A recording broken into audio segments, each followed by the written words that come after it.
Hello everybody.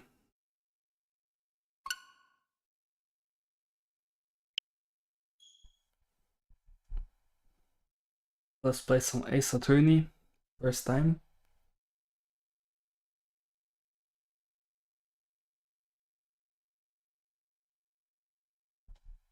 Press the A button. Okay, that I can do. Bit loud.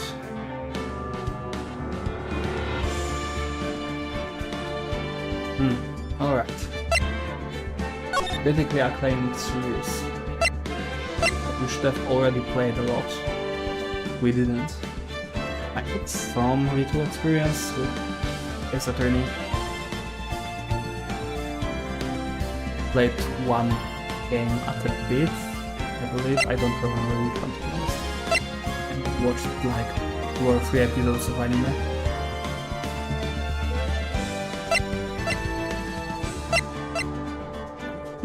Put the sound effects to 1, and now I can make it a bit louder. Okay. Text skip.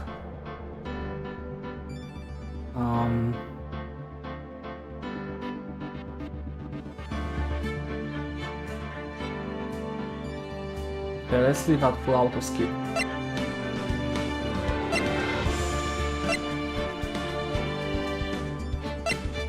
Oh, that's nice. I like that.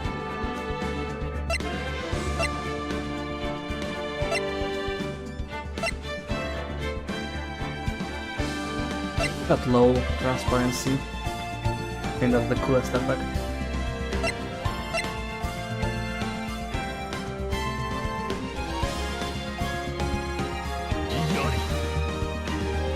Yeah, that's what I thought.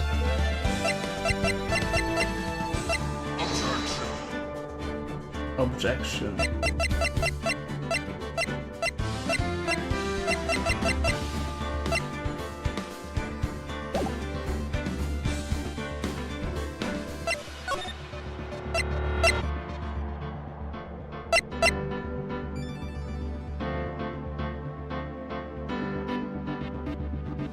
I'm trying to find a middle ground of it.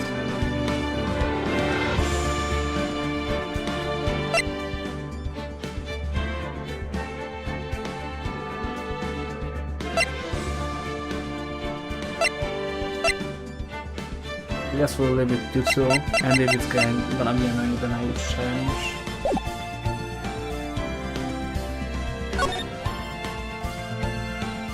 Okay, Phoenix Wright, Ace Attorney. Phoenix Wright, Ace Attorney, Justice for All. Phoenix Wright, Ace Attorney, Trials and Tribulations. This is the trilogy. I guess this is the first one. Episode 1, the first turnabout.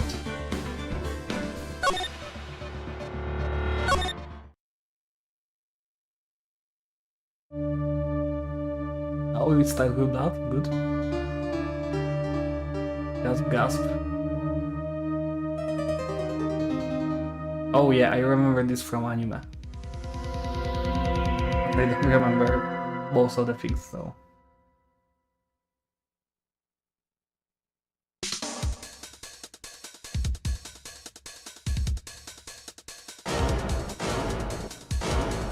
Like him. Okay, that is actually a bit bugging me. Like it looked like he did it. Because we already know who kills them. Which kinda sucks. I mean, I guess it's not a detective game, it's a lawman game. Lawman? I don't know. How do you say it in English?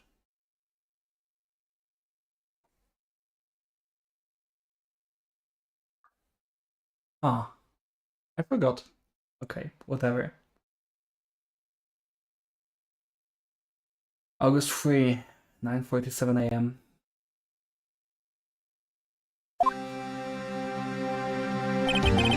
Boy, I am nervous. That's gonna be our Phoenix Wright dialogue. We'll see. I didn't think about doing voices yet, so it will be pretty rough. Right. Oh, she's more of a... okay. Oh, hiya, Chief. Phew. I'm glad I made it on time. Well, I have to say things, impressed. Everyone thinks only murders are right off the bat like this. There's a lot about you, and your client as well. Thanks? Actually, it's because I owe him a favor. Favor? You mean you need a defendant before this case? Yeah. Actually, I kind of owe my current job to him. It's one of the reasons I became an attorney. That's news to me. I want to help him out any way I can. I just really want to help him. I owe him that much. It's over. My life, everything, it's all over. Oh, it's gonna be the other guy, okay. Maybe the other voice should be better. Is that you crying, screaming over there? Yeah, it's him. Despair? Oh. I'm gonna do it, I'm gonna die. It sounds like he wants to die. Yeah.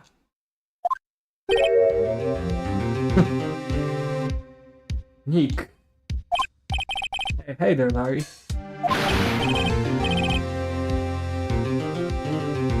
Dude, I'm so guilty. Tell them I'm guilty.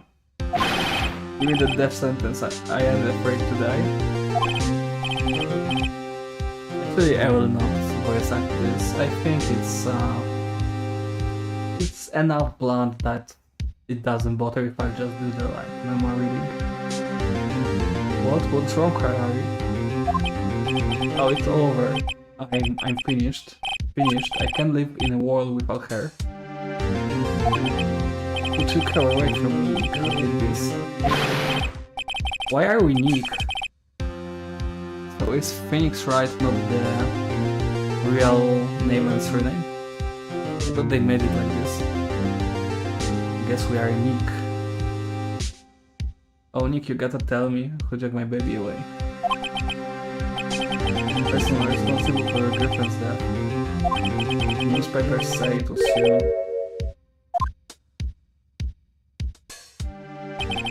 My name is Phoenix Wright. Here's the story. My first case is a very simple one. A young woman was killed in her apartment. The guy they arrested was the unlucky sub dating her. Larry Butts, my best friend since grade school. Our school had a saying, when something smells, it's usually the Butts. Come on. In the 23 years I've known him, it's usually been true. He has a knack for getting himself in trouble. One thing I can say though, it's usually not his fault. He just has terrible luck. But I know better than anyone that he's a good guy at heart. And I owe him one. Which is why I took the case, to clear his name. And that's just what I'm going to do. Well, correct me if I'm wrong, but isn't it like... maybe not illegal, I think it's legal, but... Isn't that quite bad if they know that you and your lawyer are... Lawyer is the name. You and your lawyer are, like, connected?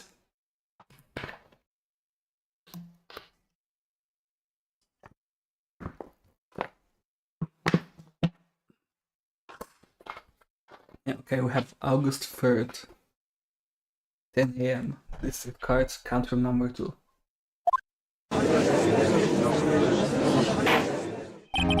Court is now in session for the trial of Mr. Larry Butts. The secretary is ready, Your Honor. The defense is ready, Your Honor. Mr. Wright, this is your first trial, is it not? Yes, Your Honor, I'm a little nervous. Only to during this trial will decide the fate of the client. Murder is a serious charge. For client's sake, I hope you can control your lives. Thank you, Your Honor. Right, given the circumstances, I think we should have a test to ascertain your readiness. Yes, Your Honor. Guild is not ready. The test will consist of a few simple questions answered clearly and concisely. Please state the name of the defendant in this case. Mia. Odpowiedzmy let's say defendant will not lie about you. Just keep your wits about you and she'll be fine. Next question. It's a murder trial. Tell me, what's the victim's name? And I read the case report cover so many times. It's... wait, oh wait, I forgot.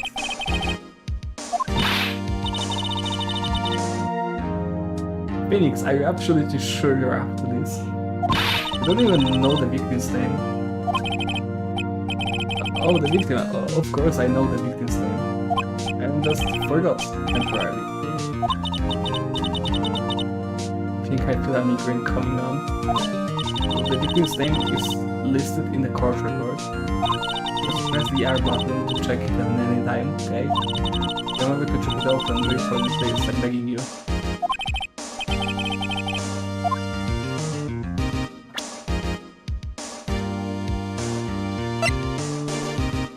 Cindy. Autopsy record. Time of death. 31 of July, right? Between 4 and 5 PM, cause of death, loss of blood due to a blunt trauma.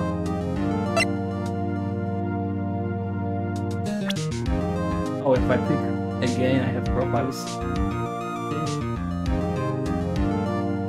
Okay.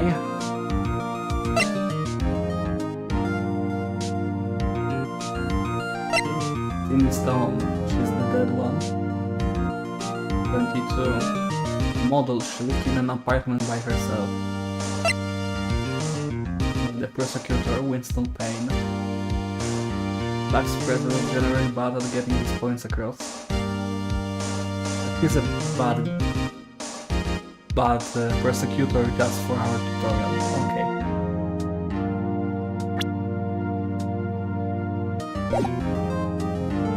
In this town.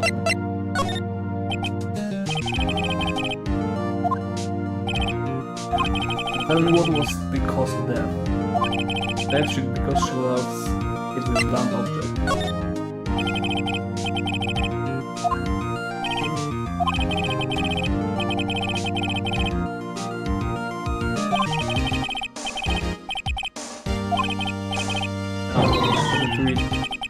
You seem well more relaxed, thank you, Mr. Warner. Well then, where's the question for the prosecution? Mr. Payne? Yes, Your Honor? As Mr. Wright just told us, the victim was trapped with a blunt object. You explained to the court just what that object was. The murder weapon was this statue of the thinker. It was found lying on the floor next to the victim. I see. The court accepts it into evidence. The statue in the shape of the thinker is rather heavy. Right? Pay attention to any evidence added during the trial. But evidence is the only ammunition you have in court. Use the R button to check the court records frequently. Mr. Payne, the prosecution may call its first witness. The prosecution calls the defendant, Mr. Batts, to the stand. Chief, what do I do now? Attention, you don't want to miss any information that might help your client's case. You'll get your chance to respond to the prosecution later, so be ready. Let's just hope he doesn't say anything unfortunate. Larry gets excited if the evidence could be bad.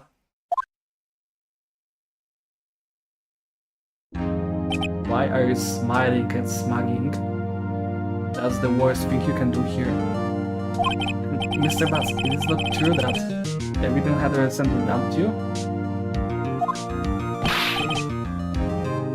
Watch it, buddy.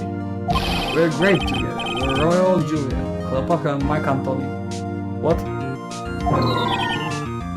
Didn't they all die? I wasn't dumb. He just wasn't taking my phone calls or seeing me, ever. What's it to you anyway? It's a rat. When you describe it, it's generally what we mean by dumb. In fact, she had completely abandoned you. She was seeing other men. You just returned from overseas with one of them the day before the murder. What do you mean, why of them? None of them. Lies, all of it lies. I don't believe a word of it. Your Honor, the victim's passport. According to this, she was in Paris until the day before she died. Okay. The victim apparently arrived home from Paris on 7:30.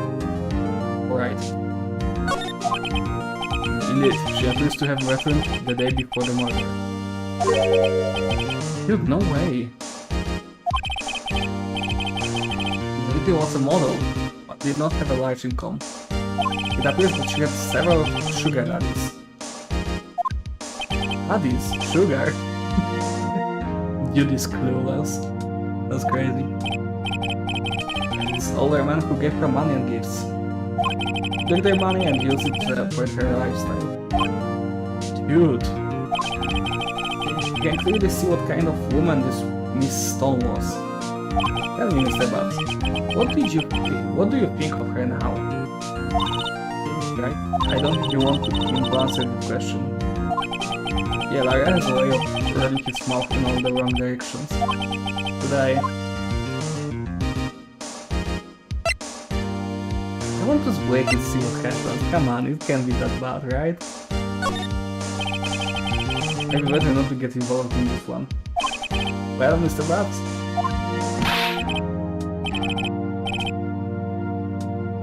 Dude, no way, that's cheating shit. I'm gonna die, I'm just gonna drop dead. Yeah, when I...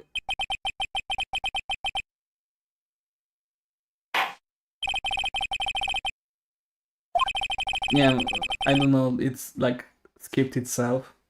I couldn't read that really. I believe the accused motive is clear to everyone. Yes, quite. Oh boy, this is so not looking good. Next question. You went to the victim's apartment on the day of the murder, did you not? Well, did you or did you not? Well, maybe I did and maybe I didn't. Come on. Went. What do I do?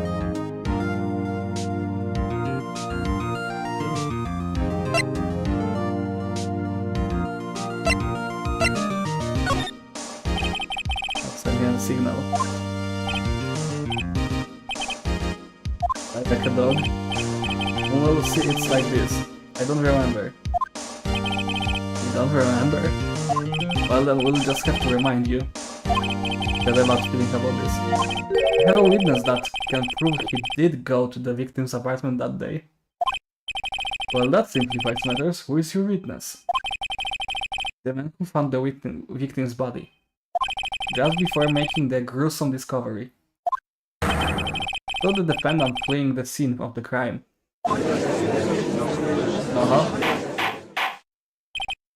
Order. Order in the court. Mr. Payne, the prosecution may call its witness. Yes, Your Honor.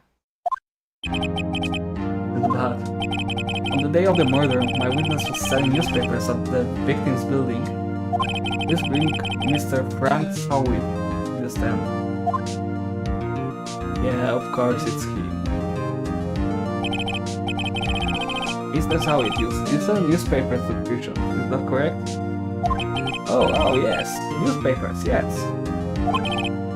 Mr. Howitt, you may proceed with your testimony.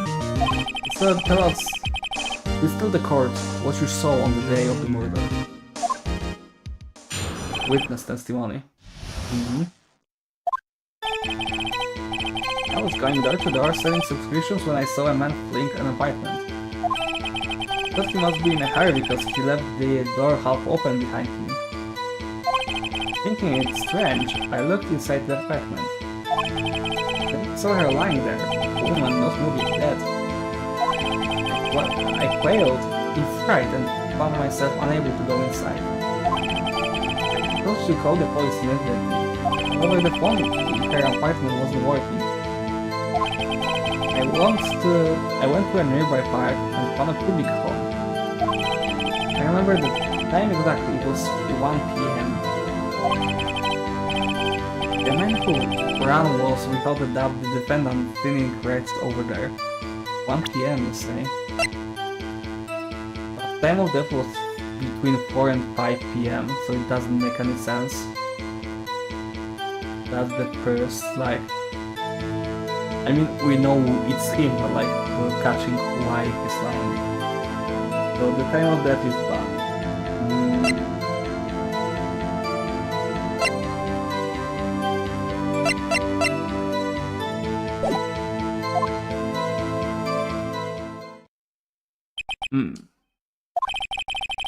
Harry, why didn't you tell the truth? I can't defend you against the testimony like that. Incidentally, why wasn't the phone in the victim's apartment working?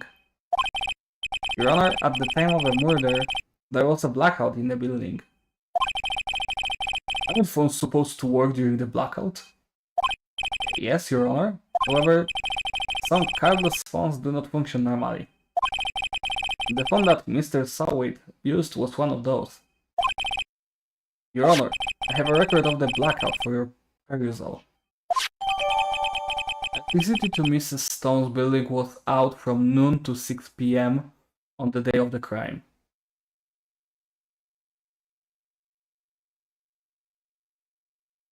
Okay, but didn't he just say that the time was 10 p.m.? Okay. No, Mr. Wright. Yes, yes, Your Honor. You may begin your cross-examination. Cross-examination, Your Honor. Alright, right, this is it. Very clear. Now, what exactly am I supposed to do? You expose the lies in the testimony the witness just gave. Lies? What? He was lying? Yeah, of course. No. Lies is innocent, right? Then that witness must have lied in his testimony. Or is your client really guilty? How do I prove he's not? You hold the key.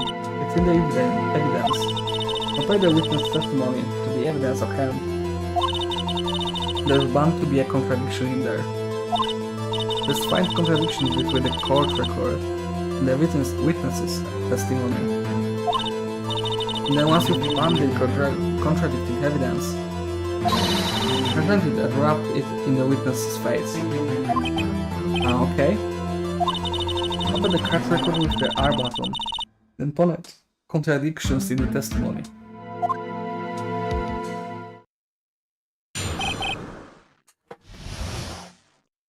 Okay.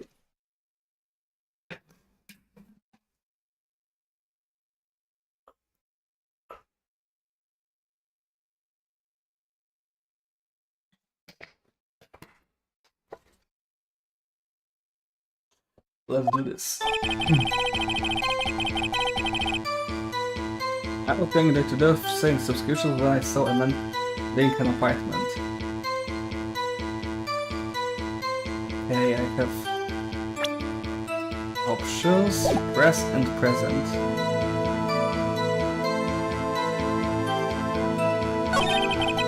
I don't be much in the hard because he left the door half open behind him. That's still okay. Thinking it's strange.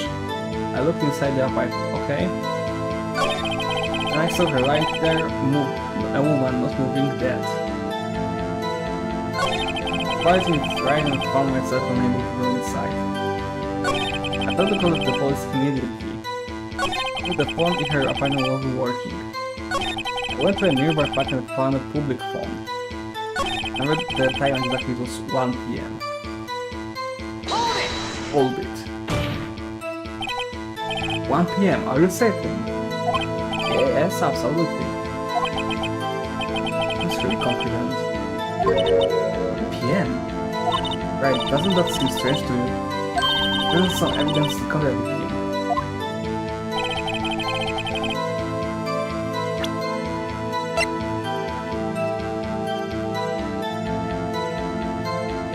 Objection! You found the body at 1 PM, you're sure? Yes, it was 1 PM for certain. Frankly, I find that hard to believe.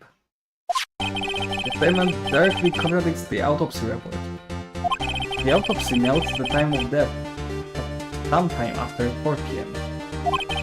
There was nobody to find at 1 PM. How do you expect this 3-hour gap? Oh, that earlier.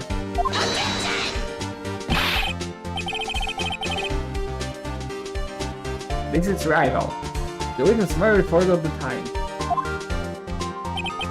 After his testimony, I find that hard to believe. They saw it. Why were you so certain that you found the body at 1 PM? Well, Gee, that's a really good question. Great job, right? Way to put him on the spot. That's all you have to do, without contradictions. Lies always beget? I don't know this word. Beget? Jet? Beget? More lies? I understand from the context that they bring more lies. Like, I don't know the word. The word exactly. Beget, I think. Or beget. Beget, maybe. Like, beget. That makes some kind of sense, okay. Lies always beget more lies. Each one and their whole story falls apart. Wait, I remember now. Would you care to give your testimony again?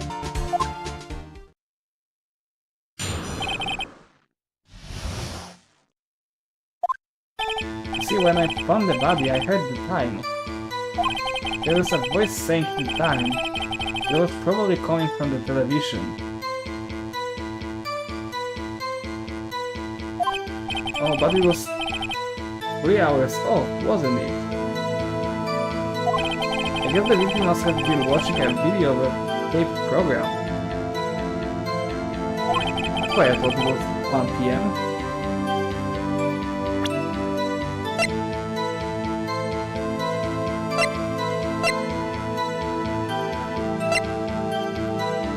Yeah, there was no electricity from noon to 6 PM, so it doesn't make sense. Maybe this area about the misunderstanding. I see. You heard a voice saying the time on the taped program. Right, you may cross-examine the witness. Right, you know what to do. I got this one.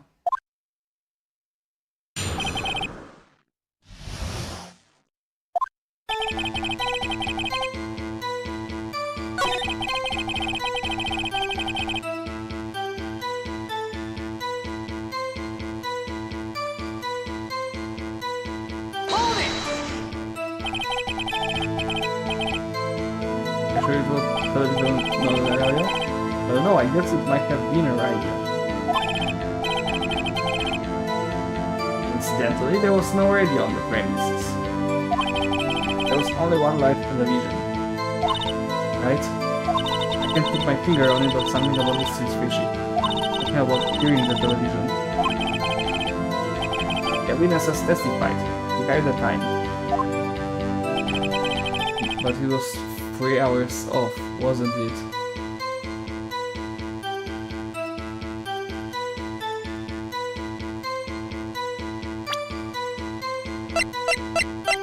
Can I do it now?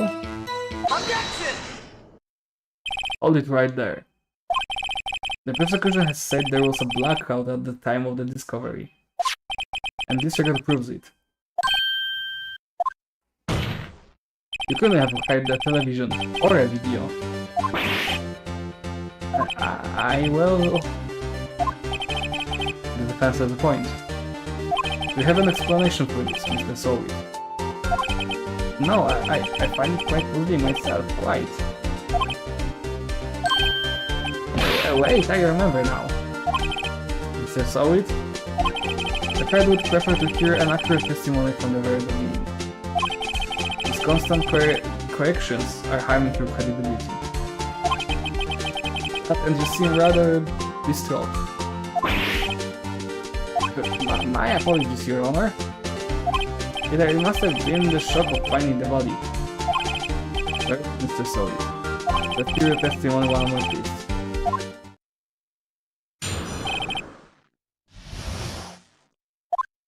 Actually, I didn't hear it that time, I saw it. There was a table clock in the apartment, wasn't there? Yeah, the murder weapon. Killer used it to hit the victim. That must have been what I saw. Strange. You saw a clock. I guess that would explain it. The defense may cross-examine the witness. Gladly.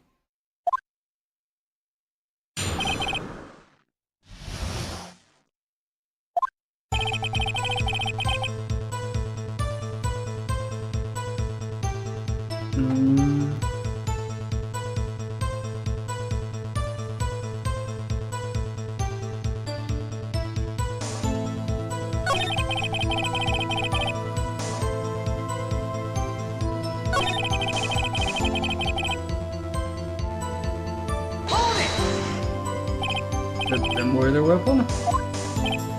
Yes, the table clock that was used as a weapon. That's what I just said. Did you doze off in the middle of my testimony or something? Nothing's fishy here. Must have been what I saw.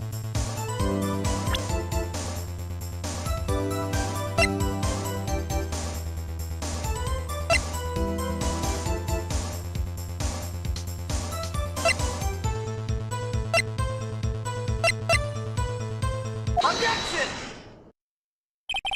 Wait just a moment. The murder weapon wasn't the clock. It was this statue. How is this supposed to be a clock? Your objections and your evidence. Who do you think you are? Banger. That is the question, Mr. Sowie. Hey, I saw it there, okay? That's a clock. Your Honor, if I may. Yes, Mr. Payne? As the witness stated, this statue is indeed a clock. The neck is a switch. You just killed it and it saved the time out loud. It doesn't look like a clock. I submitted it as a statue. My apologies. So the murder weapon was a table clock after all. Well, Mr. Wright, it appears that the witness's testimony was correct. This is the clock. Do you have any problems with this testimony now? Yes. Your Honor, there is a gaping hole in the witness's testimony. The only way he could have known the weapon was a clock was to hold it in his hand. Yet the witness testified that he never entered the apartment. Clearly a contradiction. Indeed. The witness knew it was a clock because he went into the apartment.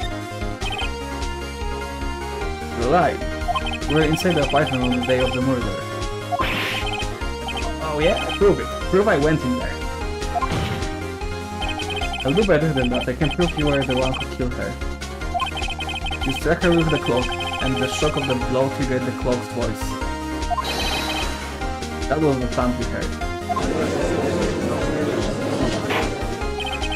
Order in the cart. Please continue, Mr. Wright. Yes, Your Honor. Yes, I saw it. The sound must have left quite an impression on you. Understandable, since the murder weapon spoke just as you hit the victim.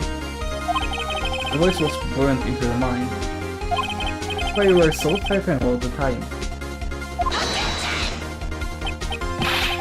what's the meaning of it? This is all baseless conjecture. Then check the clock. Is it 3 hours off?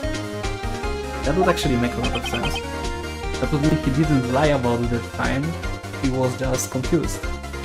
Which is like buried in the hole. Baseless? Just look at the witness's face. Did the witness care to elaborate? You just tracked the victim with the clock. With that day I never. Look, the clock, I heard. No, I mean, I saw. Wow, really? Shut up. I hate you. It was him, I tell you, I saw him. He killed her and he should burn. Give him death. Order in the court, I say. Your Honor, a moment please. There isn't a shred of evidence supporting the defense's claims. He's right. Your Honor, you claim the sound of the witness heard. The sound the witness heard came from the clock. Do you have any evidence? The whole case is riding on this. I would better think it through carefully. Your Honor, the sound Mr. Solid heard was definitely this clock. A fact which is clear if you simply try sounding the clock. Let's sound the clock now. Here in this card. Your Honor, may I have the clock? I ask the court to listen very carefully. I think it's 8:25.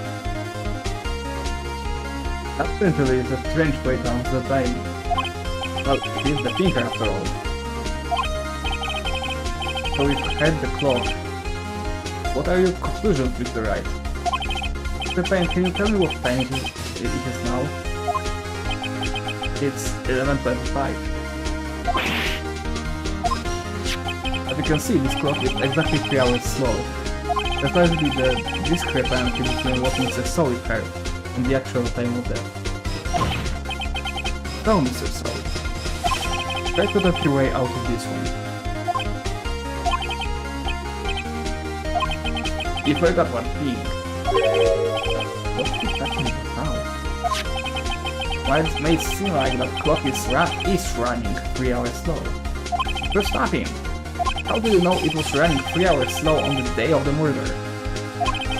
You can prove it, you don't have a case. That's right. How am I going to prove that? That's so close. Mr. Wright? It seems like you lack the critical evidence to support the claim. Yes, Your Honor. This means I cannot let you indict the witness. Unfortunately. This ends the cross-examination of Mr. Frank Solid. I come all the way down here to testify, and look what happens. It's really like a criminal. A criminal. The lawyers are all slime. Almost had him. Sorry, Larry. I failed you. There's nothing I can do about it now. No, come on. Okay, Mia. Good. Not so fast, Mr. Solid. Yeah, I mean, Chief. Listen up, right? Throw this one away, not like this. Think. Chief, it's over. I can't prove the clock was slow the day of the murder. Nobody can prove that. Well, yes. But that doesn't mean you can still win. Try thinking out of the box. Don't waste time doubting the facts. Don't the clock was 3 hours slow and think for it. Ask yourself, why was the clock 3 hours slow? Yeah, the why question is the best fucking question in the world. I love the why questions.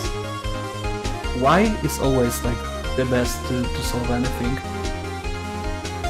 But people rarely use this question, fortunately. Figure out the reason and you'll have your proof. Right? That's right? Can you think of a reason as to why the clock will be 3 hours slow? He was in Paris, right? Is 3 hours from Japan to Paris? I guess. Wait, maybe I can prove it. We must have an evidence somewhere that can prove it, right?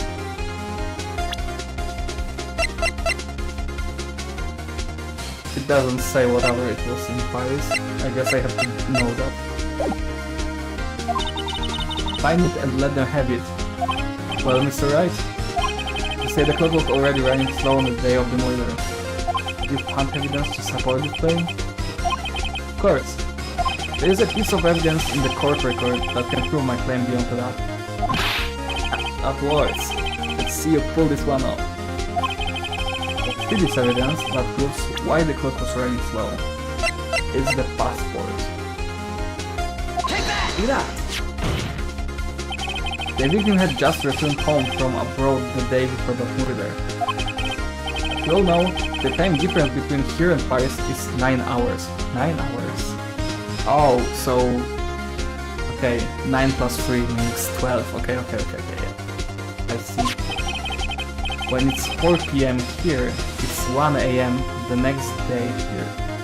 The next day there. The clock wasn't 3 hours slow. It was 9 hours fast. The victim hadn't reset her clock since returning home. That's why the time you heard when she struck her head in her apartment was wrong. Proof enough for you, Mr. Solid? What they say, Mr. Did it? It's so cheesy.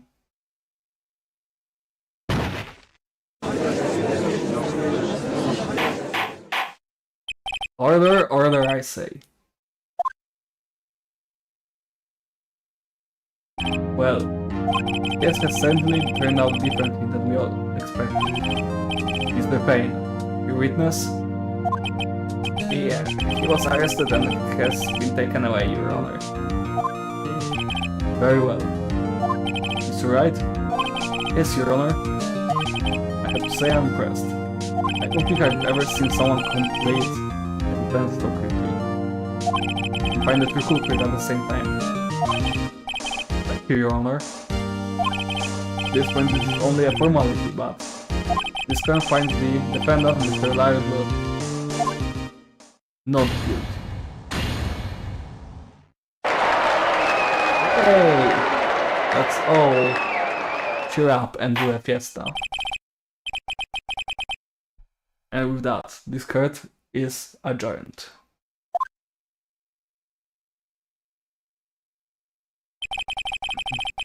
It turns out that Frank thought it was a common burglar. Posted as a newspaper salesman to check and see when people were out of the house. That day, when Larry went to her apartment, the victim wasn't home. After he left, Mr. Sawyer let himself in to do his dirty work. While he was searching her place, the victim returned. Last time Mr. Sawyer grabbed the nearest blunt object he could find.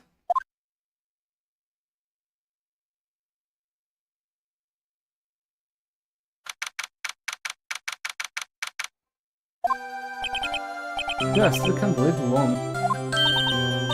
Alright, good job in there. Congratulations. Thanks, Chief. I owe it all to you. Not at all, not at all. You fought your own battles in there. It's been a while since I've seen a trial end on such a satisfying note. I've never seen the Chief looking so happy. Just feel that, I imagine how Larry must feel. Life is over. Larry, you're supposed to be happy. What's wrong now? Oh, Nick. Don't worry about me. I'll be dead and gone soon. Good. Wait, no, I mean bad. Larry, you're innocent. The case is closed. My Cindy Wind is gone, man. Gone forever. Larry, she was a... Nah, never mind. Congratulations, Harry. Harry? Let's see, I can practically see the headlines now. Harry Buff's innocent. Thanks, I really owe you one. I won't forget this ever. Let's celebrate. Binary movie, my friend. 3. Oh no, I couldn't. Yeah, I was the one who got you on the hook. Well, Phoenix, you're not a girl. Hey. Here, take this, it's a present. A murder weapon? Come on. Present for me? Wait, wasn't this the evidence that... Actually, I made this clock for her. I made one for her and one for me. Really? You made this? So thank you, I'll keep it as a memento. Memento mori, pretty much. Yo, Nick! Can you believe it? I was so into that chick, and she was just playing me for a fool. Would that make you wanna just cry? Larry, dude. Are you so sure? Excuse me? I think she thought quite a lot of you in her own way. Ah, you don't get to sympathize with me on this, okay? I'm not just sympathizing really. Isn't that right? Don't you have something to show your friend? Well, he made the clock and she was... I was wondering why would she go to like Paris with a clock that heavy? And it seems he gave it to her, and she was kinda like keeping it close with her. So that's kinda sweet. Yeah, something that was how she felt about him. What the heck is she talking about? Oh. That's so funny. It is out, Larry. Proof positive you weren't just some chump to her. Huh? What about the clock? It's the clock you made for her, Larry. She took it with her when she traveled. Whatever, she probably just needed a clock, that's all. Think so? It's a pretty heavy clock to take traveling. So make of it what you will. Hey Nick, I'm glad I asked you to be my lawyer. Really, I am, thanks. Will that make him feel a little better?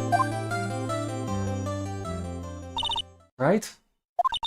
I hope you see the importance of evidence now. Also, hopefully you realize things change depending on how you look at them. People too. We never really know if our clients are guilty or innocent. All we can do is believe in them. And in order to believe in them, you have to believe in yourself. Right? Listen, learn, grow strong. Never let go of what you believe in. Never. Well, I think our work here is done. Shall we be off? Yeah, I guess so.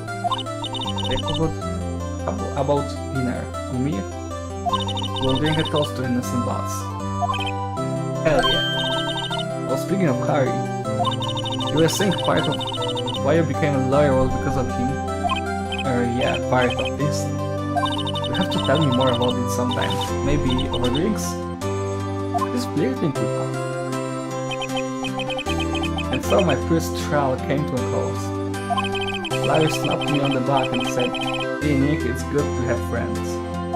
I'm pretty sure he's not going to pay us. Unless you count the clock he gave me up." I didn't know it then. But that... Oh shit. But that clock was soon going to be at the center of another incident. And I promised to tell the chief about me and Larry. Oh shit, she's dying? Would be one promise that I wouldn't be able to keep. The end. Wait, so does it mean that she's gonna die? She's gonna get killed? Something sisters.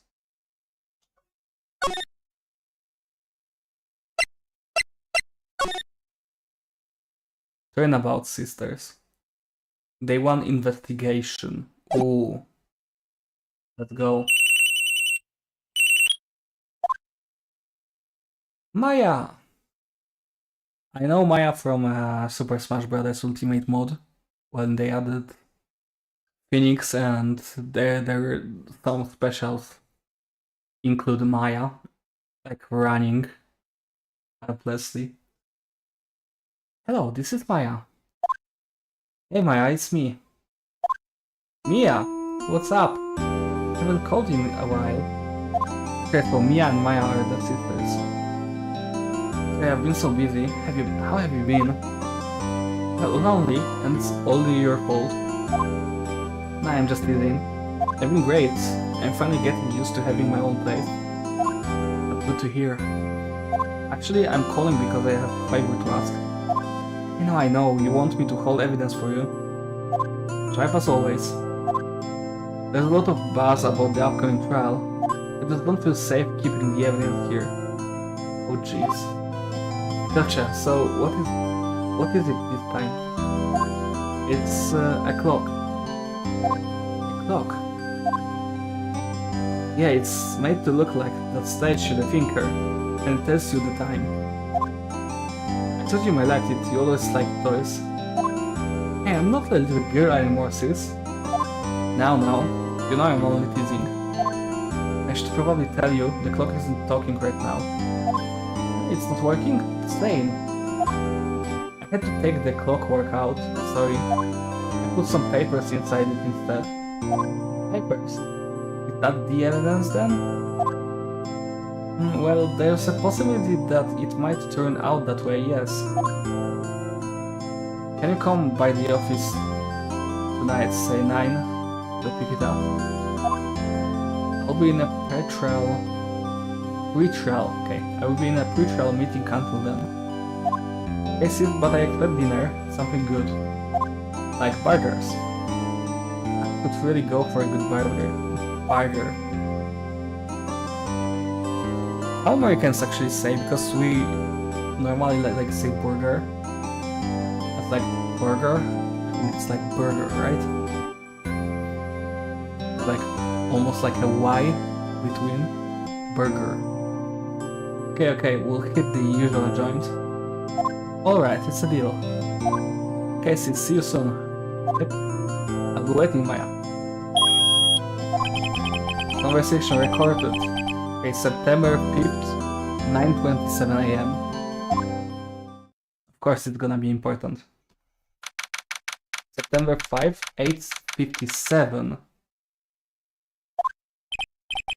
Now, Miss Face, I'll take what's mine, the papers.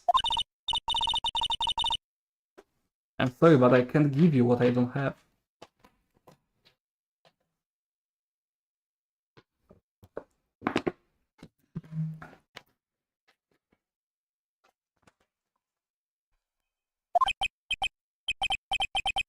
Miss Faye, you're a poor liar. Why? I see it right over there. That must be the thinker that swallowed those papers. How could you know? You are not confused of my background. Getting information is my business, you see. I should have been more careful. My dear Miss Faye, I am so very sorry. But I am afraid I must ask you for one more thing. Your eternal silence. Farewell, Miss Faye. Shit.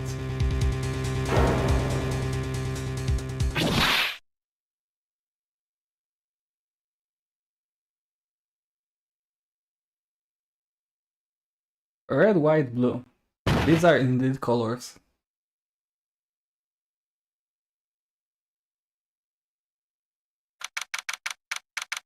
September 5, 9:08 PM.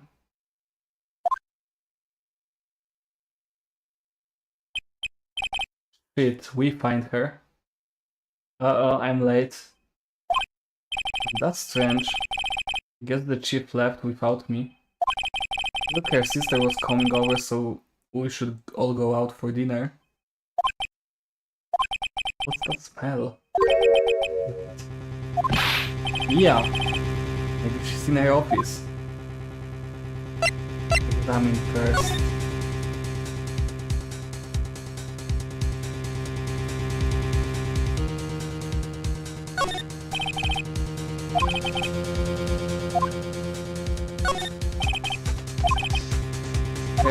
Okej. Ona jeszcze może żyć, więc she can still live, so I can't spend too much time here, but I need to check things. Sometimes I'm still catching myself either speaking Polish when I'm doing English, or speaking English when I'm doing Polish. Crazy. Okay, let's move to the office. That smell bad. Stop. This. Someone's there. Oh shit. Chief? Chief! Chief!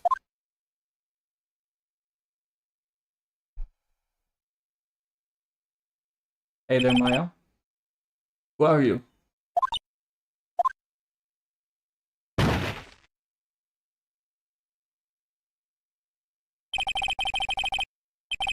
Strange girl dropped out cold. I left her lying on the office sofa. I went back to the chief where she lay under the window.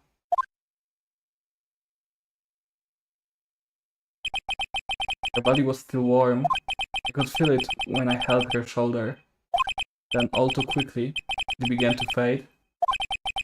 Until finally she was cold. I think you kinda could have tried to save her instead of doing all of that.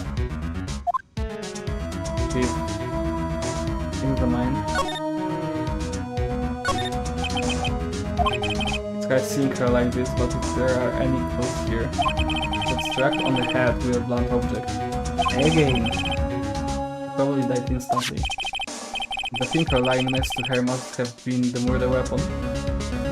Again? The fucking thinker?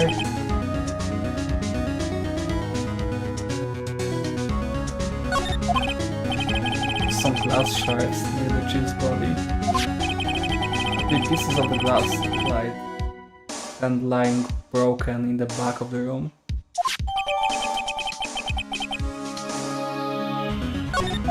Nothing else that seems like a clue here. No. Piece of paper must have fallen from Mia's hand. Could it be? It's fake. It's the blood message, like message you can write with your blood when you're dying. But it says Maya, but Maya didn't do it. The word is written in blood on this scrap of paper. Can we examine if it's actually her blood? I mean, it would be obvious to use her blood to do it. Fake the message, but maybe the culprit was stupid. I mean, not... Yeah, the culprit. I sometimes mix up culprit and victim afterwards. Well, that's not correct. The word is written in blood on the scrap of paper. Maya. Maya write this? Come on, Phoenix. This piece of paper is a receipt from the department store dated yesterday. It is added to the court record. I think that's enough snooping around for now. Let's call the police and find out what that girl was doing here.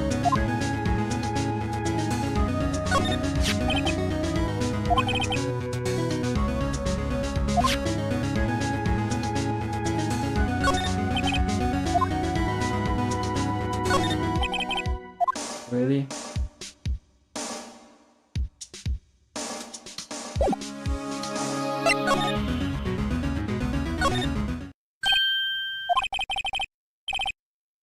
She's gone.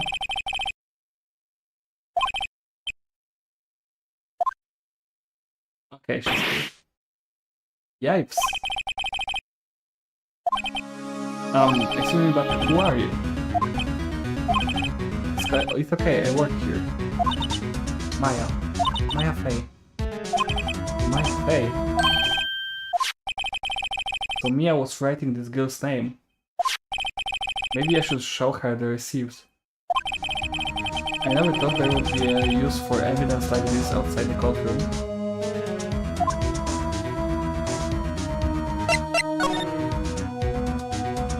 Me and the chief. So you're the chief's sister. I'm her younger sister. And you were here visiting this late at night? Yes, she said she wanted me to keep some evidence for her. Evidence?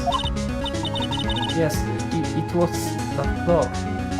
It was the finger. What happened? Excuse me? Can you tell me what happened? I came in, the room was dark, and sis... already dead, huh?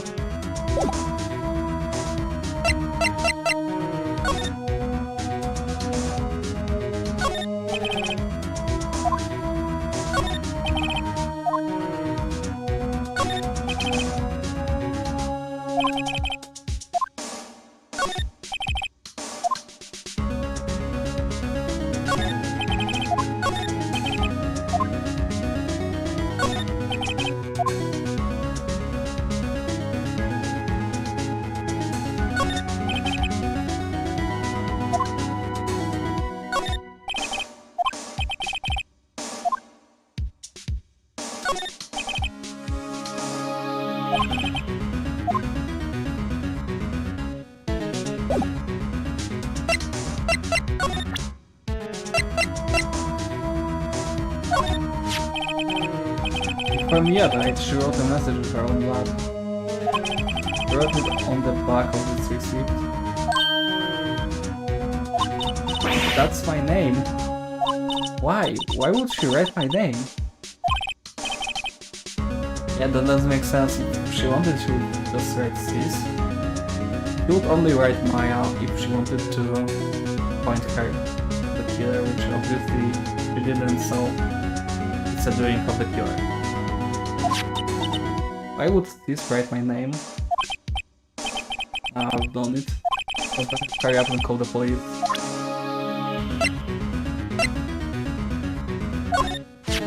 Oh, I want the finger. That was the finger. That was this. Right.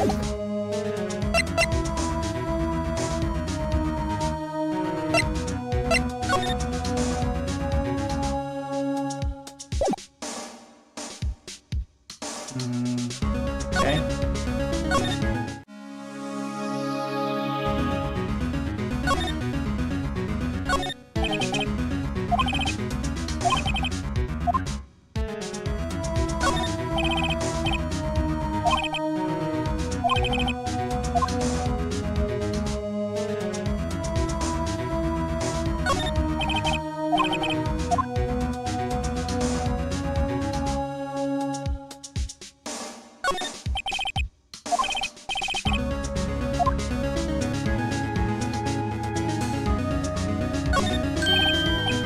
The fucking police. That's funny. Few of the screws on the receiver are missing. So it looks like someone was halfway through taking it apart. Police! Please come quick. What was that? Someone screaming from outside the window. Oh. She's staring right at me, holding a phone in her hand.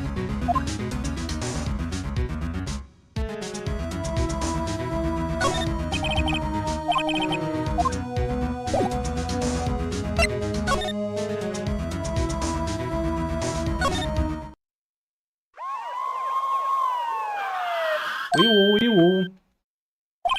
The police. Freeze! Police! What's up, man? Alright, I'm Detective Dick Gumshaw. See? Capsule, what an odd name. And he's a dick. We received a report from the building across the way. See? Got the person saying they saw a murder. It must have been that woman I saw. Okay, the first thing is that how did she see a murder? Like, maybe she saw the murder when it happened, but why didn't she call then? And if she's talking about now, how does she know it's a murder when the victim is laying under the fucking window? This game is too easy. Not even speaking about the fact that she looked like the guy who killed. Like, they are probably together, right? Anyway, I don't want it either of you moving 1 inch, okay? Great, just great. Now wait, she wouldn't have. Nah. Whoa! Excuse me. This word Maya here mean anything to you? That's my name. What? The victim drew this here note in her own blood, see? With her dying breath, she wrote down the killer's name. Kill her? I'm not... Case closed. You're coming down to the precinct, ma'am. What? Yeah, that's so stupid. I mean, being completely fair, the only way that we know Maya didn't do it because we saw the killer at the beginning, right? Other than that, you would obviously not think it's her, because that's just too easy, and also that wouldn't explain why the woman across the window knew it was a murder. She would be the aim for our defense. That she's probably the killer. Anyhow, Mia's younger sister Maya was arrested on the spot. I was taken in from questioning and didn't get out until the next morning.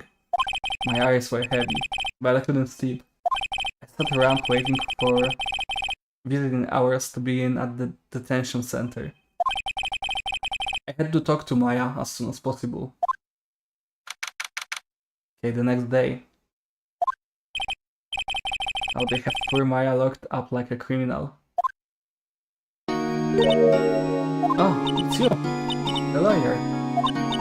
Good morning. Good morning. You look so tired. Are you going to be my attorney? So that's what I wanted to talk to you about. Sorry, not defense. It's up to you. I'll better give it to her straight. It's up to you. To me? Because I don't think this is something that I should decide. After all, you're the one in trouble here. They're never going to believe me, are they? Even you, when you found me in the office, you looked at me like I had done it. Yeah, you look at her like that. No, I never thought. Okay, I understand. I've also heard about you. But what about me? I was talking to my sister on the phone the other day. Today was my junior partner's first time in court. Wow, really? How did it go? It was quite the scene. Honestly, I was on edge the whole time. It's been a while. Ah, so he crashed and burned? He's a genius. One of those strike fear into the hearts of evil types. The only thing he's lacking is experience. Sounds like it was one. Well, I know who to go to if I ever get into trouble now. I don't know, Maya. I think you might want to wait, give him 3 more years. That is, unless you want to be found guilty. Oh shit. That's what she said. Well, that sucks. Okay then. Have a nice day.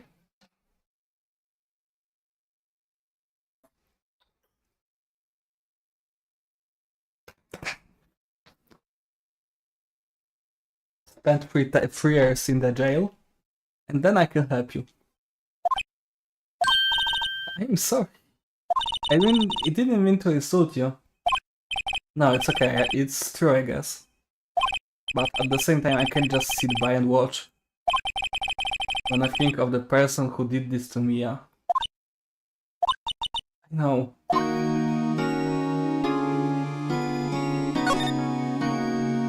Man.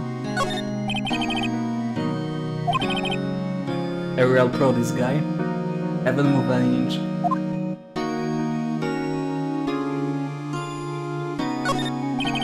Smile for the camera. Okay, so they have some humorous lines. That's good.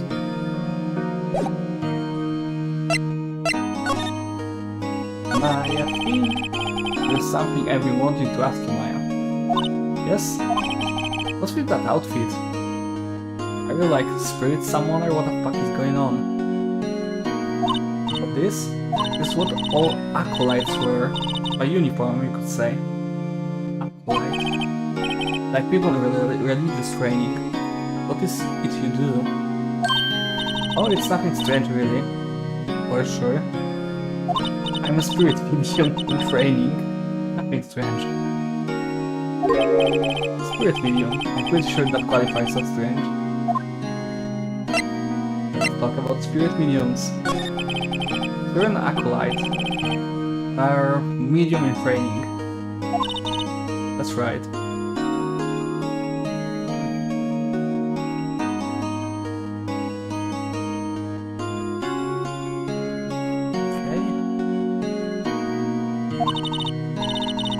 The Fae family, especially the women, have always been very sensitive to the spirit world. Wait a second, you said the Fae family? So Mia was into this stuff too? Of course. She left the mountain to follow her career, she said. Her powers were first class too. I had no idea. Wait. What? So you were really honest to goodness spirit medium? With ESP and all that? Yes, in training. But can you contact me as spirit then? You can just ask her who killed her. I'm sorry, I'm still in training. Couldn't do something on that level. Might not that would be too easy. The day of the crime. You tell me about the day of the murder. Yeah. Let's see. That morning I got a call from my sister. She told me to hold on to a piece of evidence for an upcoming trial. Evidence? Yeah, that clock shaped like that pink hair. The one I made. How could that have been evidence in the case? Right, she said something about that. Remember? You want to hear it in her own voice? Her own voice? Yes, I'm pretty sure our conversation is on my cell phone. You recorded it? Yeah, I forgot how to delete these things. Good, don't delete it for fuck's sake. No, you say you have a conversation with your sister on your cell phone. Let's hear it. Right? I just remembered. Detective took my cell phone. Sorry. Alright, of course. Next time I see the deadly gumshoe, I will ask him for it. Give me a note so you don't forget, okay? Sure, thanks. Maya's memo added to the court record.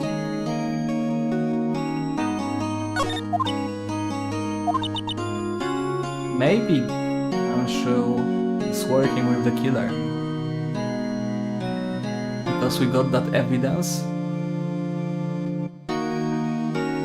of her saying that she recorded on her phone.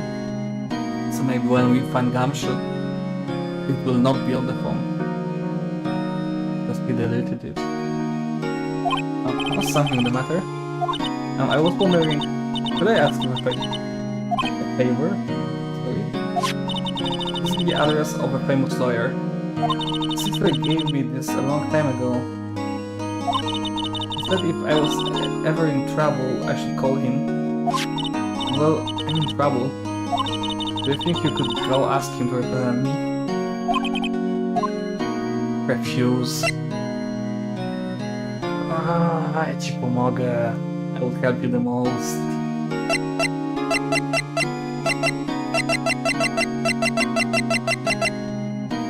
Let's do what's right. Sure, why not? I'll go ask. It's too much. There's no one else to turn to. Say, what about your parents? I see, don't worry, leave it to me. Thank you, details tomorrow at 10. What? Tomorrow? Tomorrow. What if this guy refuses? They told me that if I don't find one, the state will pick an attorney to defend me. When will that happen? They're giving me until 4 this afternoon.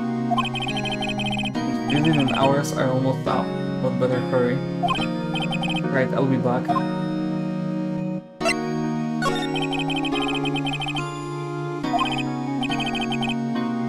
It's okay. All I've been doing the last few hours is talking about it. I kind of gotten used to it. Let's see. That morning I got a call from my sister. She wanted me to hold on to a piece of evidence. Yeah. So then, when did you arrive at the office? It was right around 9. The lights were off and I could smell blood. Then I found her, my sister. Thanks, Maya. That's all I need to hear for now.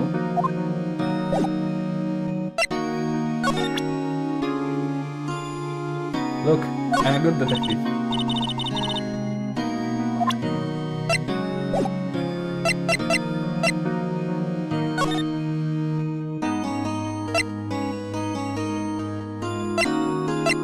Well, first of all, I want to check here.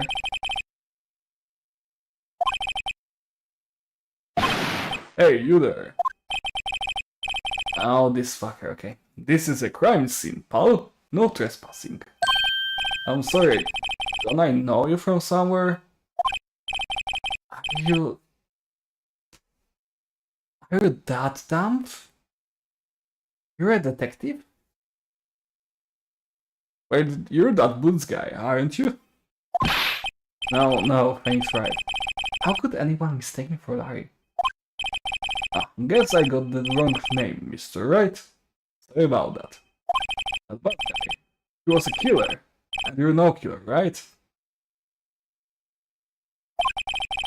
He was proven innocent. Right, and you were... Detective Gumtree?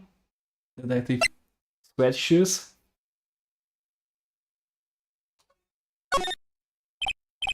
Sweatshoes, wasn't it? That's me. Don't step on my blue sweat shoes. Hey, that's a song, pal. My name's Dick Gumshoe. Wait, that's Detective Gumshoe to you, pal. Anyway, get the name right. And don't go calling me Dick. Police. Hey Dick, get over here.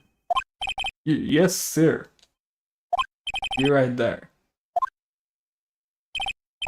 Dude. You're a lawyer, right, pal? If you got business here, you'll better do it quick. He thinks I'm Maya's lawyer.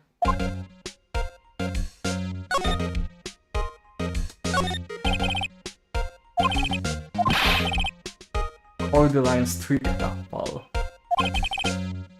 Alright, alright.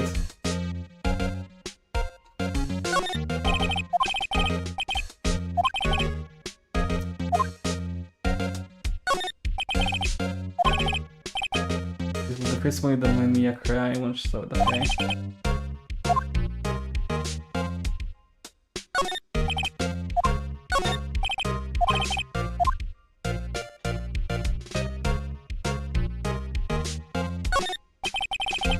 The sky is blue and so am I.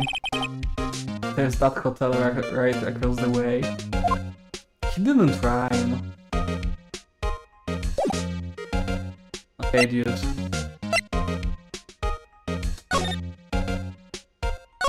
Hello, Miss Faye. Did you do an autopsy? Hmm? You want to know the results, eh?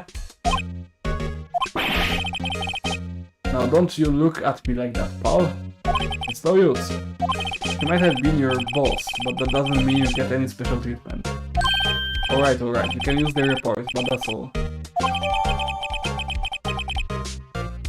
Shit, it was at 9 PM, of course, because she died afterwards. The moment that Maya came in. Fuck. That's bad. Single blunt force trauma. Wait, death was instantaneous? How was it instantaneous? We heard Mia talk, right?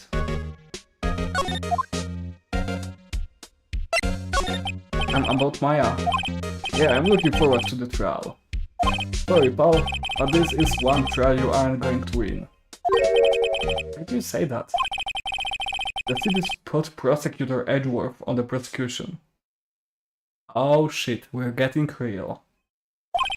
Edgeworth? I'm sure you know what that means. You being a lawyer and all. Prosecutor Edgeworth. That's right, pal. Mr. Miles Edgeworth himself. But you know him, don't you? I do.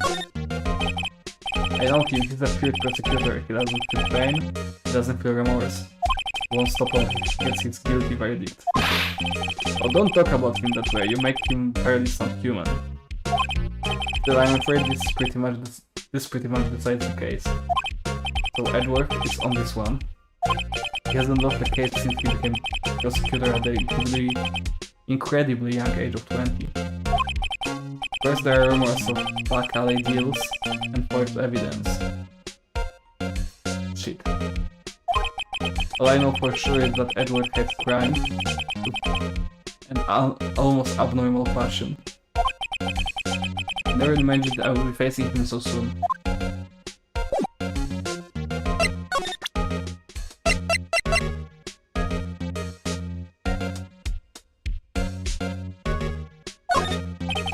I was wondering, did you see Maya Faye's cell phone? Oh, that I have that. Do you think you could give it back? I mean, wait a second, Paul. Tweaky lawyer. He's on to me. Tell him straight, tell him not so straight.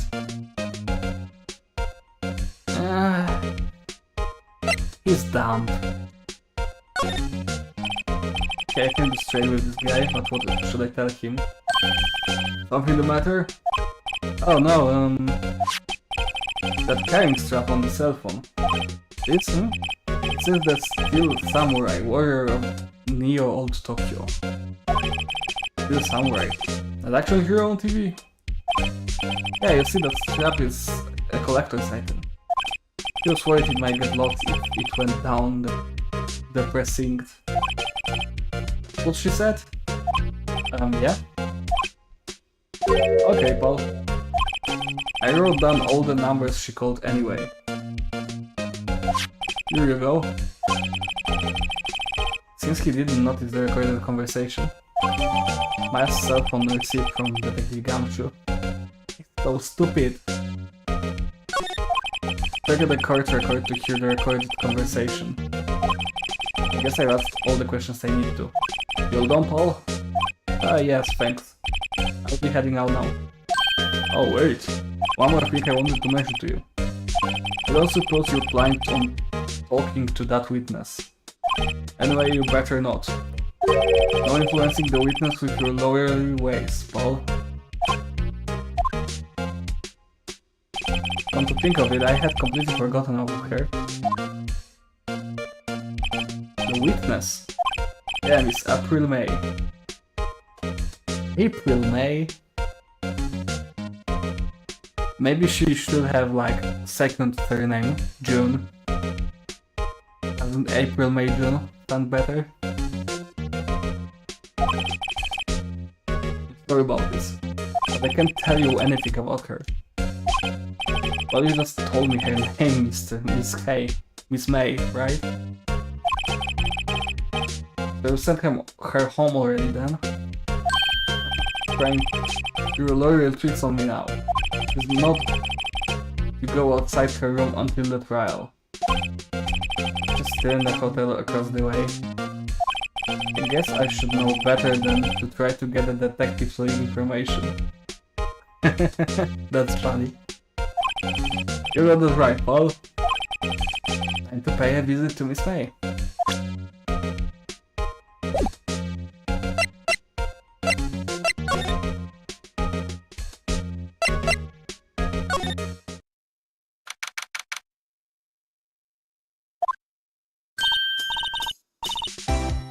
Is she doing the kitty cat pose or what? Oh, hello there, handsome. Hi. Move. Right, real smooth. You're the lawyer, aren't you? The detective told me. He said, don't say nothing to that lawyer, pal. Hee. I'm also Detective Gumshoe for making my job harder. This is all like something out of a movie. It's always so exciting I can hardly contain myself. I'll let you build freshen up so I can look the part of the beautiful eyewitness. I pity the lawyer that has to cross-examine this one. Well, you wait.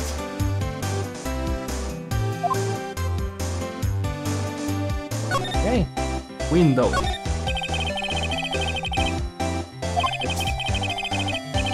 Of course. You can see the inside of the room pretty clearly from here. I think it would be a little difficult to recognize a face from the distance though. Okay, so she couldn't see the face. But that's still weird. I can't see the body under the window, there's no way.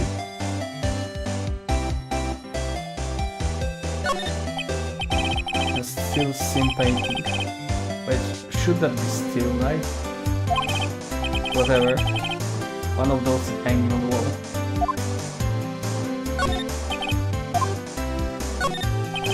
The flowers are fake, so as expected. I know some flowers and tulips, but that's about the extent of my floral knowledge. And what is this?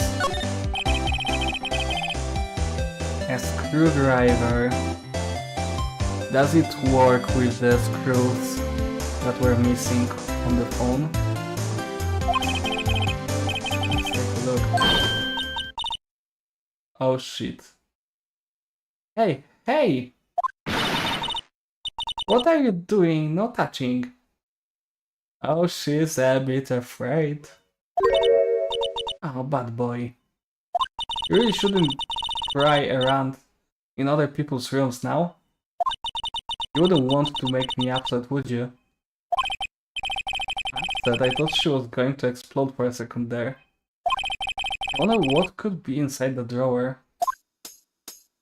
Yeah, I wonder.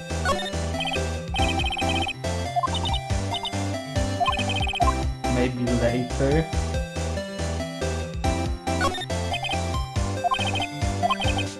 Check the wine and all that.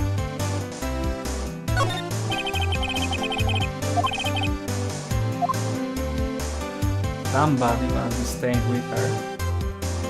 Yeah, somebody is.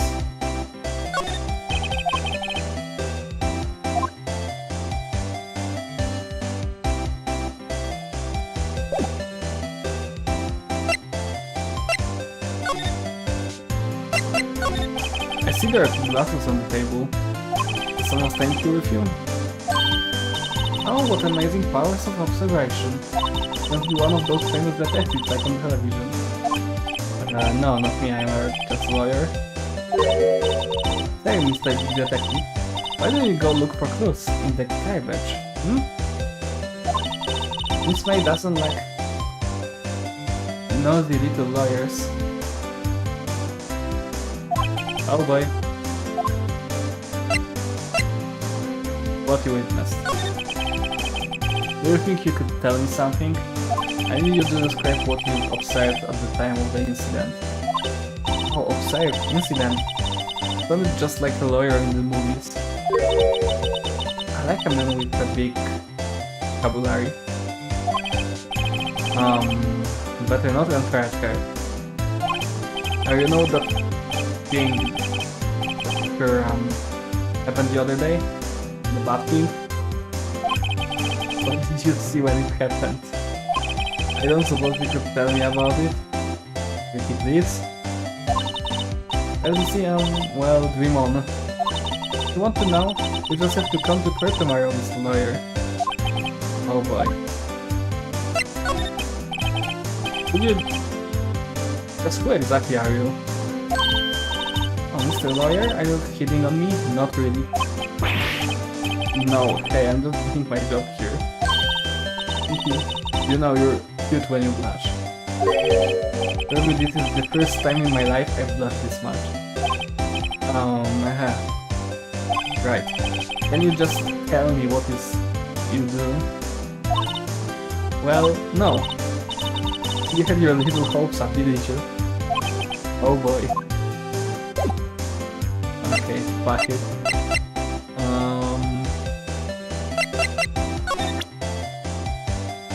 This. I'm attorney. Excuse me, but I'm a witness, police witness? You understand? How could I possibly give you any information in good conscience, Me, the witness. Just like in the movies.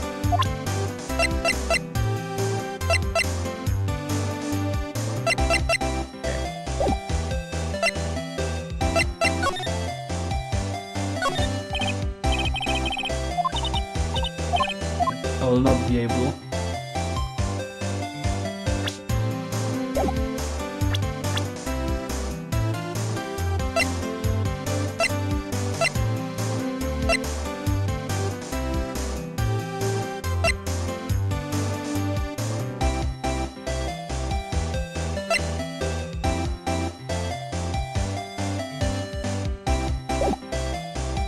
Oh, she testifies that she saw Mia commit the murder. Maya. Well.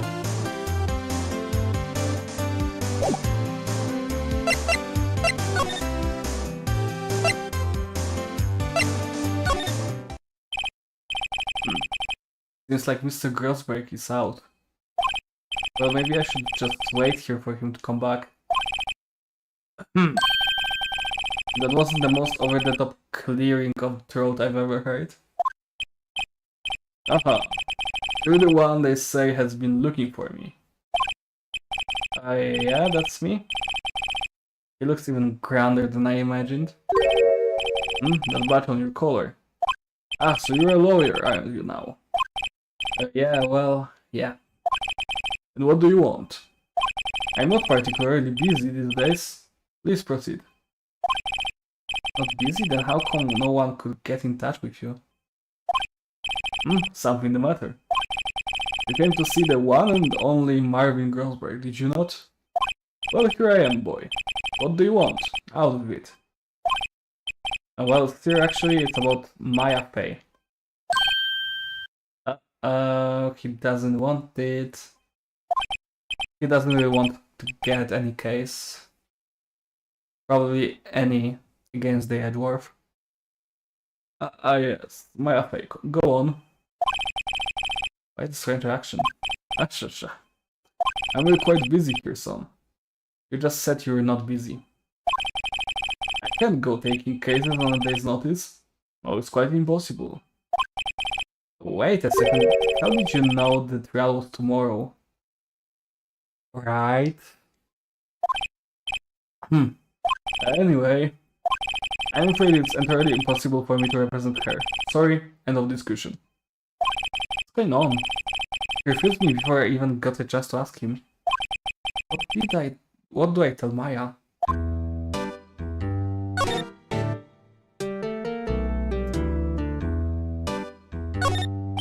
Tables for clients. Well, the ashtray is clean. I was hoping there was somebody in place. Elegant ebony case. And if I'm not mistaken, that lighter is made of solid gold. Even I can tell someone who's got money for it.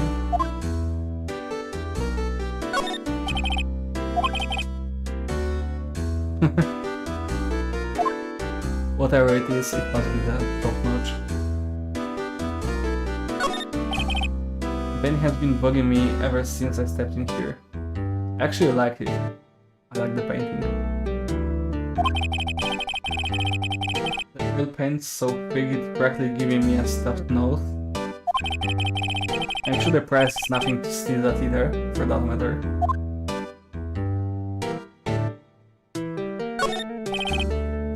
Okay, whatever. Of course they haven't been read. They're just decoration.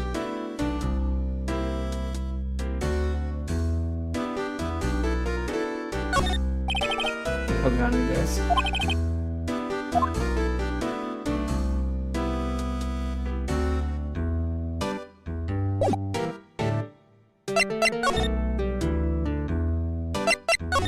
That's quite a painting. You noticed. My pride and joy, impressive, isn't it? Well, isn't it? The color of the sky, the hue of the sea, the width of the straw hat.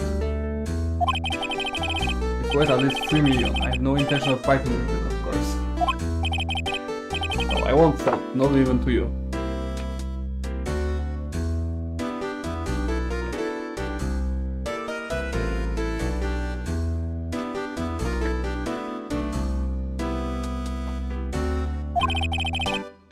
I wasn't interested. It's not for sale. Not buying. How can you just refuse like that? Please tell me why you won't take the case. Well, you see, it's just... I'm busy, you see. But the client is Maya Faye's sister. Me a prostitute. She knew her sister would be in good hands. Oh, that was fate, okay. Yes, of course I know that. Okay. Sorry, but I must refuse. Sorry, goodbye. Fine. I don't have time to argue with you anyway. I'll go look elsewhere. Think not. Did you say something? I think not, I said. What do you mean? I'm terribly, terribly sorry. But I am afraid that no lawyer worth their salt will take on this particular case. Terribly sorry, my boy. Why? I cannot say. I beg your pardon, but could you leave now? I have nothing more to discuss with you. How did you know Mia Fey? She worked here a long time ago. With a apprentice, that one. Learned my techniques in the blink of an eye. Left one day, quite suddenly. Had a mission, you see. Mission? You could see it in her eyes. She followed it with a burning passion, never looked back, that one.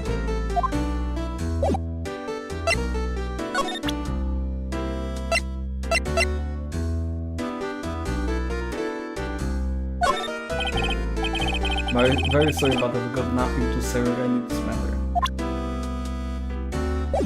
Okay, dude. Fuck you.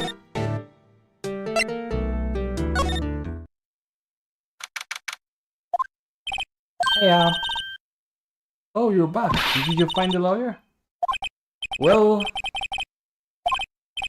see, I really don't think you should use that guy. He didn't seem healthy. He was all skin and bones.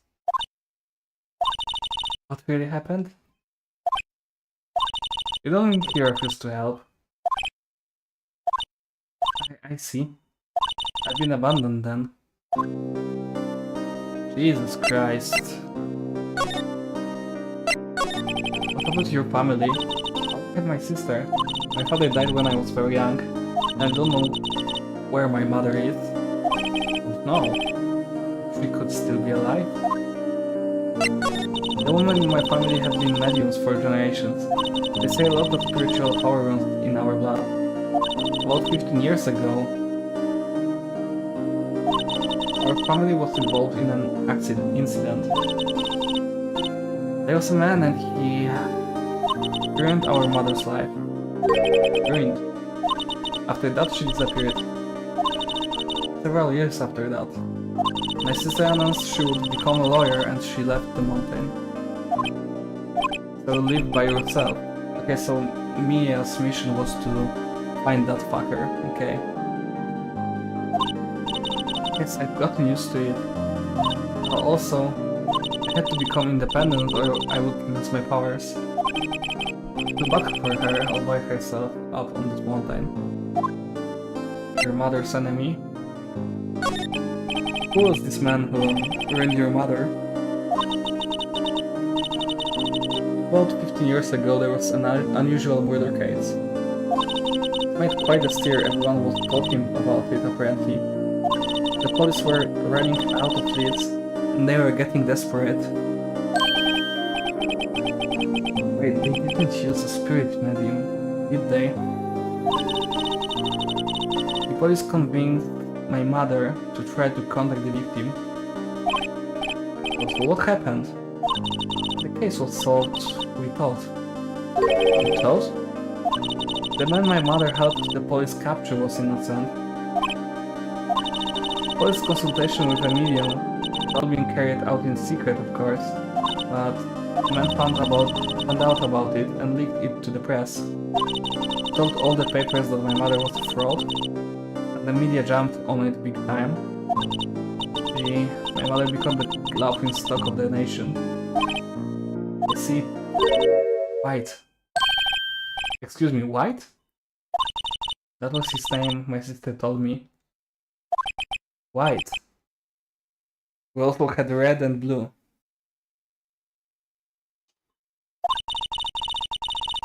Just a little longer now, before the state-appointed lawyer comes, I guess.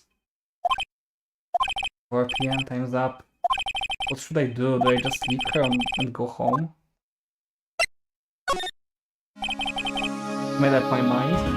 I'm going to depend whether you want me to or not. Why?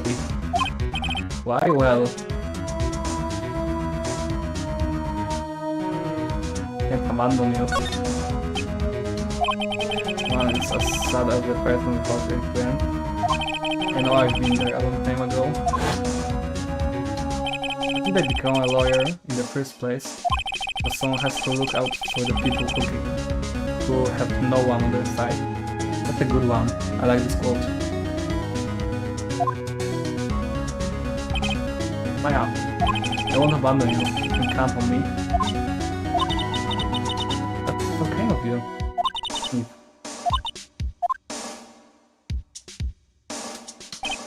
Well, let's fight this one and get you out of here. Hey, thank you. She smiled at us. She looked like an entirely different person. One last question. You are innocent, right? Yes. Can I trust you? You trust me too, okay? The deal. What next? Something that's been bugging me. But what was inside that strange woman's drawer? It was when I tried to look into the drawer that she got all defensive.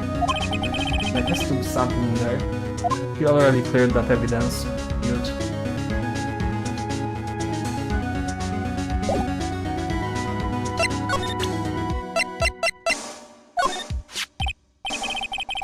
Hey, I got your cell phone back. Oh, say... can I listen to my sister's voice? Maya's eyes closed. She listened to every word with such intensity. Before long, tears began to roll down on her cheeks. Thank you.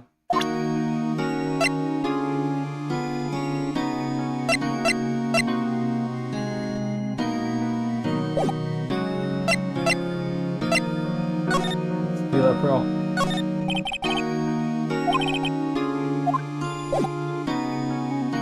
Wait, did I check the window? It's not.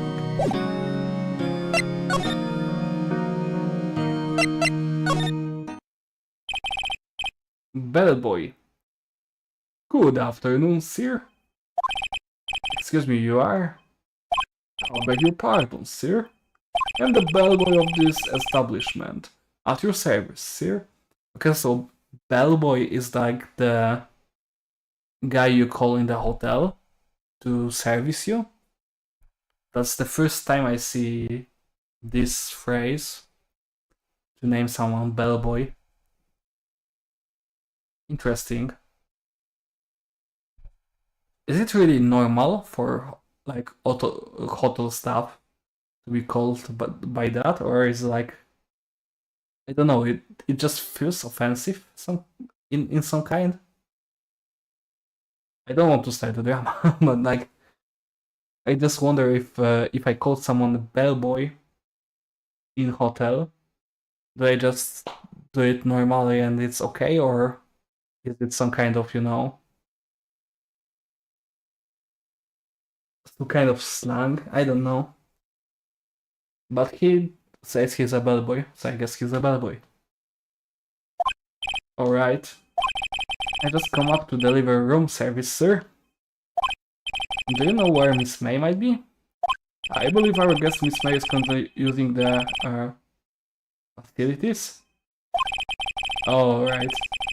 She's taking a shit. If you've no need of anything, I'll be taking my leave. Please stay as long as you like. Enjoy. Why? Shouldn't you kick me off? Yeah. Wait, no, hey. Why does it seem like every time I come here I end up embarrassing myself? Wait, now's my chance to snoop around a bit. I almost forgot. You came back really quick. Might I ask you to inform Miss May that there is a message for her? Please tell her that Mr. White of Blue Corp phoned. Okay, Blue Corp, Mr. White. Alright, sure. Mr. White of Blue Corp. Where have I heard that name before? White. Alright then. White was the name of the guy who ruined Mia and Maya's mother. And killed Mia. Could it be a coincidence? No, it can't. Okay. There's a screwdriver sticking out of that half-open drawer. It's my chance to see what's inside. What do we have here? A wiretap. What would a woman like her be doing with a thing like this? Wiretap added to the court record. There's definitely something suspicious about this Miss May. Why would she have something like this in her hotel room? There's a story behind all this, you know it? Alright. I'll be using this bit of evidence in tomorrow's trial, that's for sure. For my sake, I'll get to this woman's bottom. Wait, I mean, you know what I mean. Okay, that game's great. The wording is sometimes very good. Oh, bellboy? Still here? Oh, time to scrum. I look forward to tangoing with you tomorrow, Miss May.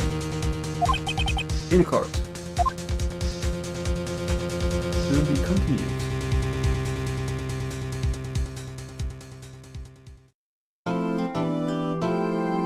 Yes, please save my progress up to this point.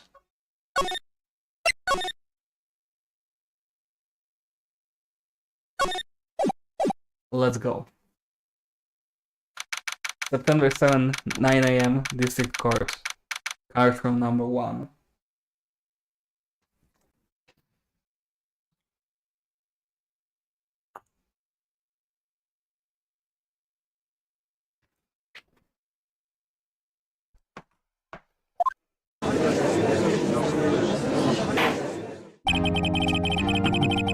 Court is now in session for the trial of Miss Maya Fey. The prosecution is ready, Your Honor. The defense is ready, Your Honor. Message work. I would better not show any signs of weakness today, or he'll be on me in an instant. Mr. Edward, please give the court your opening statement. Thank you, Your Honor. The defendant, Miss Maya Fey, was at the scene of the crime. The prosecution has evidence she committed this murder. We have a witness who saw her do it. The prosecution sees no reason to doubt the facts of this case, Your Honor. I see. Thank you, Mr. Edward. Let's begin then. We may call our first witness, Your Honor. The prosecution calls the chief officer of the scene, Detective Gumshoe. You fucking idiot. Witness, please state your name and profession to the court. Hey, name Big Gumshoe, sir. I'm the detective in charge of homicides down. What? I'm the detective in charge of homicides down at the precinct, sir. Detective Gumshoe, please describe for us the details of this murder. Very well, sir. Let me use this floor map of the office to explain. The body was found by this window here. Actually, not here. It was literally under the window. The cause of death? Loss of blood due to being struck by a blunt object, sir. The murder weapon was a statue of the thinker, found next to the body, sir. It was heavy enough to be a deadly weapon, even in a girl's hands, sir. The court... well, not this way. The court accepts the statue of evidence. Still calling it a statue. Floor plans added to the court record. Now, detective. Yes, sir.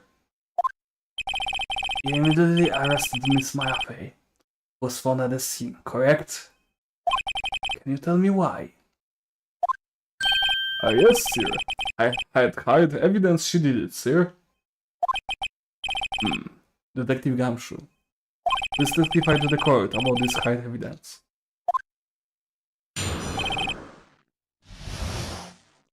Maya Fey's arrest. As soon as the phone called me in, I rushed to the scene.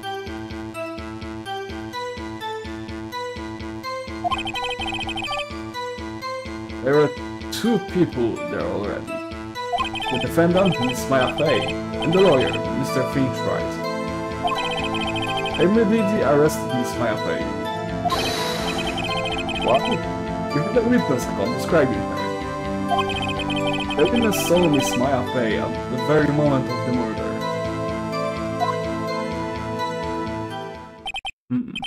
At the very moment you say. Very well, Mr. Wright, you may begin your cross-examination. Yes, Your Honor. Cross-examine what?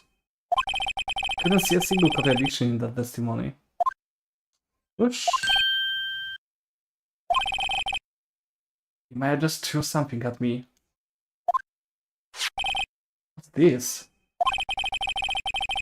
When my sister couldn't find any contradictions in a witness's testimony, she'll bluff it and press the witness on every detail. The witness always slips up and says something wrong. It worked lots of times. Yeah, I should have expected Maya would know some of her sister's tricks. Alright, let's give it a try. Something the matter? No, Your Honor. I'd like to begin my cross-examination.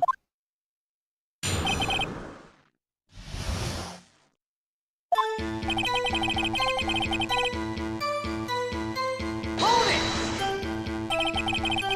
Who did you say you got a call from? Hey pal, don't play dumb, you know who. The call was from a customer at the Gatewater Hotel, right across from the crime scene.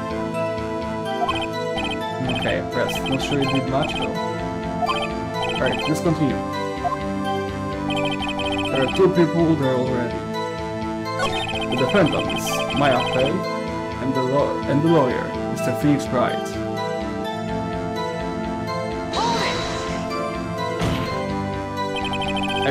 Are you absolutely sure it was us? Listen, but your dumb act will only get you so far. Her funky hippie clothes and spiky hair, you still stand like suspicious people at the crime scene. But he does kind of point out that. It's pretty inexplicable. He might point to press with a little more care. Immediately arresting Miss Maya Fey. Why we had a witness account describing her.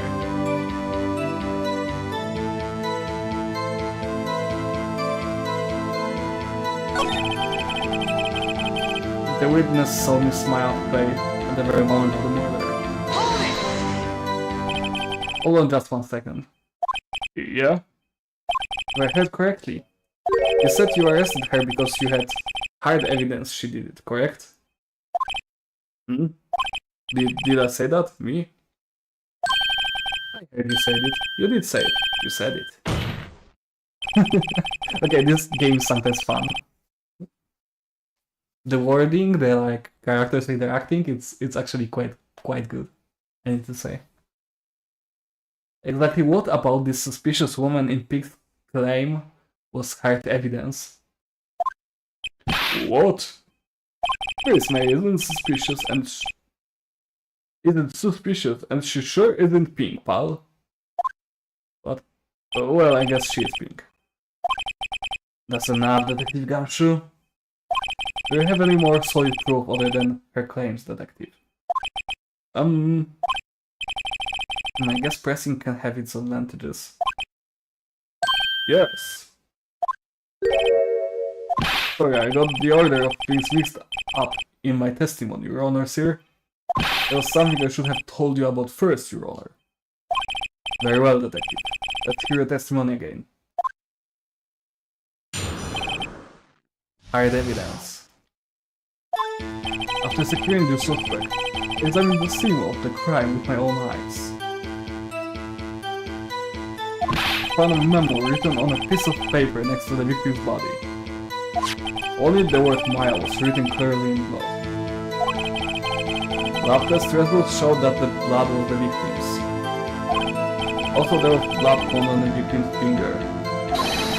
Before she died, the victim wrote the killer's name. Order. How you like that? That's my hard evidence. Before we begin a cross-examination, I have a question for you, Detective. Your Honor? Why did you testify about this vital piece of evidence the first time? I know. I'm really embarrassed I forgot about it, Your Honor, sir. To be more careful.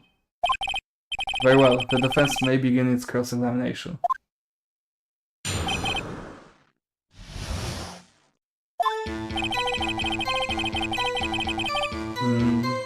Here this let's press this one.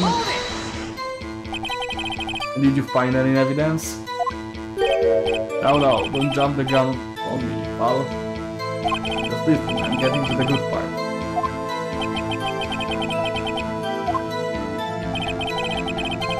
On a memo written on a piece of paper next to the victim's body.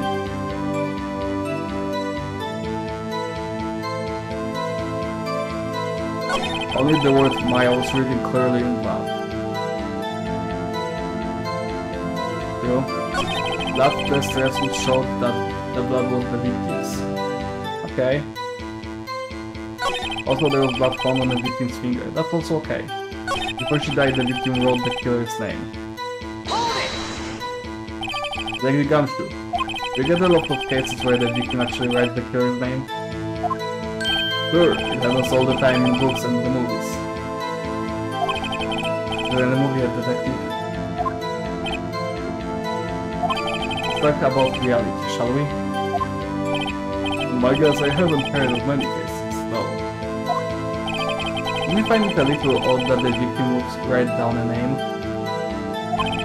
Especially the name of her own sister? Oh yeah, actually you got the point, Paul. Objection! Stop right there. The witness's opinion on the matter is irrelevant. The facts are clear. The victim wrote down the name of the accused. The victim told us the name of her killer. Order, order. Didn't go so well. But that's right, that's what he said. It's called testimony. Okay. There has to be contradiction in there somewhere, let's find it. The securing the suspect. I examined the scene of the crime with my own eyes.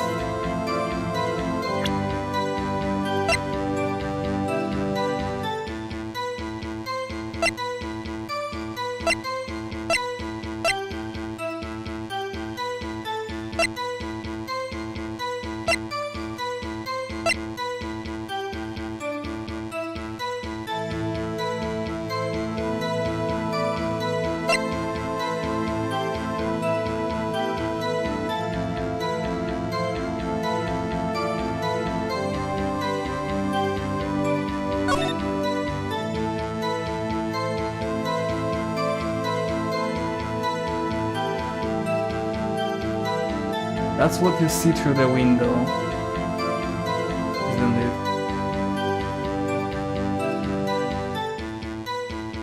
The light part. The body was not seen.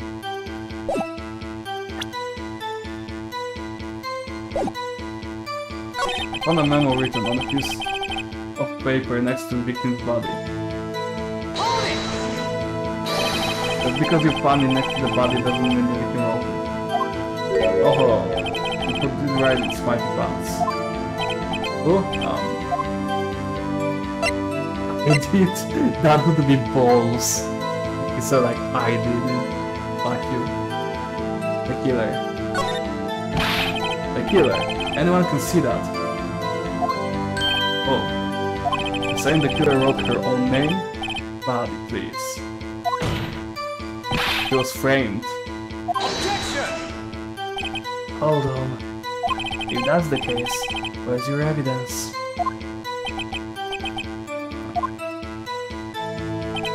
I guess that was a bit of a tall order for you. Judges without evidence shouldn't open their mouths, Mr. Wright. Yeah, Paul? Well, detective, put what's written on the memo pad. With the word Maya was written clearly in black.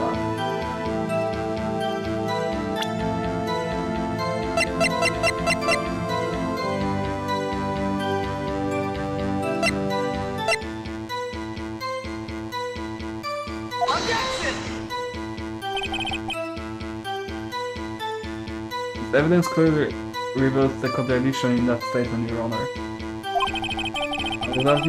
Are that evidence and the statement just now related? They aren't, are they? Not at all. Right, please bring the parts over before making accusations. Berta.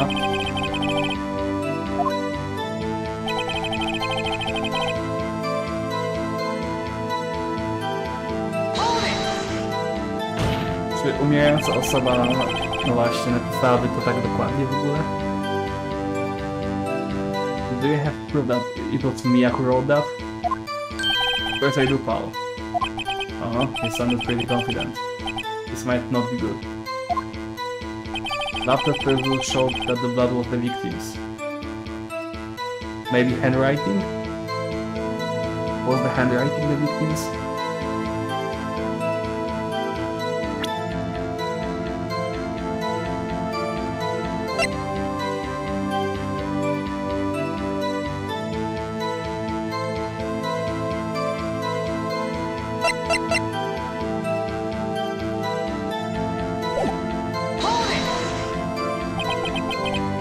what kind of tests were these again? What kind?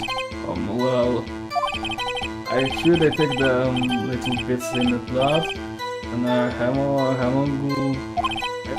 goblins, hobgob, goblin boblin. Like, very fisty testimony on this matter, wow. An expert on blood tests. Yes, that was very clear. You may continue with your testimony. Thanks, Paul. I'm in your honor, sir. Yeah? I look forward to your next evaluation. As should you. Oh. That was a mess. Right, where was I? I thought there was blood found on the victim's finger. Okay, what can I do about it?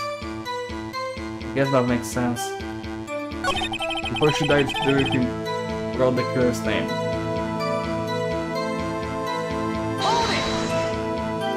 Detective Gumshoe. We get a look. Okay, let's finish that.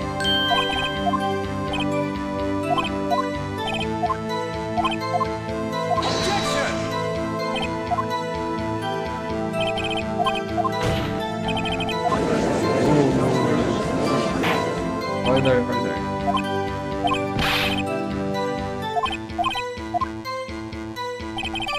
Ah, fuck.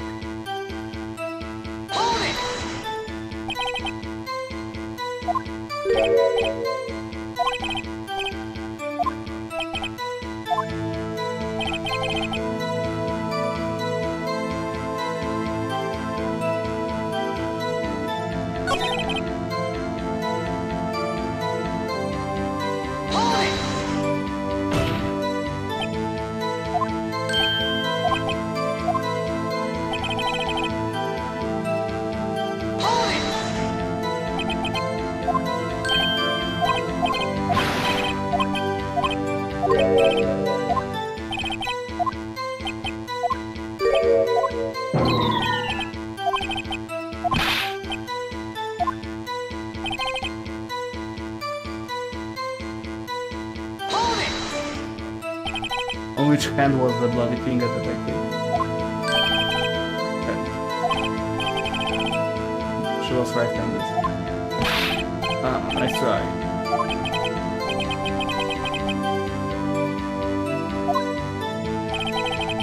Before she died, the victim wrote the killer's name.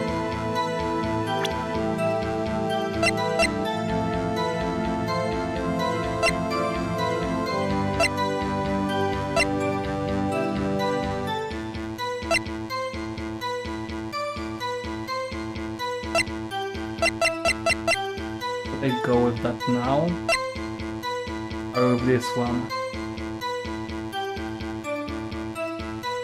Objection! That's one thing I want you to clarify for me here. You say that the victim, Mia Fey, wrote this note. Okay, so it is the time, because it's 9 PM when she died and 9 PM when Maya came into the office. That she was accusing the defendant, Maya Fey. That's really what you're saying? What? This isn't one of those lawyer tricks now, is it? Of course she wrote it. Who else could have? You had it backwards, detective. Backwards? The victim is the only person who absolutely could not have written it. This is a report from your department, detective. Immediate death due to a blow from a blunt object.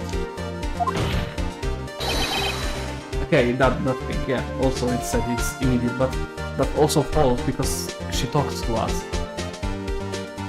They did a false claim that she died immediately.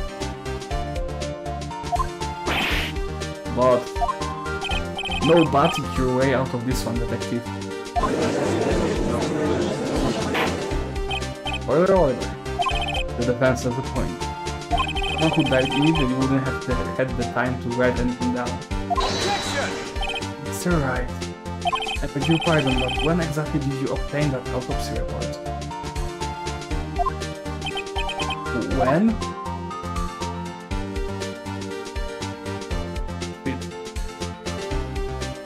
It was the day of the murder, right?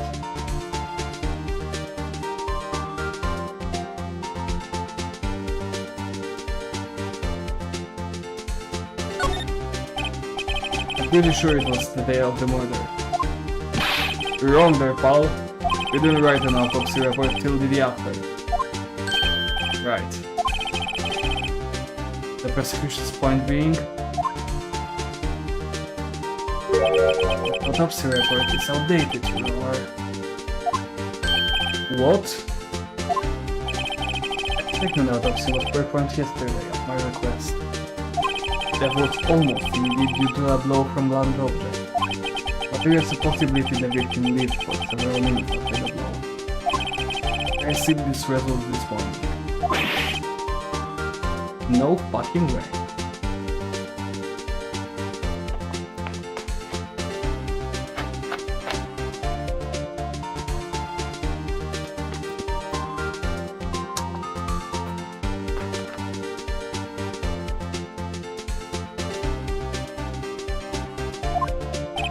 Your Honor, quite easy to imagine that the victim did have time to write Maya.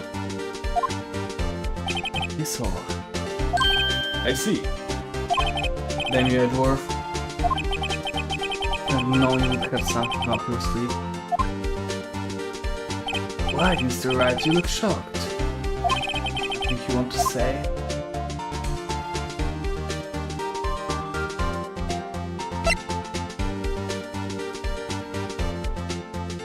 Detective Sham. Detective Gamsho, you're a sham. How could you give me a faulty report? Oh, I thought. Detective Gamsho.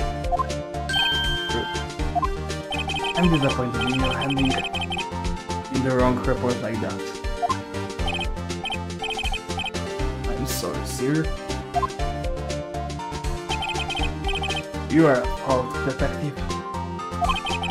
This isn't going to look good on your evaluation next month. What about... Your Honor, I submit this report to the court. Understood. The court accepts the evidence.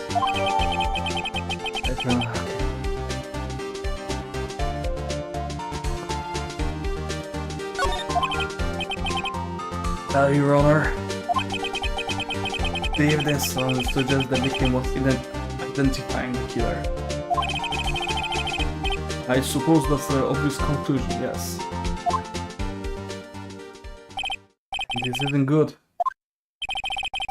The prosecution would like to call its next witness. This poor innocent girl saw the murder with her own eyes. Poor innocent girl, huh? Let the witness, Miss April May, take the stand. Sorry, what part of her is innocent?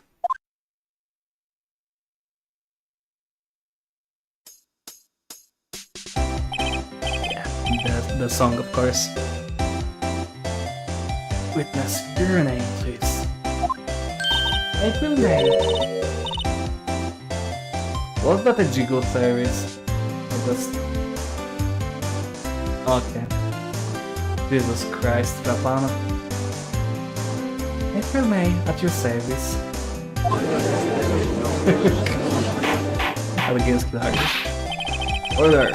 An introduction should not require any reaction from the crowd.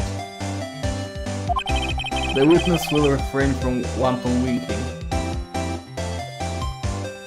Oh, yes, Your Honor. This is not good. You've already captured the heart of every man in this courtroom. Thus, where were you on the night of September 5 when the murder occurred? Gee, I was like in my other room? I checked in right. I checked in right after lunch. This hotel is directly across from the Pay and Co. Lower distance. That's right, big boy. Jesus Christ. Let's justify to the court about what you saw. Okay, let's catch her. It was like 9 at night. I looked out the window, you know? And then, oh, I saw a woman with long hair being attacked.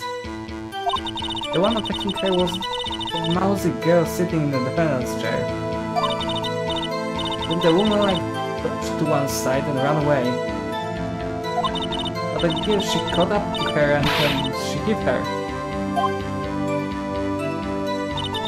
Then the woman with the long hair kinda slumped. In the end, that's all I saw. Every little itsy witsy.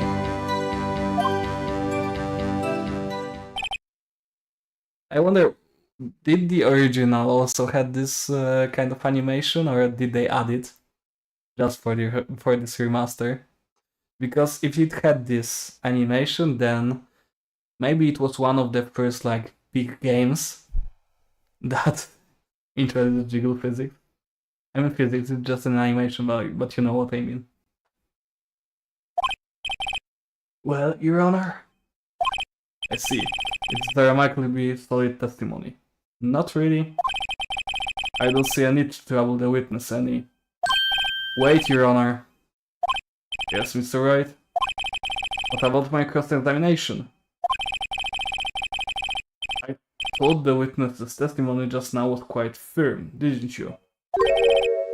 Mr. Wright, I understand you were Miss Mia Fey's understudy, were you not? You must know her techniques well. A cowardly way of finding tiny faults in perfectly good testimonies. How dare you? Well, Mr. Wright, will you cross-examine the witness? Yes, I'm doing it. I will gladly proceed with the cross-examination. Only because I have a feeling Edward doesn't want me to. He has to have some weaknesses. Very well, you may begin your cross-examination.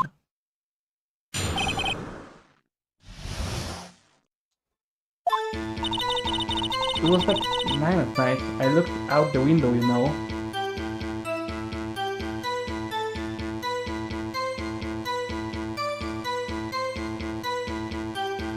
Yes. That's correct. Why did you do that? Huh? Why?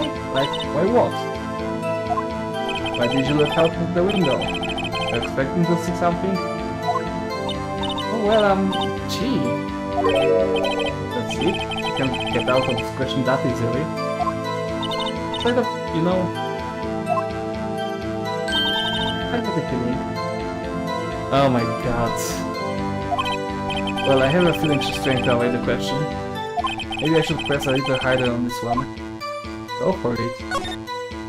Let's see how far I can run with this. Surely you must have had a reason to look out your window at the time of night. Objection! Mr. Wright, I'll not have you badgering my witness. Badgering? You insist on needling her with these trivial questions.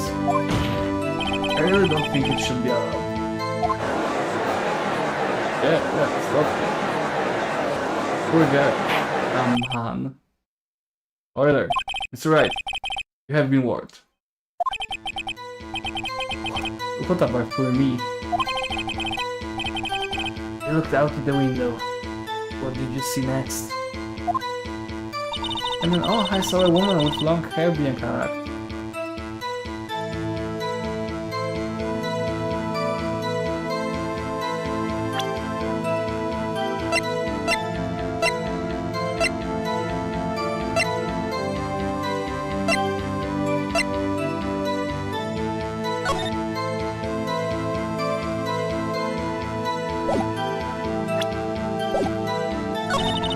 Attacking her was with another girl sitting in the defendant's chair.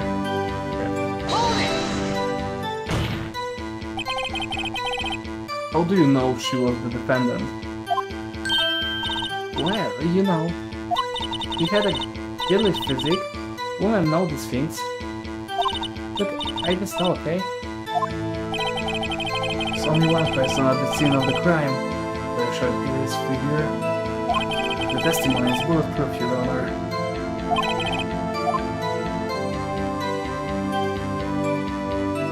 I do question the testimony. Hold on a minute, that testimony stinks. What? Miss May, I'm willing to bet that. You're lying. You're telling the truth. Do you really see the defendant?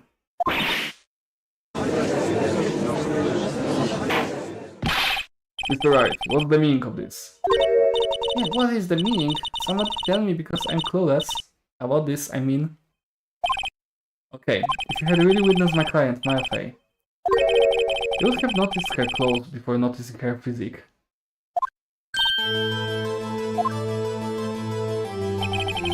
No one wears clothes like this on a daily basis except her.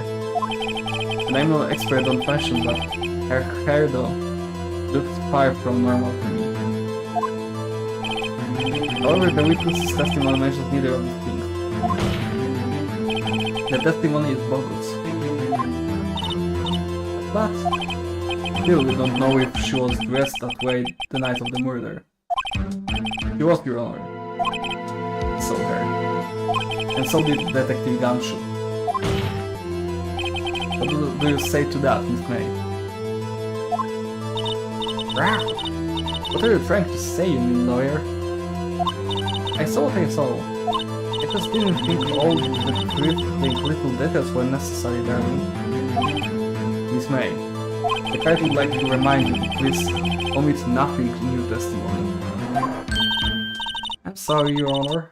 I'll be a good girl, I promise. Your testimony again, if you would.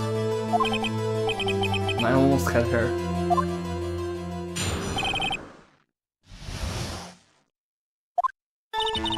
I did see everything I did. The victim, the woman does the first attack and ran off to the right. The girl in the hippie clothes ran after her. He hit her with that weapon, I saw it, I did. That clock, kind of statuette clock. Pinker, I think? And that's the accuracy of my report must title you? Yeah, it does title me, it's too accurate.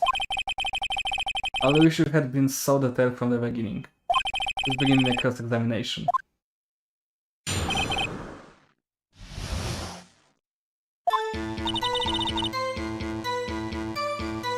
Już tutaj. Dał.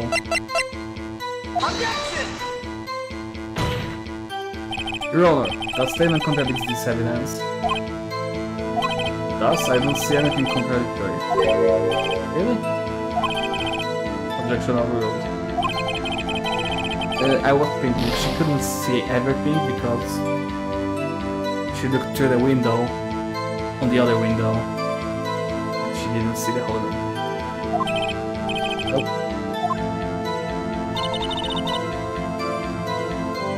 Oh, just press it. So you saw me then too? Of course. I would remember that spiky hair anywhere. Spiky. I would just refrain from personal attacks on the defense attorney. Oh, I'm sorry.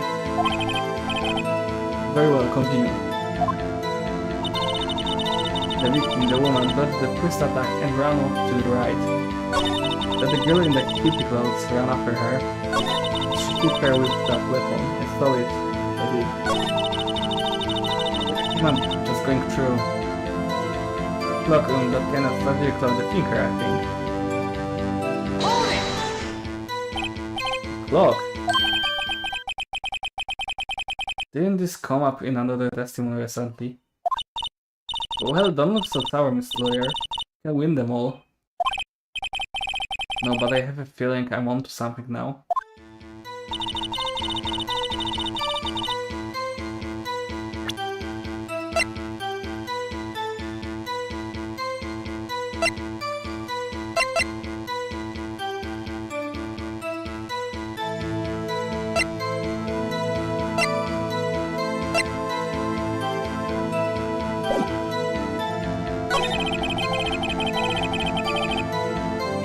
previous testimony must have been what Edward wanted her to say. Reduces the testimony in her own words. The present squeeze the deal out of her. Figuratively, of course.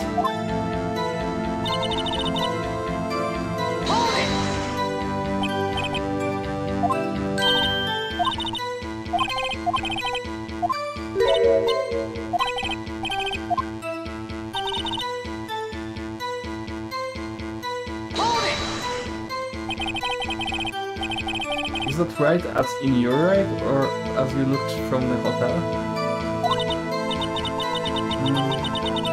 Which hand do I hold my knife in again? Right, it was my right hand, right? The plan is right? Please continue. Then the girl in the cubicle ran after her.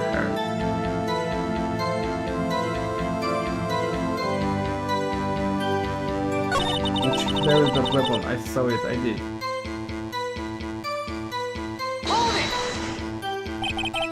Where did this weapon come from?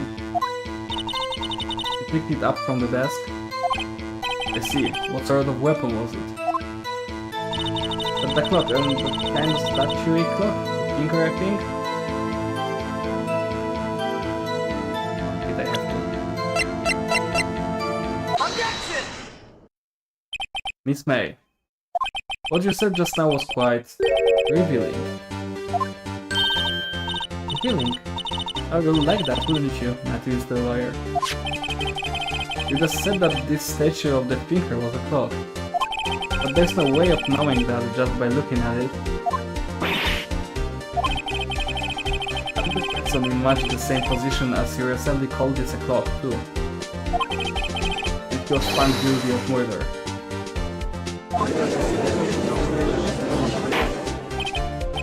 Order. Miss May, can you explain how you know this was a clock? Okay. Witness saw the murder with her own eyes. That's all that's important here. Nope. Defense is trying to confuse the issue with trivial concerns. Yes, of course. You will withdraw your question, Mr. Wright. Objection! But questions are all I have, Mr. Honor. Your Honor. And as you might recall, I've caught murderers with those questions before.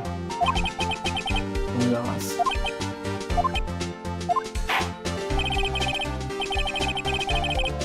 Objection sustained. You may continue to question the witness.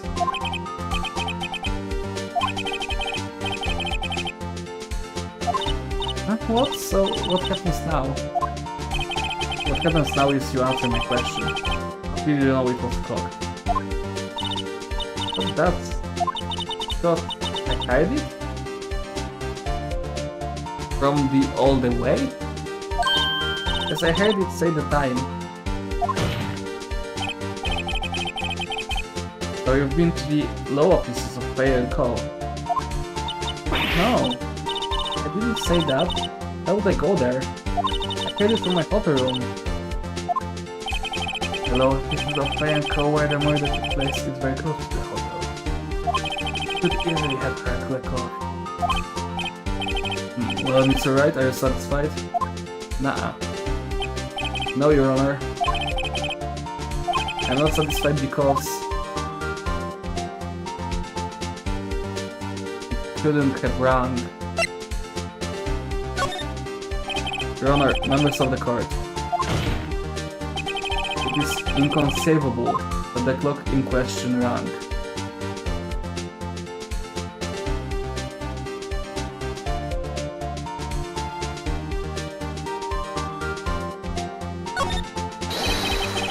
The clock is missing its clockwork.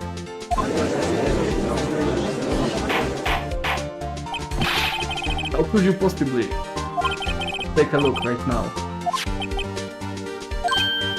Oh. Anything interesting, Your Honor? It is as the defense says. The clock is missing its clockwork. It's quite empty. Mr. Wright, would you care to explain to the court the meaning of this? It is as you can see. The clock was empty. It couldn't have rung. Therefore this witness, the big fat liar. Fat? Well, Miss May?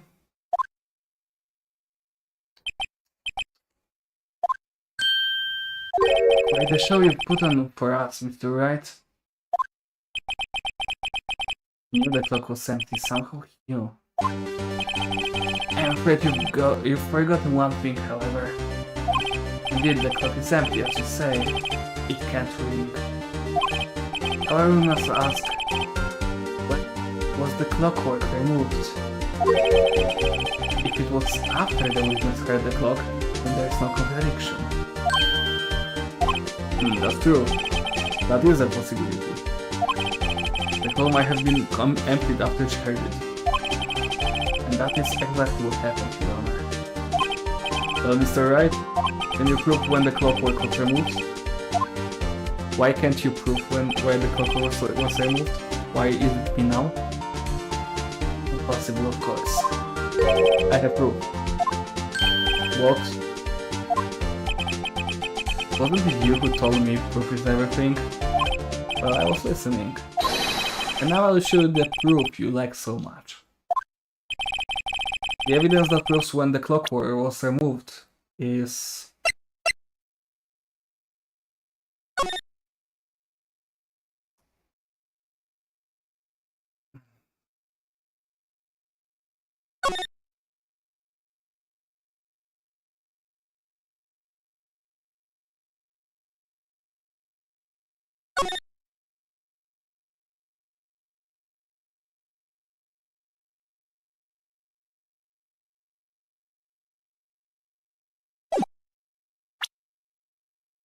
Take that!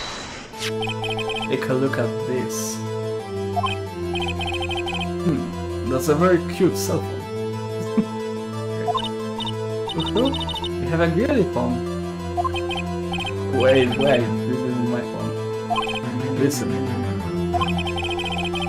This is the defendant's cell phone, and it contains a recording. Recording of a conversation she had with the victim on the day of the murder. Order.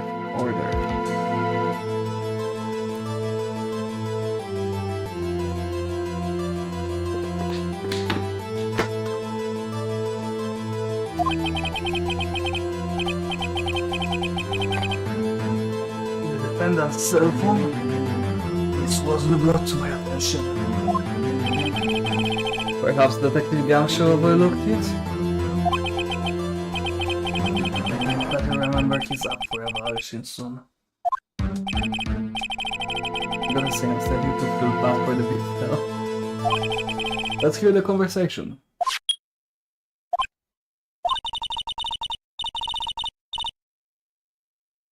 You just want me to hold on to the finger for you then?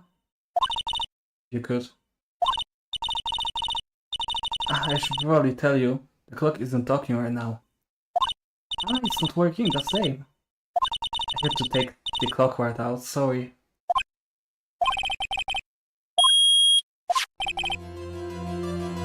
Your Honor, I think this makes it clear that the clockwork was already gone by the time this was recorded. It was well before the witness even arrived on the bell.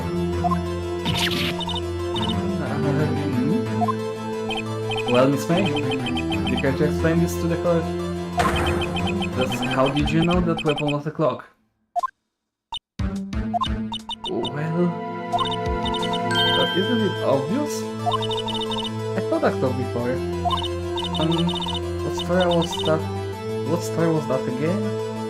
I go to so many. Oops, I forgot. But the witness had seen this before, that would make no. We know who made it. Does the defense have any objections, Mr. Wright? Yes. The witness claims she had seen it before, but this directly contradicts the piece of evidence already submitted to this court. But then let's see it. This produced this evidence that will prove the witness had not seen the clock before.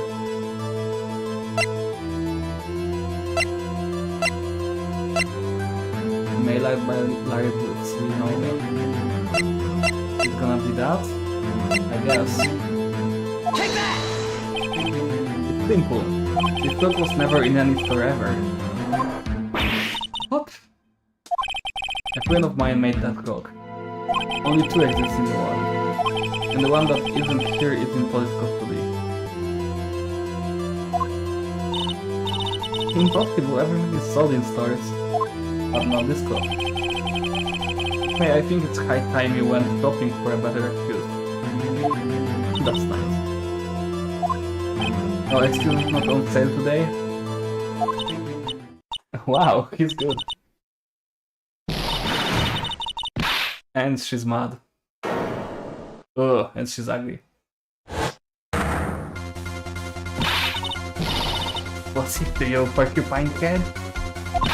Study clock doesn't matter, okay?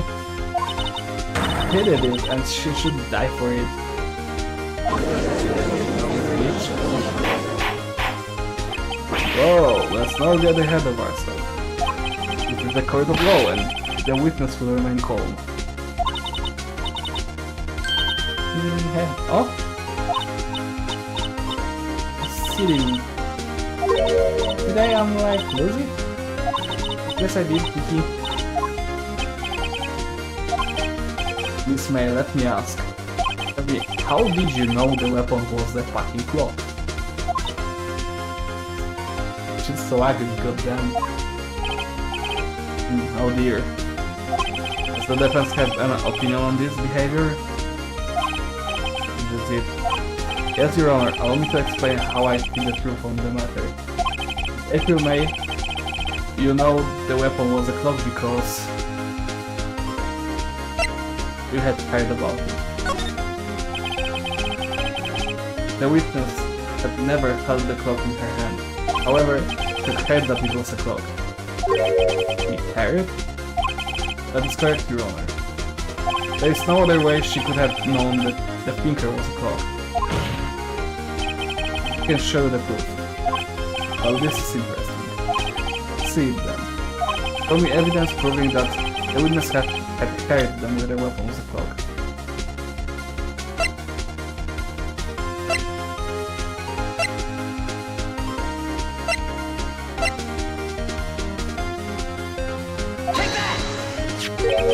But look at this. That? I found this in May's room.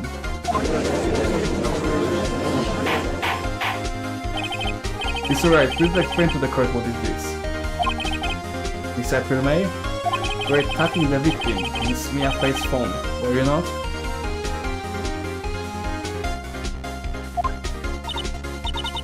Objection! Your Honor, this is irrelevant. I'm not entirely sure that is. Objection overruled. It troubles me that our witness was in possession of a wiretap. Does the defense really claim that the witness was tapping her phone? Absolutely. Even if that was the case, which it's not, we still have to prove one thing. Did the victim ever say that the weapon was a clock on the phone? Can you prove that? I think not. Oh yeah, I think I can. What? That looks so anime action. Here's my proof. The proof that the victim said on the phone that the weapon was a clock is...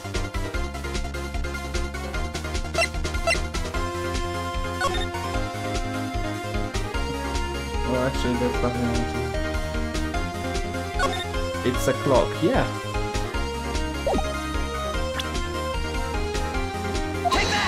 Take that! I present the defendant's cell phone. Yes, we've seen that. This one forward to the conversation between the defendant and the victim. Mia, what's up? You haven't called in a while. Well, actually, there's something I want you to hold on to for me. Again, what's it this time? It's a clock. Yeah. There she said it.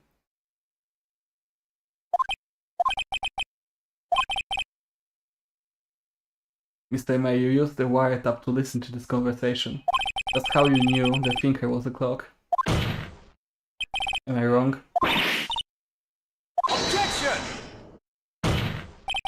Your Honor, this is ridiculous. Your Honor, look at the witness's face.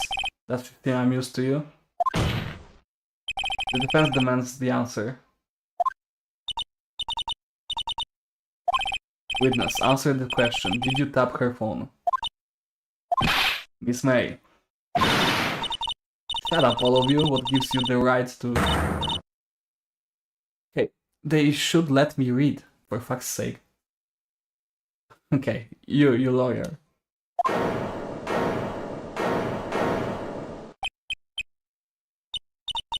It's not fair.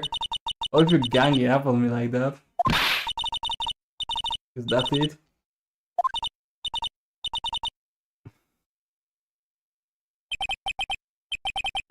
That did it. The court's seen the real Miss April now. Now to deal the final blow. Why the wiretap?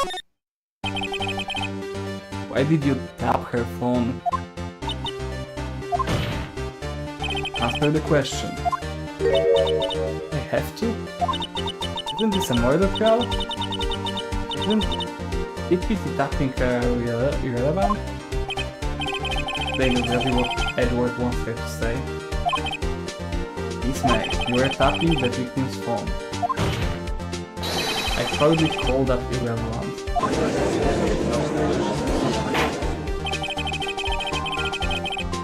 While this court does not condone the defense tone of voice, it has a point. Well, Miss May, do you have an explanation for the court? Can you prove you had nothing to do with the murder, even though you tapped her phone? I would like to see her pull that off.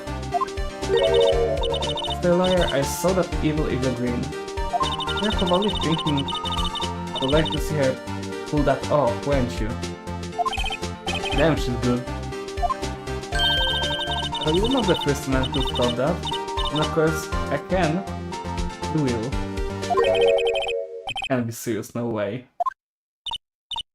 Way, I say, way. And I assure you, I'm serious, Mr. Lawyer. Okay, so the killing happened around 9 at night. Why does just when I was getting room service from that sweet bellboy? Room service? Iced coffee, I believe it was. Iced coffee? You know, like normal coffee but cold? If you don't drink it with the ice melts and then you have regular cold coffee. There. Think I'm making this up? Ask the bellboy. Ergo, the witness was not on the scene at the time of the murder.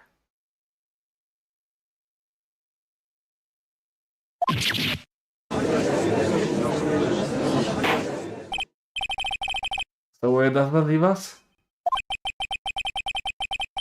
It is my great displeasure to inform you that the witness appears to have been tapping the victim's telephone. However, that's a separate crime with no bearing on the current case whatsoever. Her testimony stands, so the defendant might have commit murder. Yes, I can win unless a time is made to the murder. Well, does the defense have anything to say? Well...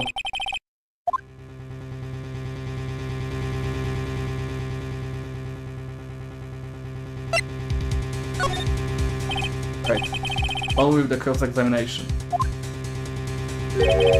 What exactly do you have left to examine, Mr. Wright? April May has admitted to the wiretap, yes.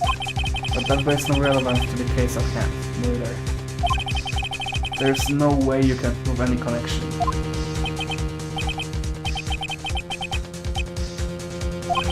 Then I believe the cross-examination is over. The Edward, does the prosecutor have any other witness to call?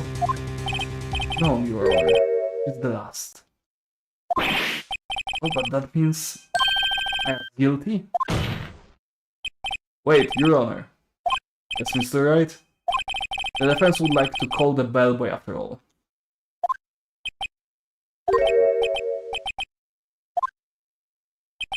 As I thought. May I remind you, dear Mr. Wright, should you question the bellboy, and Miss April May's alibi proved to be solid, and by default, your client, Miss Maya Fey, will be pronounced guilty. Are you prepared to accept my condition?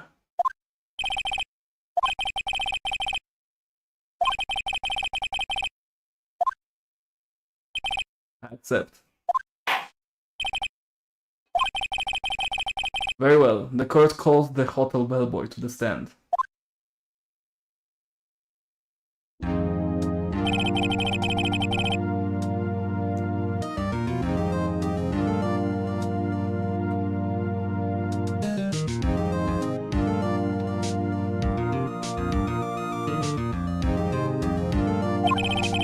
I believe the bellboy is ready to testify. He certainly does look like a bellboy.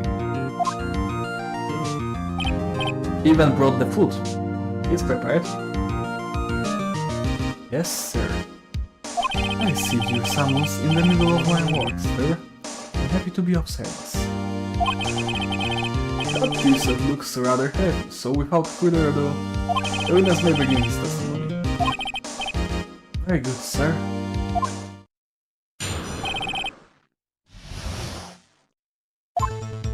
I am the head bellboy at the fine Gatewater Hotel, in business for 4 generations. I believe I received a call after 8 in the evening from our guest, Miss May. It took you an hour? She asked for an iced coffee to be brought to her at 9 on the dot, sir. And that's specific, she wanted it actually that time. So she wanted you to be there. Okay.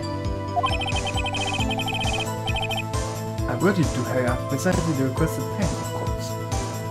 And I delivered their iced coffee to our guest, Miss May herself. I see. The defense may begin its cross-examination. Right, I'm ready. I hope. This is it. If I can prove Miss May was involved with the murder somehow, I will be finished.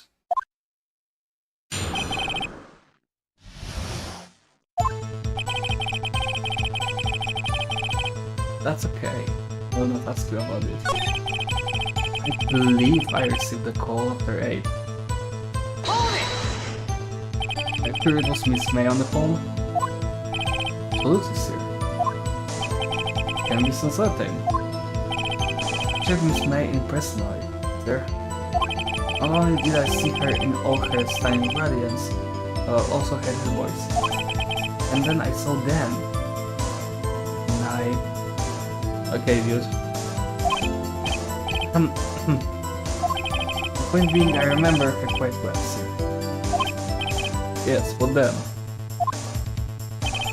That's for an iced coffee to be brought to her at 9 on the dot, sir. 9 on the dot, you say? Yes, I confirmed that detail several times. She was watching a program on the TV and wished to drink after she finished, sir. 9, the time of the murder. Quite specifically. I brought it to her at precisely the requested time, of course.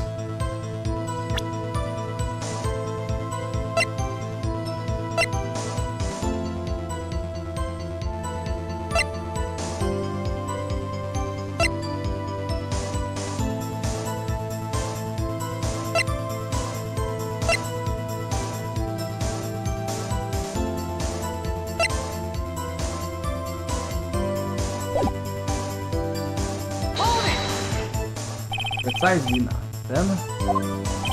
Precisely, exactly, and most definitely, sir, 9 PM. How can you be so sure? Miss May was quite insistent that it be brought then. Oh, bellboy, teehee, I would like this coffee at exactly 9. Something like that, sir. Therefore I knocked on her door at the crack of 9, sir. Ooh! How could she open you and be at the window at the same time? Why would she be so particular about the time? Fucked up. I delivered the iced coffee to our guest, Miss May herself.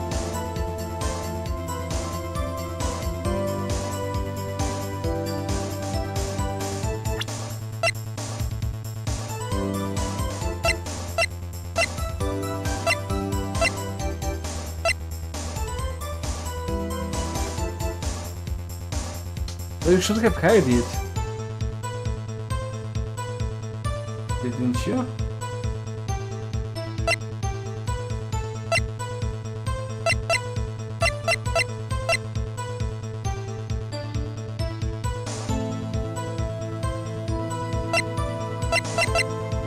Objection!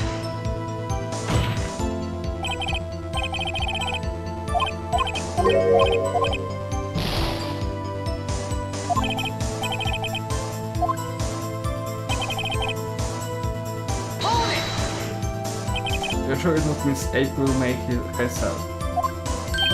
Absolutely. Absolutely? Yes, sir. As in, so very absolutely, sir. It's an enduring mannerism of mine. How come you're so very certain? Well, when I brought the room service, sir, the guests favored with embrace, sir. Sir. Is that French for embrace? It's French for kiss, sir. Another French kiss, sir. More of a peck on the cheek. Why would she have done that? I believe perhaps she was momentarily swayed by my pretty manner, sir. It was a moment I shall never ever forget, sir. It's pretty fishy. I think Miss May was up to something and wanted the Velvet to remember her. Oh good, there's nothing there. That's it?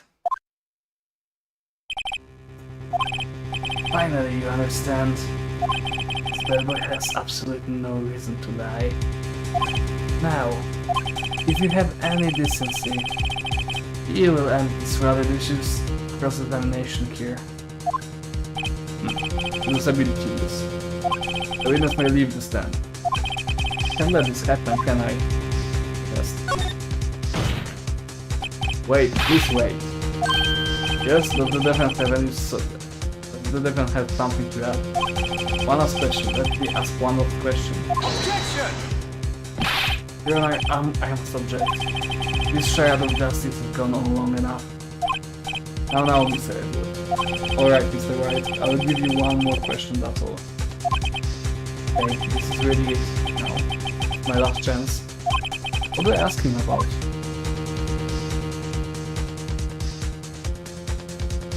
Bed making? Room service check-in. Oh, she was talking about the check-in. But is the time when she called for room service and check-in not connecting?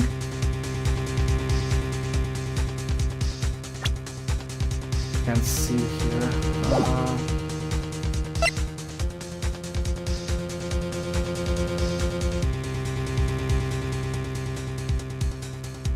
I'm still banking about the room service that we will specifically at 9 and the murder was happening at the same time, so she couldn't like split into two, and he had to like hear things from the top recording, right? Room service. Tell me again about the room service. Again, sir? At exactly 9, I delivered room service to Miss May in room 303. The guest had requested iced coffee. $18 was the charge, as I recall. Let's see. $18? Doesn't that seem a bit expensive? Yes, well, iced coffee for 2, you know. Without skim on the ice, sir. For 2. What did he say? What did you say? Rather quiet. Well, but tell us about the truth. Tell us the truth now. Was someone else staying in Miss May's room? That was objectionable. Objection overruled. Witness will answer the question. Yes, I see. Why did you not mention this in your testimony? Well, sir, you did enough. Let's try. That's the sort of thing you're normally supposed to mention. Yes, quite, indeed. You are a good listener there. Miss Edgeworth will... Definitely not to mention if I wasn't specifically asked. Oof. You fool.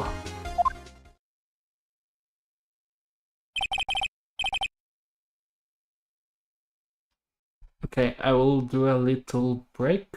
I'll be soon.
Alright, I'm back. And Phoenix says, I've done it. I've won. And I don't think that's the case yet.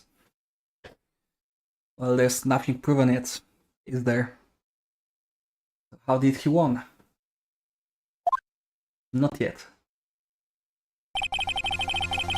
Miss April May checked into the twin room with a man. Correct? Yes, sir. Then when you brought the room service, you didn't see that man in the room. That's right, sir. Your Honor, we have just learned of another person involved who may have been the murderer. In light of this new fact, I hold that it's impossible to judge the defendant. Would you agree, Mr. Edgeworth? Who, Mr. Wright? With this other person? Simple, it was the man with Miss May. The man who checked in with Miss May. Your Honor, this has been previously revealed. Miss April May was tapping the victim's phone. Yet Miss May herself had an alibi at the time of the murder. However, that does not clear the man that was with her. The bellboy saw no one else in the room at the time of the murder. My, what a convenient little setup. It's too late.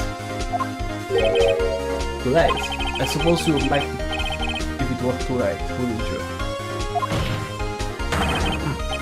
After all, it was you who hid the presence of the other man from this court. Right, amateur. These accusations are ludicrous. Enough. The court acknowledges the defense argument. I expect the prosecution and defense to look into this matter fully. Am I understood? Yes. Yes, Your Honor. That is all today for the trial of my affair. Court is adjourned.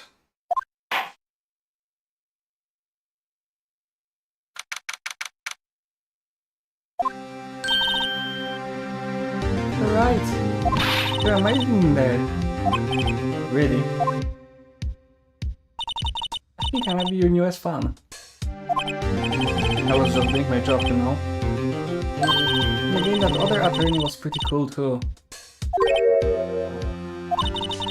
Face of his eyes white and friendly lips. The shivers up my spine. If you say so. So, what happens with me? I get to go home now?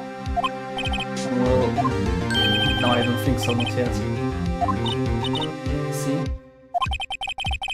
But I got a great lead in today's trial. That man with Miss May, the key. Oh, I get it. What happened to Miss May after that anyway? They arrested her. I guess she's staying with her parents, won't work everywhere. She's probably at the detention center now. I may have to go down there later. Anyway, this case is far from closed. Yes, sir. I'm going to find out more about this man. Do you think he was the one who... Maybe so. Don't worry, I'll find him by tomorrow, I promise. I'm counting on you. For a full record of April May's testimony. I thought it might come in handy during the trial tomorrow. But now that I have it, I'm not so sure. Most of her testimony was all lies. In fact, there's only one part that hasn't been stricken from the record. The victim dodged an attack, then ran to the right, but she was caught and struck. As the part of the testimony. It seemed made up for me, but okay. I don't know how much good this will do to me after all. Anyway, time to hit the pavement and do some investigating. Maya doesn't belong in the detention center, and it's up to me to set her free.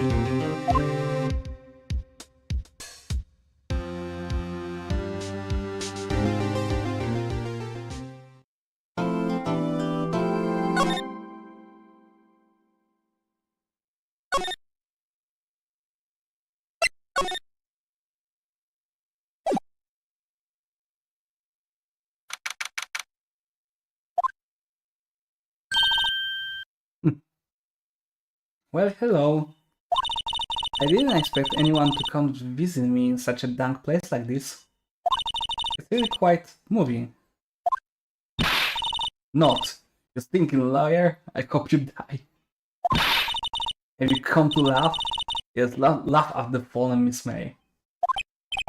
No, not really, there's something I wanted to ask.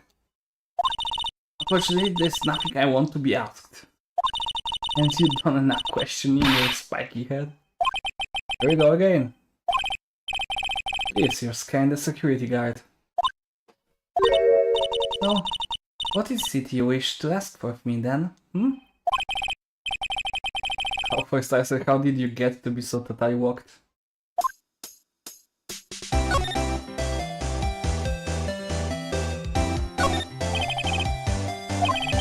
Real pro. Or maybe he just doesn't get to see a lot of women like Miss May here.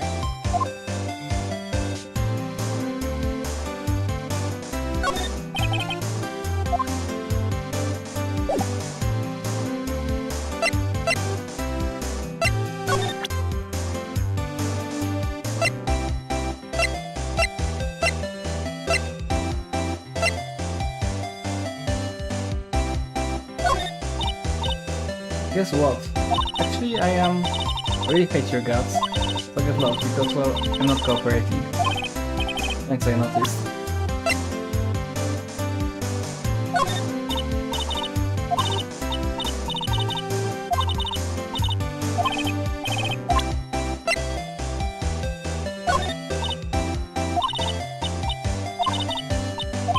Cokolwiek sensownego. Ciekawe.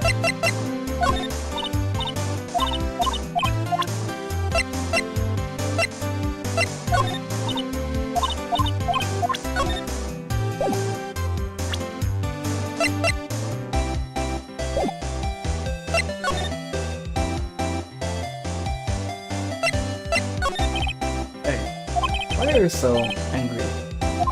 I mean, you don't look like a bad person. That does it, but no feelings come sucking lawyer. Welcome. You can tell, does she have a thing against lawyers or just against me?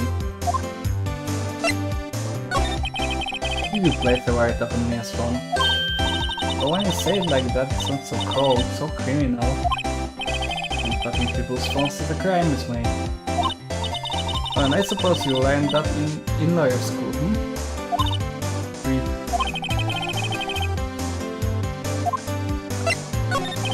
Or the man who stayed with you in your hotel room. Can you tell me more about him? Where is he? Come on. No way, Jose. Maybe if I had something to get her to talk. Well, do I? I don't think so.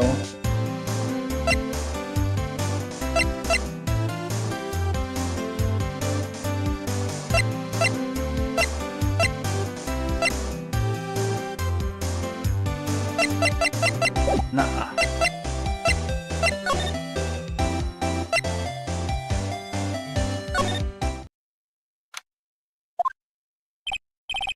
Welcome, sir.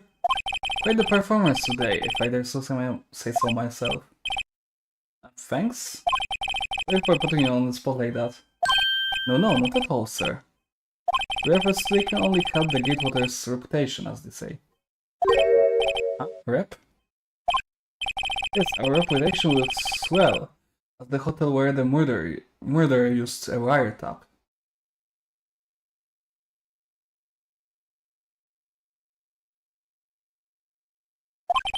You can charge a premium for the room, of course. It will be great for business, sir. Interesting. Oh, Miss May hasn't been tried with murderer. It will become famous. The bellboy who brought the murderer iced coffee. Why do I feel like we're both stuck in the same bad dream? So, you are our honored guest. Please let me know if there is anything I can bring you. That's weird. And there's still the screwdriver stuck in the drawer. Please leave that as it is, sir. is the drawer of terror, hiding place of the murderer's wiretap. Set to become one of the most popular attractions here. It is serious, I don't believe it.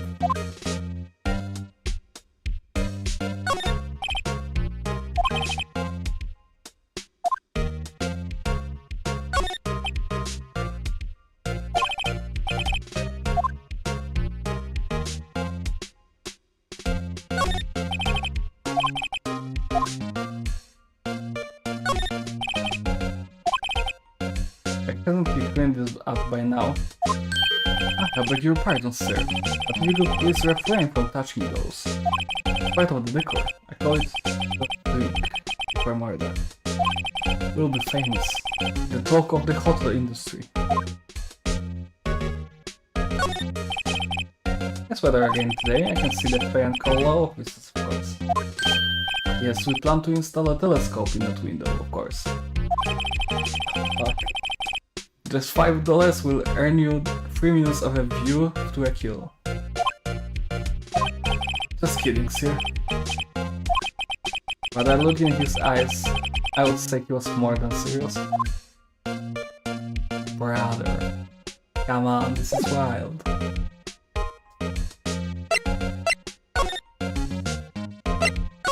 I wanted to ask you about the man who was with Miss May. Yes, he struck me as a real lady killer, if you'll pardon the expression. I knew it from the moment I saw him, sir. He and I are of the same ilk. Really? We both carry the scent of danger. There we are in total agreement, Mr. Psycho Bellboy. You had a photo of that man, I'm quite sure I could identify him. A photo, hmm? Could you tell me about this hotel? Absolutely! And on the subject, I have an excellent idea here. Apparently, this hotel is known as the Gatewater. I propose that we add a subtitle. The Gatewater Hotel Murder Manor. Well, what do you think? Sounds great. Whatever floats your tea set. About Miss May. Oh, her? They're not to boast, but I knew the moment I saw her. She would do it, I said. Do what? I'm starting to think the most suspicious person here is this guy.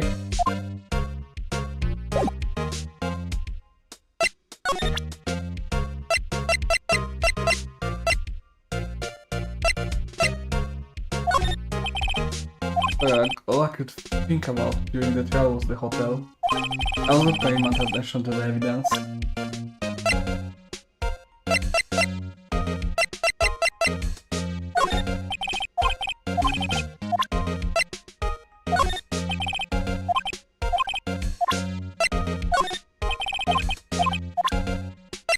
Okay, instant chyba nothing I can find here.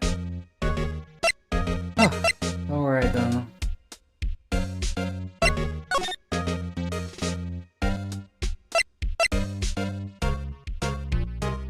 The painting's gone.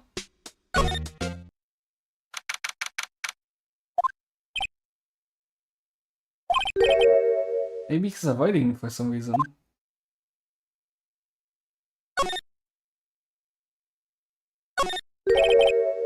What's this old photos? There are two lying here. Nothing has been written in pencil on the box. DL6 Incident Exhibit A, DL6 Incident Exhibit B. Let's take a look at this. I'm sure I've seen this person somewhere. Isn't that the mother of them?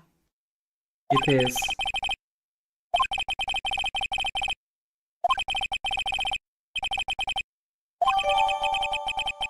On the back there was Exhibit A, Incident written in pencil.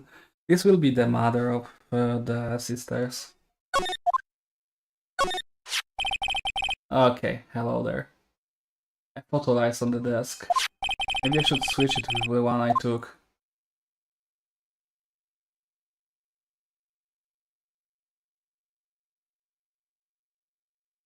Yeah, I want this guy. Just to confirm.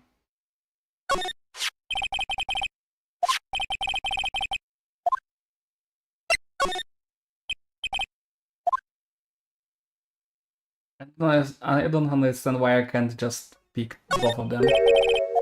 Wasn't there a giant painting hanging on the wall? Yeah, it was painting of... Was it a fisherman? Wasn't it? It wasn't a very memorable painting anyhow. I mean, I remember how it looked, but I don't remember if this guy was a fisherman. But the painting was actually good. I don't know why they talk about it like that. Expensive looking mahogany bookshelves filled with expensive looking books. Okay, nothing new here.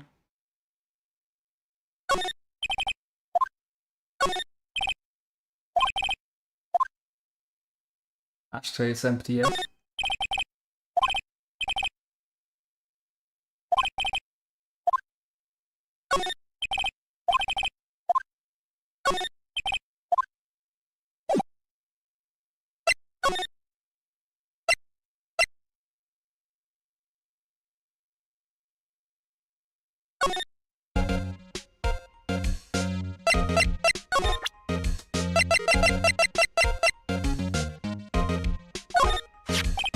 Take a look at this photo. Him, detective? Oh, I'm the lawyer. Oh, I know that. I just wanted to say detective once. You know how it is. I do. Got it out. That is the man who checked in with Miss April May. How about I write an affidavit, swearing that that's him. An affidavit? This guy is way too excited about this. I can write it. Sure, why not? Yes.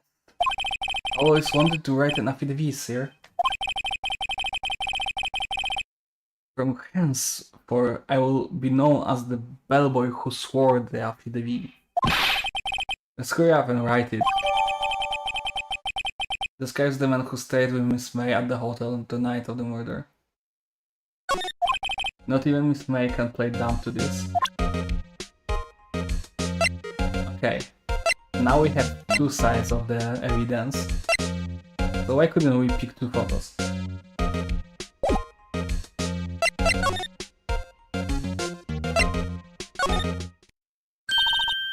You again? Can't you take a hint and stay gone? Hey, the only reason I'm back here is because you won't talk to me. So it's my fault now? You don't just have spiky hair, you also have a spiky heart. In this case, if I am shaving my head.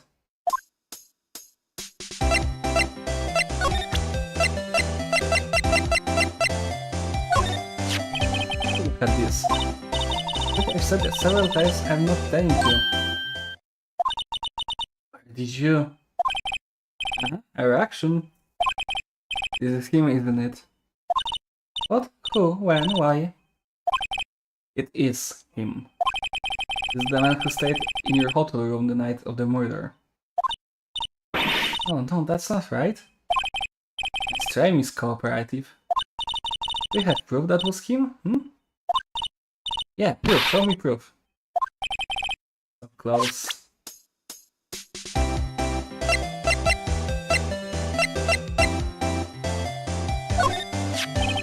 Can you have a look at this? What's that? The bellboy's affidavit tells us everything he saw. That of the man you checked in with was most definitely this guy.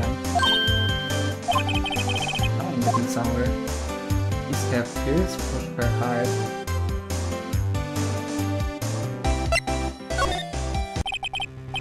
This is all or nothing. Time to do a little bluff. Now you're playing dumb. You don't talk, I'm taking this info to the press. What? Even though he should have been witness to a murder, your little friend was missing. I'm sure the press will have a field day with his reputation. Fine, I will talk. You win, lawyer. Man, that feels so good. Great to be alive. Why are you pumping your fists in the air? Now, tell me about the man you work with. Man, he's my boss. Red White. Oh, his name is Red to the okay. Red White who works for Blue, like a Red White Blue. The president of the information gathering conglomerate, Blue Corp. Red White? Information gathering? Well, I suppose you could call it a detective agency. But this is the man that was with you the night of the murder. I'm scared to talk. I don't want to end up like her. Okay, I'll just ask Mr. White himself. Can you tell me where Blue Corp is located?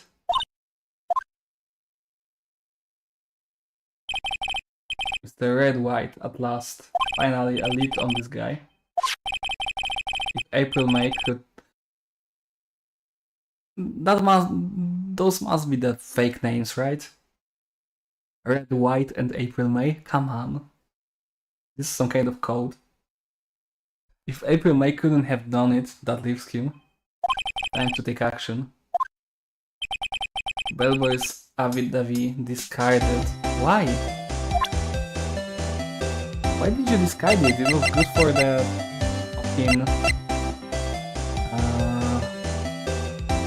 in court.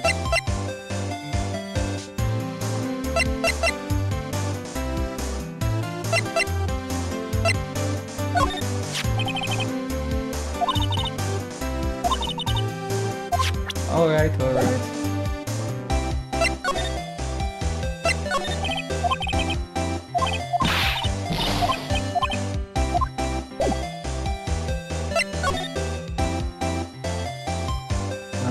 Before the Blue Corp,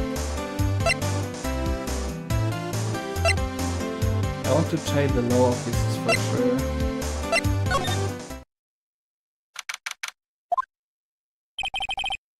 Looks like forensics is taking the day off today. Detective Gumshoe's nowhere in sight. The police really gave this place a working over. I doubt there are any valuable clues left. Of course, it can't hurt to take a look around though. Definitely. It's perfectly clean as always. The only thing... Okay, yeah. I want to check the phone though.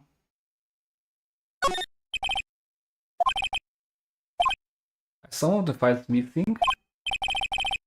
You're not imagining things, come on.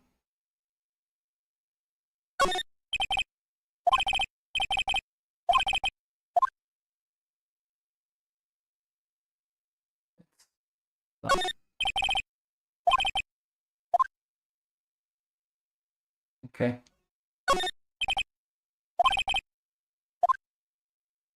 So there is to it. So that's shocking development.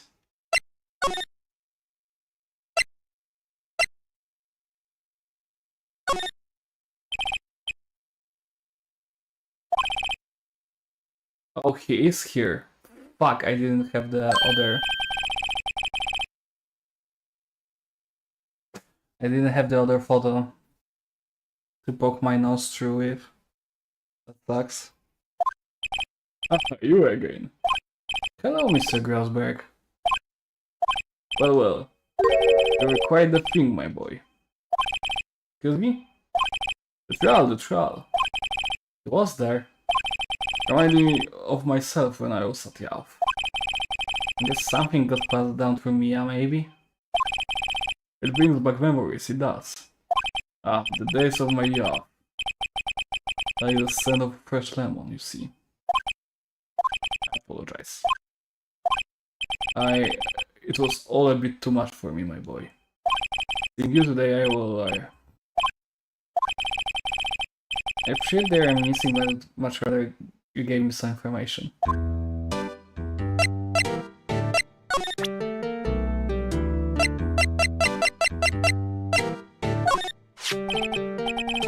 Excuse me, I was wondering about this photograph.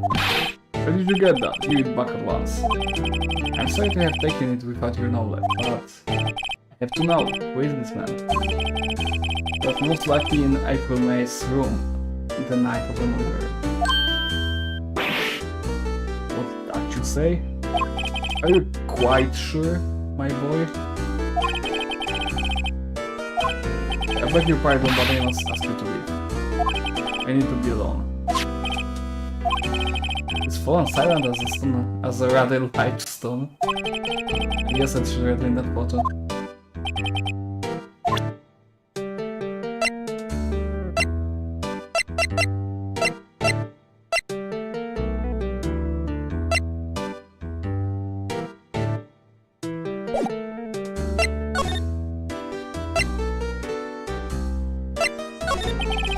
Cigarette break? Apologies, I need to think about things alone.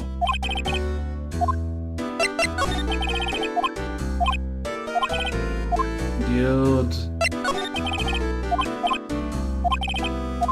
You're not cooperating.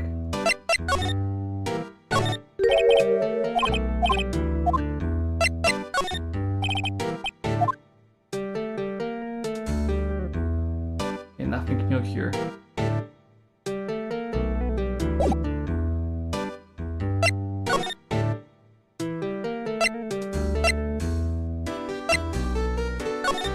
I guess we're going.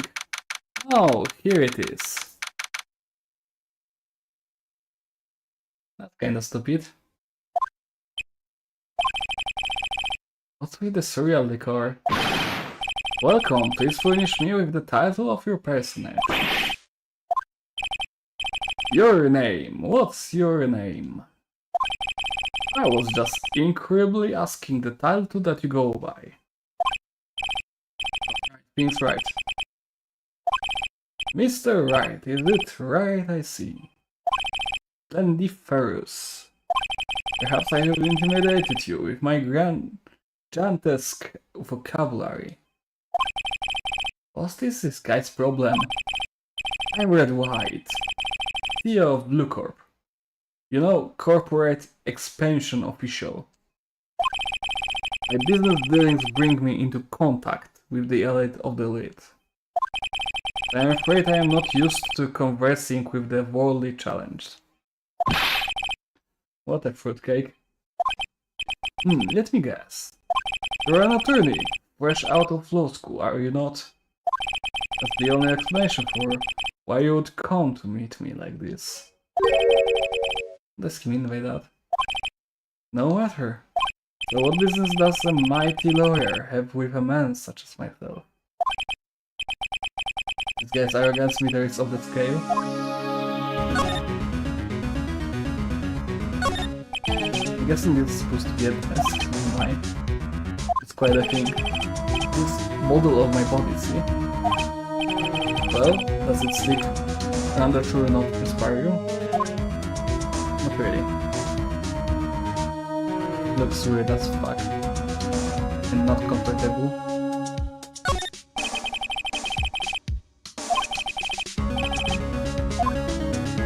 Yes, quite a high feeling. First in line out of the office. Judge's Special Runner-Up. Best Participation. Judge's Cooperation Award. Special Good Try Prize. What the fuck? There was judges and special cannot stand out. Picture of a man holding up the world. The blue curved side certainly stands out though. The model for the man is, of course, Mr. White. Really work of art, but only too beauticious for you to appreciate, correct?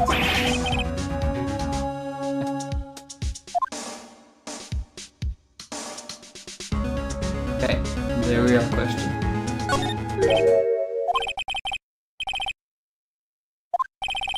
Ridiculosity. I have no interest in anything but originals. That right there is a bona fide original. Worth 5 million for sure.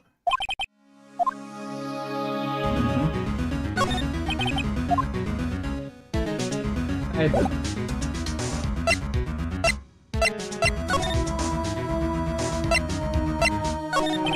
What kind of company is Lookup anyway? Excellent question. We buy and sell various kinds of information. We're a company of the future. You might say we are the future. Well, information? In just 10 years I've built this business up into grand offices now. In case you were wondering, Blue Corp was named after the color blue. I, Red White of Blue Corp, founder and CEO, named it so. And why you ask? Because I like the color blue, of course. Fantabulistic, is it not? Nah, it's pretty cringe. Okay, Miss May. Miss May is an employee of Blue Corp, is she not? Correct, she was my secretary. What a shock it was to hear what she has done. What she has done? You mean the wiretap? Indeed, she is paid to answer phones. Tapping them is not in her job description. She does gather information for us as a part of her duties. But I assure you, we do not condone illegal methods. It is inevitable that she would do this. It sounds like he's trying to turn Miss May into a scapegoat.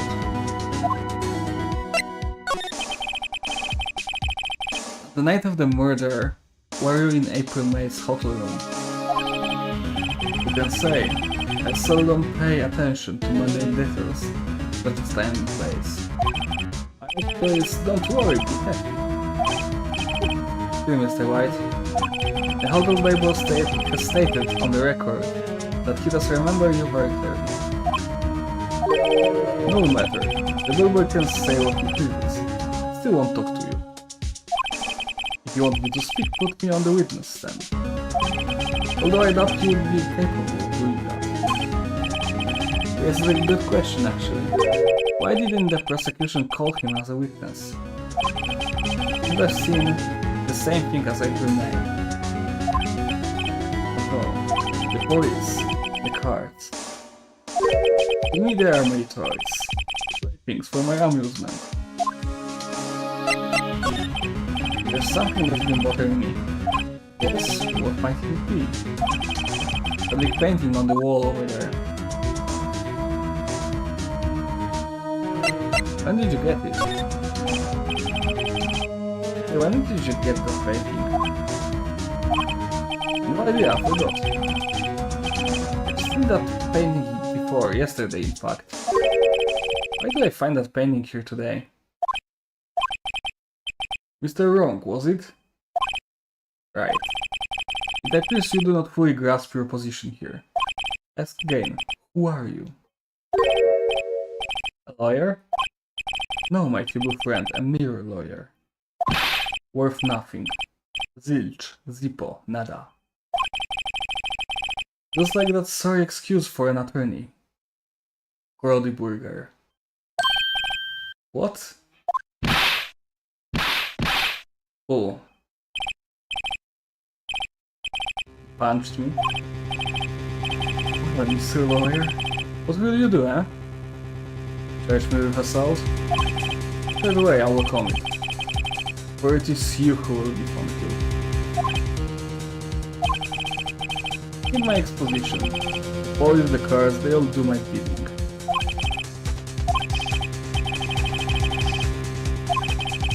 I don't expect you to understand, it is a world beyond your compensation. Thank you from Grill Burgers, I presume? Mr. Grossbanks, yes. Then you must ask him, why is it that this painting of his hangs here? Perhaps then he will tell you. Perhaps he will explain how man can live life purely for personal profit. So now, skadadoo, there's nothing more to discuss.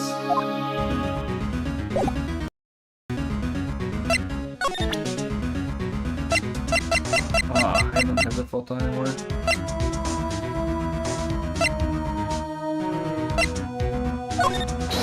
Would you be kind enough to see during inane chattering bucket the premises? I will put it in the language you are sure to understand. Shut up and get out. I have nothing more to say.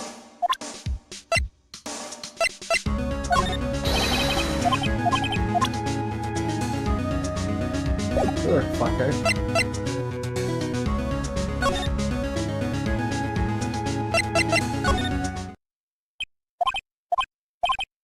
I don't think he's noticed me standing here. On nie ma wzroku? On ma tylko węch? Maybe I should clear my throat. Jumping just Joseph once. Oh, you! What's wrong? You look so pensive, like an old man at the end of his days. I'm not senile yet. I was just thinking about this whole mess. I think it's better him. That much is clear.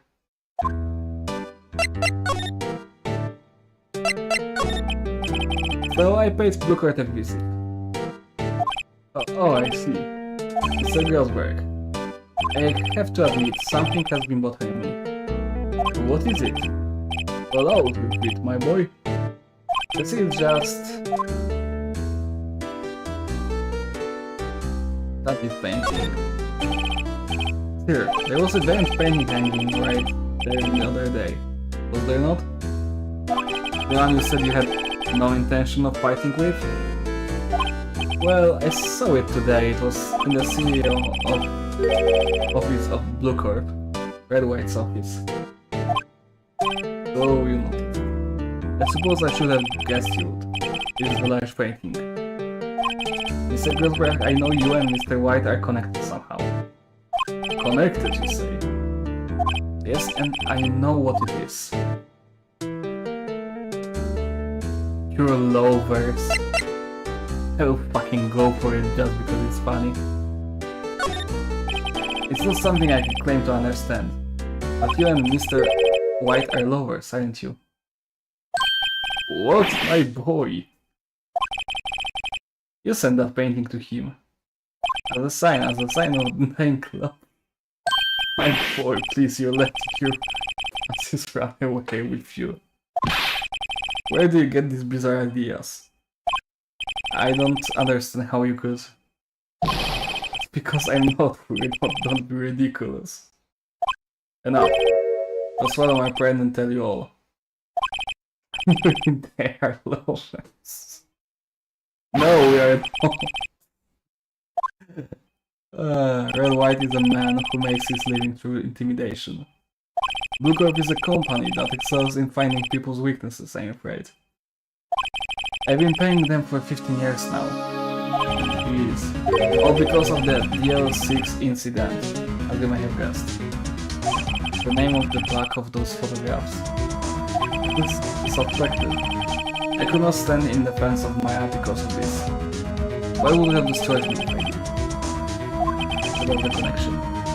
It is hard for me to tell you this, my boy. Arresting Red White will be nigh on possible. Possible? Why? There's information on everyone. It gives him an iron grip. He owns judges, attorneys, prosecutors, police, politicians. They are bound unable to do harm to themselves, and therefore to him. Don't look at me like that. What you see is nothing more than the wait of many years.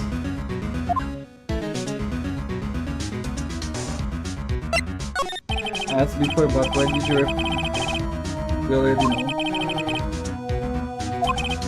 It's right?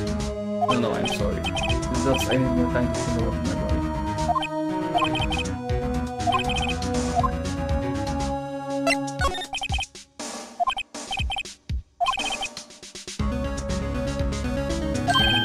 What's that? Well, you see, just Mia's sister, that poor girl. Boy, I owe you my thanks, really. I don't know what I would have done if things had gone poorly for the girl. Yes, you can just cooperate with me for fuck's sake. I will defend her, but cooperate with me. The DL6 incident. Knowing why the certain code the police gave the case. It was 15 years ago now. I received a request from a medium. Spirit medium. Her name was Misty Faye. Indeed. She was Mia's mother. She had been investigating a murder murder. What I'm doing? We have been investigating a murder. The bequest of the police. I guess it's getting late enough I can read. She failed. The result, the police called her fraud. This is what Maya was talking about the other way. I did all I could for her, and in the end cleared her of wrongdoing. In that murder case, however, remains unsolved to this day. That case is the DL6 incident. Why were you blackmailed over this, Mr. Grosberg? The DL6 incident was top secret at the time. It made sense, the police didn't want people to know they were using a medium. They couldn't let people know. One person found out.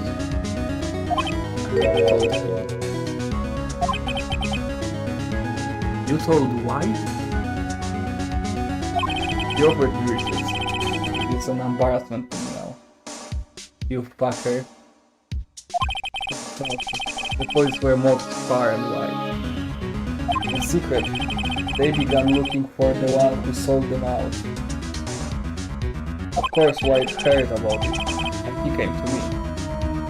Only this time, the offer was blackmail.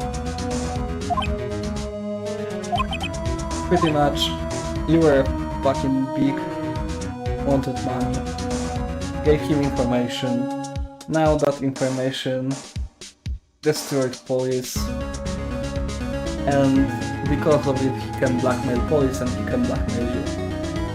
You're just a stupid fucker, hey. White controls the law of this country as he sees fit. Yet if you still challenge him, have a close look at Mia's office. Mia's office? We followed his every move for years. Yeah, there are files missing, thanks man. You may have recorded something called What She Found.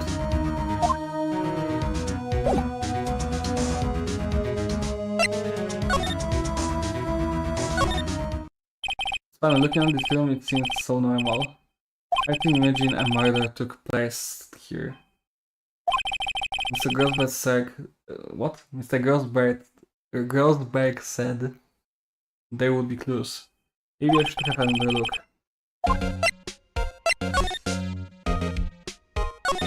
All the cases the chief ever worked on are filed here. They are alphabetical order. Let's take a look. Which file should I look at?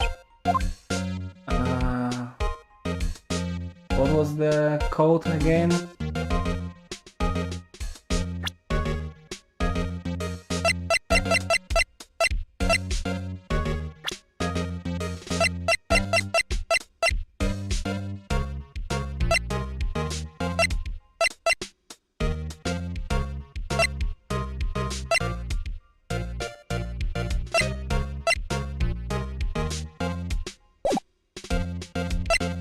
Is the first one, right?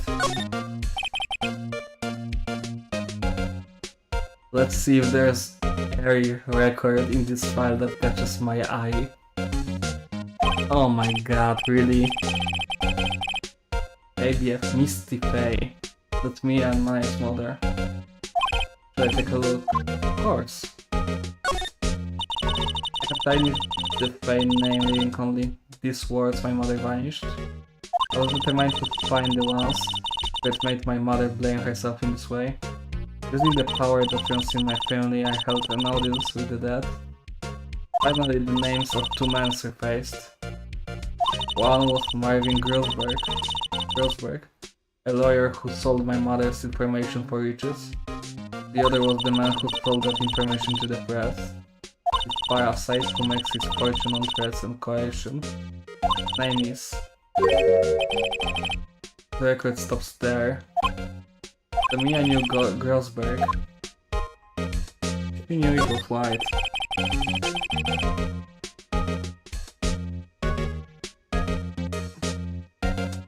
Oh, the case, okay.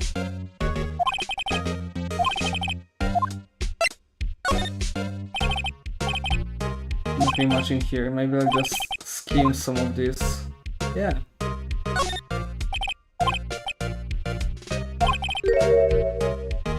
went in as suicide. Politicians, policemen. It's writing on most of this in pencil. What? It's Mia's handwriting. Wait. I get it, Mia thought he was involved in these suicides. Why drove them all to... I can use these newspaper clippings. Let's find the most disturbing one. The clue about a politician's suicide, the word why is written in pencil on the top.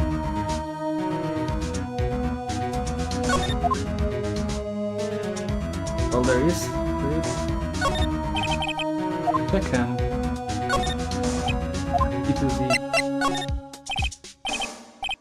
I know, W, why? The entire W section is missing. Was it taken?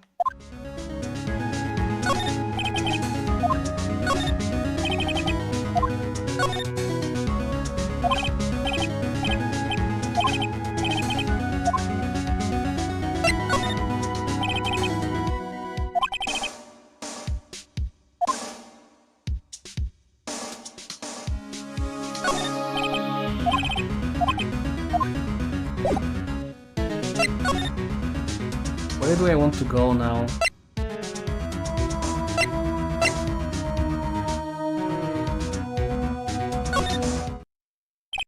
Well, aren't you persistent? Sorry, but there's something to ask you. Mr. Lawyer, I really hate having to read it myself. But since the message has not yet penetrated your thick skull, stop bothering me. To delay my operations further, I fear a nasty accident may occur. Did I make myself clear? That's fine.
Should I?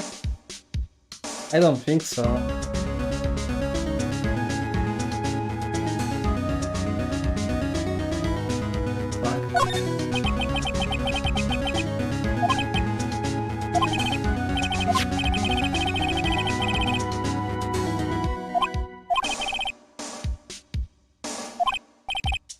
The amazing secret found. Then one day word got leaked to the press. The very next day to sunlight. And this confessed me how? I found this article in Mia's office. It's Mia! Look at the file filled with articles like this. Every one of them was labeled with a single word. Right. Mr. White, I know what you did to this politician. You're blackmailing. Not just him either. We're threatening and consigning hundreds of others. We're involved in all of the suicide cases that we investigated. This company is built on blackmail. I'm right, ain't I? What a bizarre accusation. You're wrong. What is it that you should be doing now? Investigating me? No, I think not. You're searching for the one who killed Miss Mia. Secretary's office, hello? Mr. Rock will be leaving now.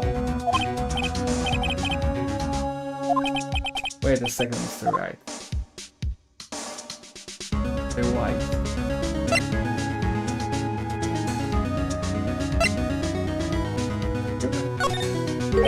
So it's right. I should be looking for the killer now. And actually, I've done better at hunting. He's sitting right in front of me. What are you insinuating? Me, I was not real. Just keeping tabs. But this evening had April May tapping her phone. Then Mia was murdered, and all of the documents about her mystery disappeared. So the culprit would be... Even another child could work it out, Mr. White, who did it?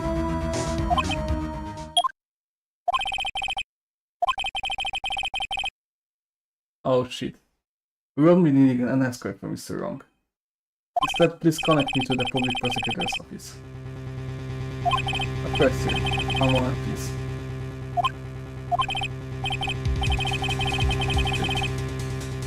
What? That you? What are you doing calling me every time like this? Hello, Chief Prosecutor. I've changed my mind. I want to testify tomorrow. What's this about? The Mia fake case. I thought that's the murder, isn't it? Just as a very important witness, I would like to testify. But why now? I thought you said you didn't want to go to court. Quietude. I told you I changed my mind, didn't I? Oh, one other thing. Send the police over here right away. The man is standing right in front of me. He was dazed, but he could be violent. What man? Are you even listening? The executioner. The hatchet man. The liquidation. The killer man. What? You're right, this isn't another one of those. Chief Prosecutor, I do not believe you are in position to freely offer your opinions to me, correct? I'm telling you to send the police, now. Did I not tell you, Mr. Wrong? Well, you're a lawyer. That was Miss Mia. How the fuck dare you? I'll point the finger at you. You will be tried as a Miss Mia killer. The case is as good as settled. No lawyer of any worth will defend you. I have friends in the local lawyers associations. You'll be given a lawyer so stupendously inept that they make even you look competent.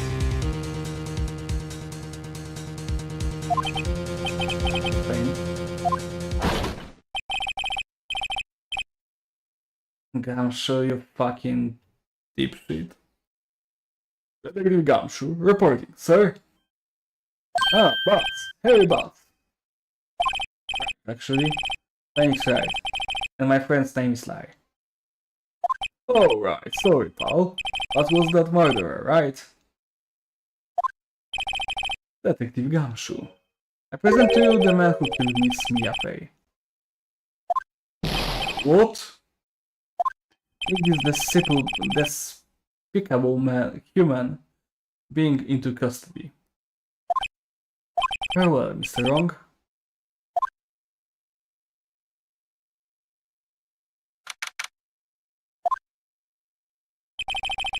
Can't believe it's only been a day since the first trial.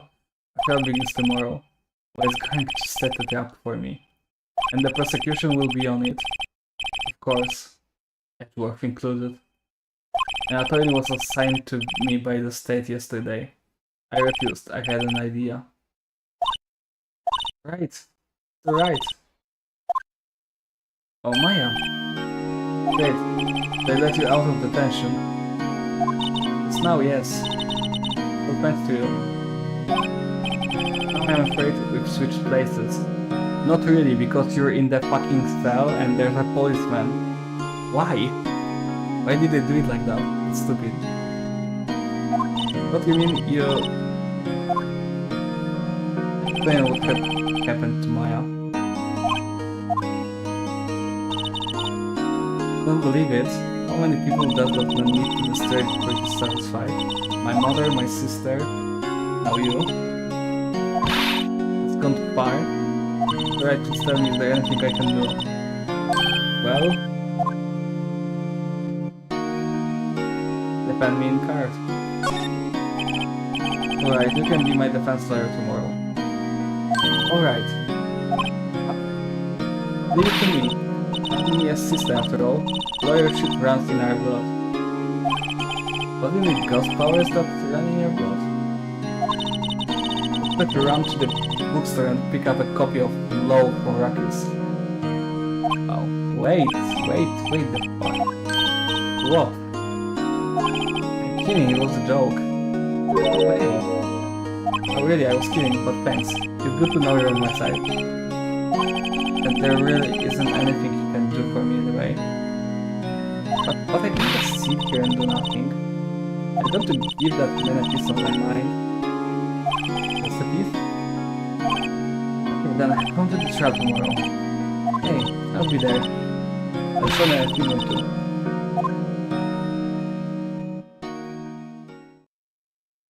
Times may change, yet with crime, it's the same old story. In fact, it's gotten worse. Lengthy court proceedings are no longer realistic. Beginning a few years ago, a limit of 3 days was put on initial case trials. Almost all finish in a day, most with a guilty verdict. I never thought I would end up in the defendant's chair myself for this case. White, with the true culprit appearing as the star witness. Is it tomorrow it's me or him? To be continued.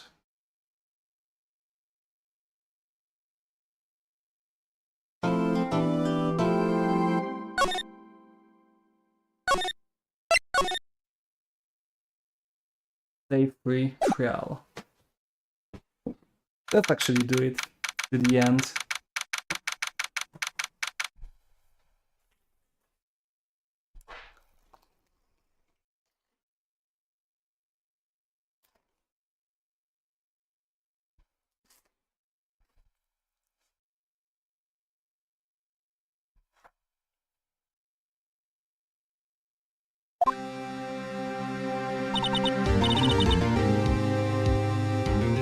Well, I guess this is it. One way or another, this case gets decided today.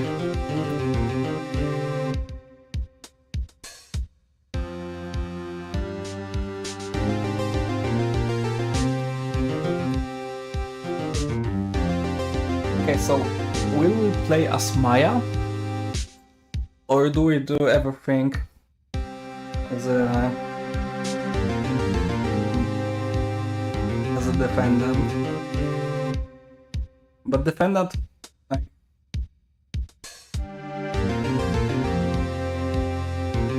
till now defendant didn't do anything. I wonder. Phoenix, look! Oh. Prosecutor Edward. I received a call from the chief prosecutor's office yesterday. I was told that whatever Mr. Wright says today, it will be the absolute truth. No matter how you try to attack his testimony, if there is an objection, get it on good faith that the judge will listen to me. What does Whitehead the judge? Wait, what? Does Whitehead the judge in his pocket too? So you're saying I'm going to be guilty? End of story.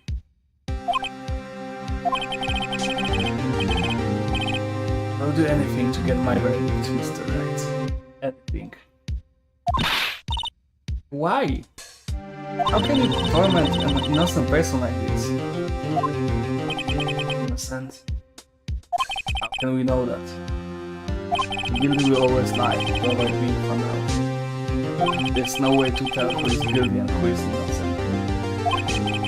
All that I can hope to do is get every defendant declared guilty.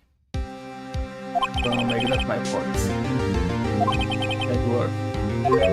Changed. Thinks you know him? Don't expect any special treatment, Phoenix, right? Phoenix? Well, Count will recite it soon. Oh, but wait! The defense attorney isn't even here yet. They are not... I'll be defending myself. What? Okay, let's do this. Okay, so we are defending ourselves, just that. She's gonna just watch, okay? Oh, she's here. I don't know. Court is now in session for the trial of Mr. Phoenix Wright. The prosecution is ready, Your Honor. The defense is ready, Your Honor. Mr. Wright, are you sure you're up to doing this? It's Your Honor. I'll be defending myself. Understood. Very well. Mr. Edward, your opening statement, please. The details of the event are already quite clear to the court. Today we will have the testimony of witness, the defending crime. I see. The prosecution may call its witness. That went far too smoothly. The leading judge asked Edward why his witness didn't testify before. It's like he already knows why. If anyone's going to raise an objection about this, was it me? Mr. Edward, you owe an explanation to the court. Why didn't this witness testify in the trial against Ms. Maya Fey?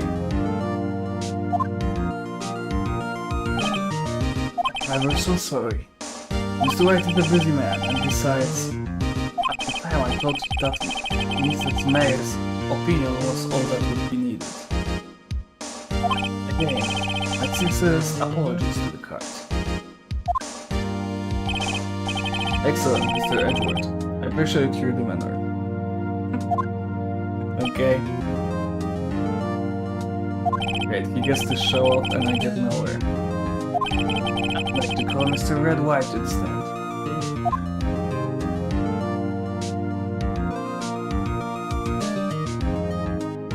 Please state your full name. You wish to know the title of my personage.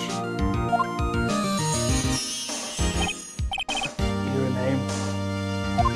Yes, that is what I said. Oh dear, my locutions confused? Name. These two are great together. My name is Red White, but my friends call me Blanco Nino. I'm the CEO, or to use a more common term, the president of Blue Corp. Do you know that you can miss me halfway? To be a negatory, no I did not. You were at the Gatewater Hotel the night of the murder? Correct. You witnessed the murder from there. Why tell you what you already know?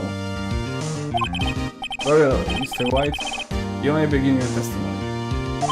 If I can't read this guy's testimony apart, I'm done for.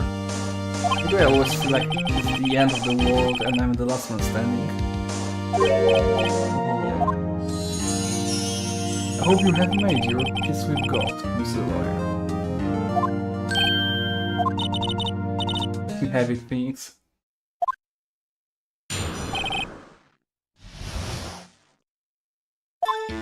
Let's see, it was about 9, I believe.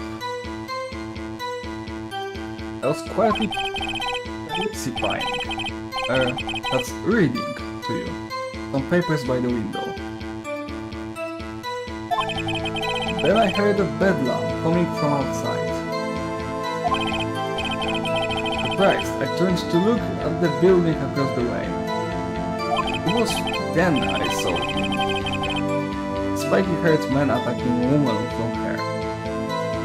Needless to say, that man was none other than you, Mr. Lawyer. I called Miss May over at once. She too was flabbergasted, of course. The victim, she ran away, but you gave chase. Finally, there was a terrible impaction. It was all over. If things occurred as you testified, then I'm afraid the defendant is guilty. Very well, defendant. I mean, Mr. Wright. Your cross-examination. Yes, you're... Oh no.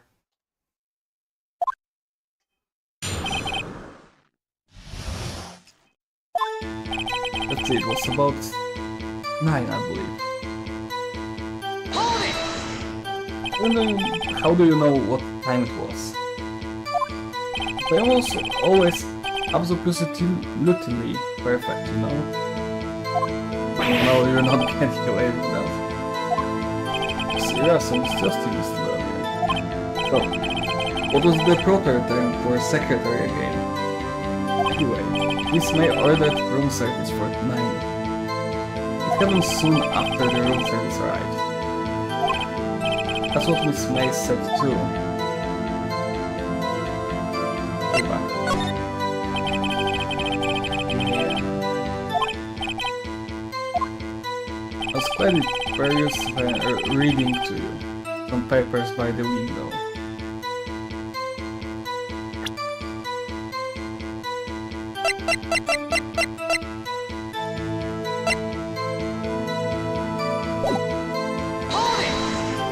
By window you mean the one directly across from Pay and Call.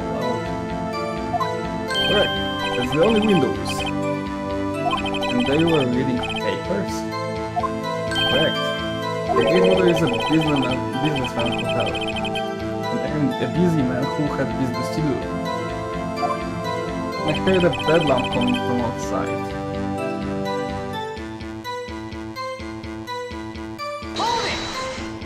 Bedlam? Must have been when you attacked, I assume. We see. Continue.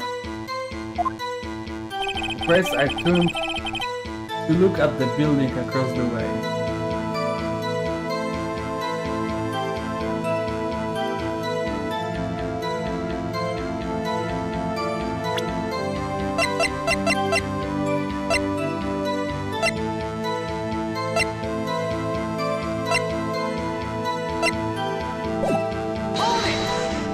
You were reading your papers until you heard the sound.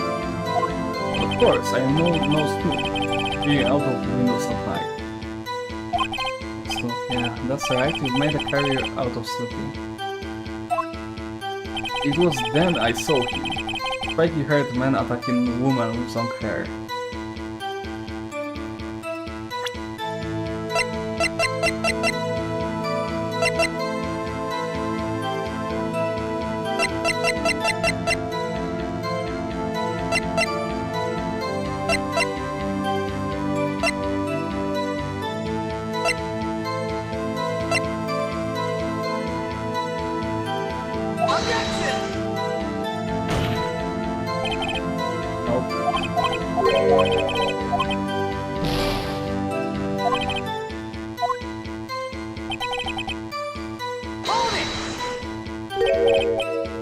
I hear it. This will say that man was none other than you, Mr. Lawyer.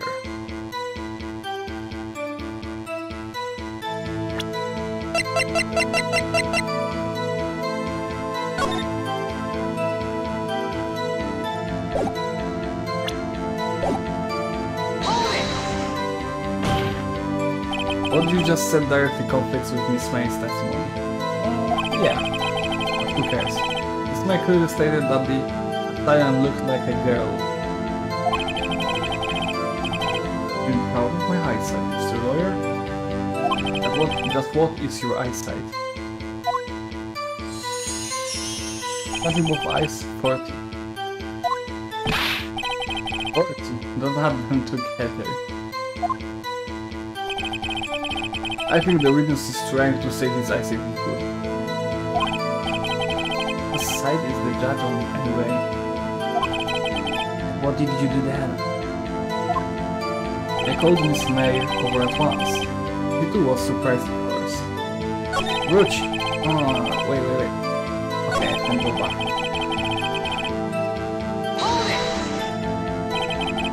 What was Miss May doing at the time? After just finished watching a soap opera on the TV and was weeping openly. Did you know she had been tapping the face of his phone? Objection! Irrelevant. That has nothing to do with the case of that hand. I cannot. I will answer the lawyer's whole inquiry. Miss May was acting alone as she tapped the phone of this fey woman. You will make a good politician, Mr. White. I know, after all, I'm El President. Let's continue. The victim, she ran away but gave chase.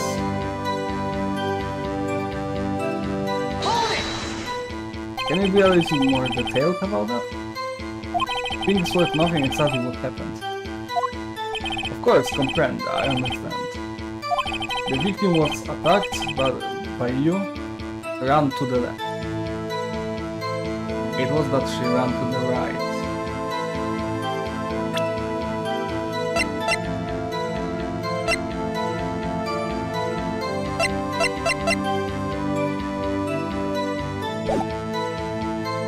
You gave chase and struck her down. Are you sure?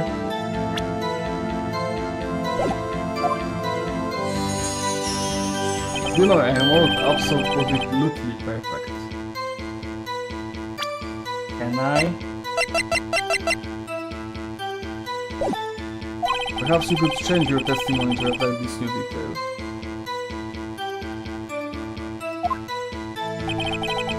The victim ran to the left, and you gave chase.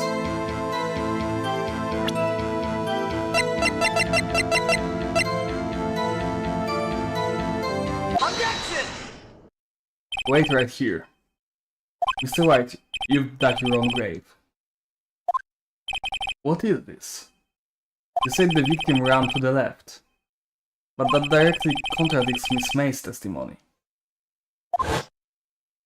She clearly stated that the victim ran right. Oh, it is simple. You have misheard her. I think not. Look at the floor plans. The killer was there. And the victim here. The victim ran to the left as you claimed she did. She would have been running directly away from the door. You have been running to the dead end. Did you find that odd? Very strange. I didn't see her run to the left, I did. And look at his face, I don't think he's lying about this one. He isn't lying about this one because he's the killer, he saw it from the other perspective. Bro, maybe he really did see the victim on the left. But he did witness the killing. Wait a second. Mr. Wright? Yes, Your Honor? Miss May says right, and Mr. White says left. Can you explain this contradiction to the court? Both are right.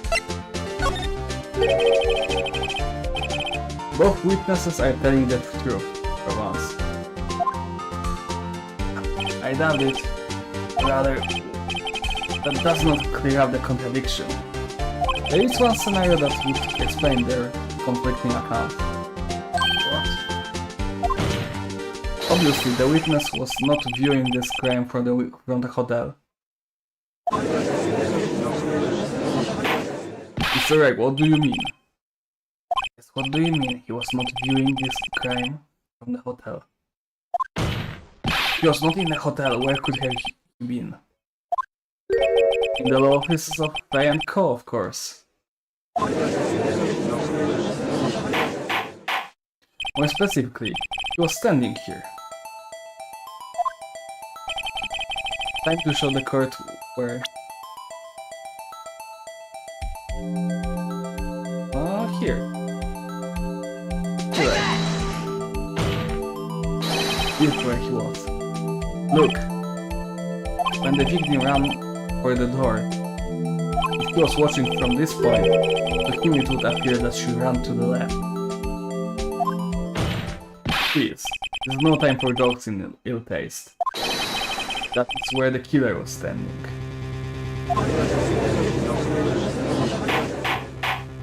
Order, I will have order.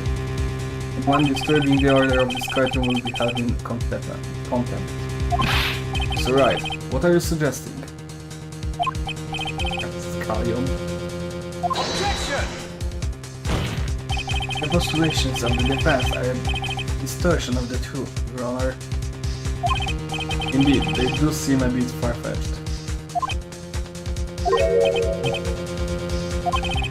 You provide us with so much entertainment, Mr. Lawyer. The hilarity of the moment made me remember something. It appears I have been unclear, and for this I apologize. Mr. Your Honor, may I be allowed to testify once more? Very well, let's hear your revised testimony. But like you can't fix... We already did it. He will just say he meant she ran to the left, like her left. Not... Wait, what? But this is the same... Oh, because she was talking about the killer and he was talking about the victim. I see. I see. That's the thing. Right? She did say about the killer. No, the victim dodged an attack and then ran to the right. Okay.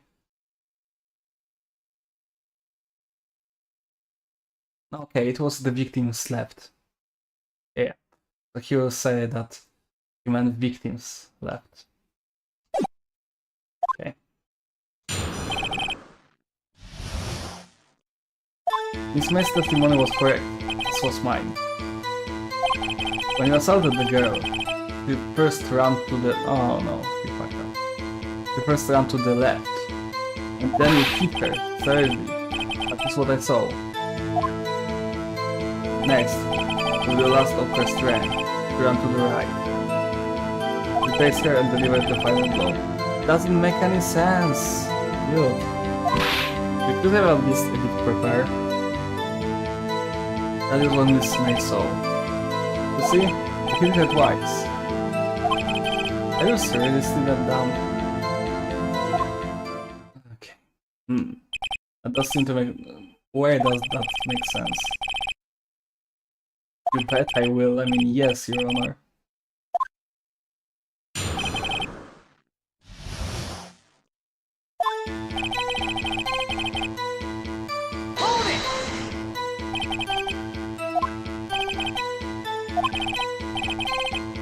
You Americans always so impatient. But it doesn't become you. You are not American?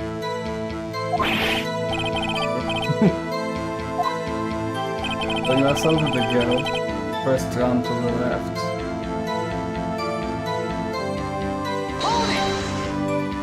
What do you mean first?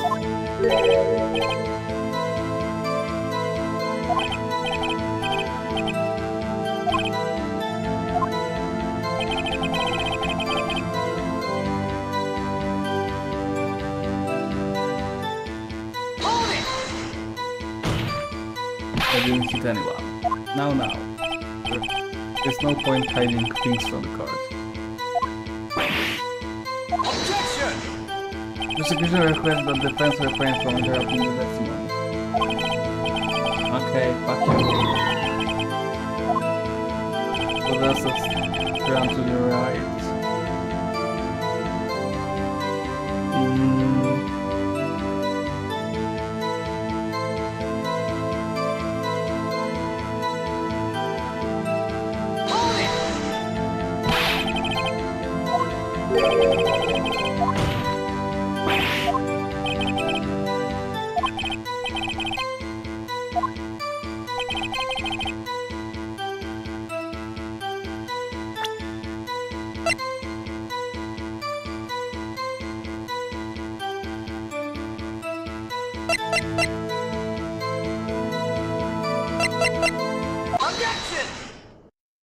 Mr. White, the victim died from a single blow. What do you have to say to that? As my chance to hit him where he counts. You're right, wasn't it you who told this card you were absolutely perfect? I'll refrain from using this phrase from now on. Your Honor, if you could ask the witness for a new testimony. Objection! This is obviously confused, Your Honor. I would like to request a 10-minute break. Yes, quite. Objection! The witness is confused because he's lying. I publicly request that there will be no break, Your Honor. What? Very well. The witness would care to revise his testimony. The crowd's on my side, no sleeping out of this now, White. Mr. White? Okay.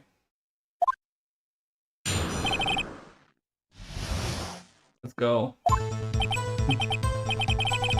Well, let's see. I look at the other window when I heard that thing fall. You just said there was only one window, why are you so bad?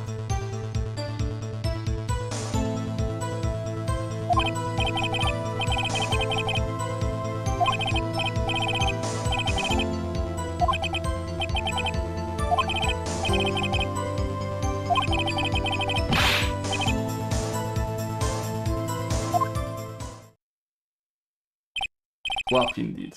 Very well, you may begin the cross-examination. Mr. Your Honor, my stomach, you see, is hurting. Deal with it. It's almost over.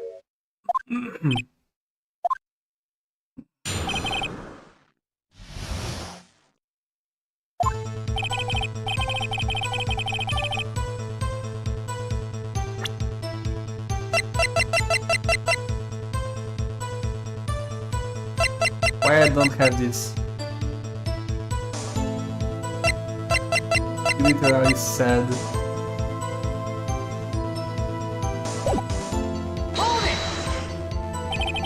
Okay, that thing. Oh, what exactly was that thing?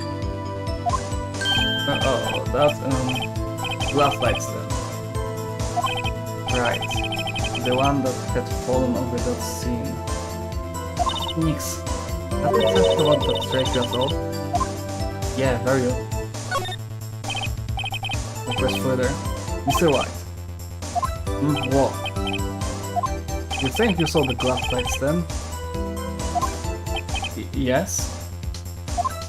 And change your testimony to reflect that. Sorry, my bad. The witness will revise his testimony. Okay, of course. A light stand was lying on the floor when I looked.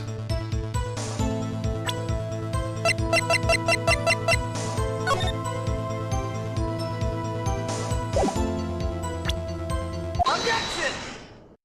Mr. White. It was impossible for you to have seen the glass stand. What? Look at this.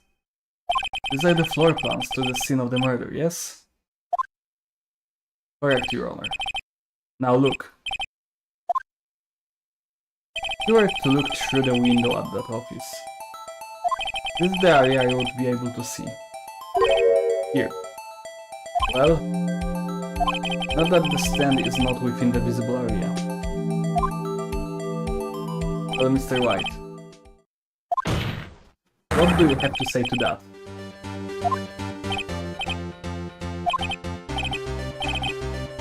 Mr. White, we're in the Gatewater Hotel as you claim. You could not have seen the stand before it fell over. In fact, you wouldn't have been able to see it after it fell either. There's no way you could have recognized the broken shards of the glass light stand. When did you see the stand, Mr. It must have been the moment that it fell. The only place you could have seen that from, inside the Palo offices. In other words, you were at the scene of the crime when the murder took place.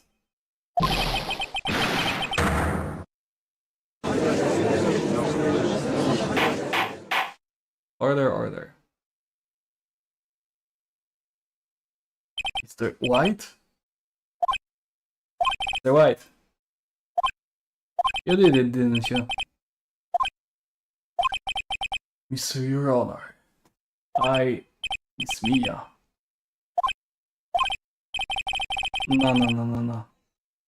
Objection! That's fair enough, Pink, right? What? Forgot about Edgeworth. Mr. What? I think the time has gone. Do you confess your crime now, What? But you should confess your crime. Ergo, confess that you played the wiretap. The wiretap?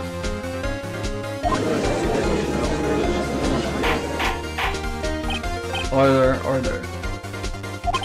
Mr. Edward, explain to the court what you mean by this. Distinguished members of the court, Mr. White is slightly confused. Allow me to explain. I really don't like the way this is headed. You know, Mr. White is the CEO of the court. You're the chief secretary since April May. Have the law offices of his faith. What does that have to do? Your Honor, the question is, when was the wiretap placed in the office and by whom? No, you wouldn't. Mr. White, neither of you placed the wiretap to enter the space office. Am I correct? Correct! You are almost correct, Miles. Break. Yes, you wanted to place the wiretap and reach the pay and call law offices. That is when I saw that accursed light stand. Bullshit. Now I am confused. Please explain to the court what all this means, Mr. Edward. Lovely, or... Mr. Painter has made his position quite clear. He has determined that Mr. White knew the glass stand was in the office. He has shown that there was only one penny that could have simply found. The very moment of the murder. As Mr. Wright would like to believe that Mr. Wright would like to believe that Mr. White was the murderer. I see. However, it is a fact that Mr. White had been at that office well before the murder took place, and he went to place the wiretap. He would have seen the glass light stand there. Good job, Mr. Fangswright's fury is revealed to the baseless conjecture it is.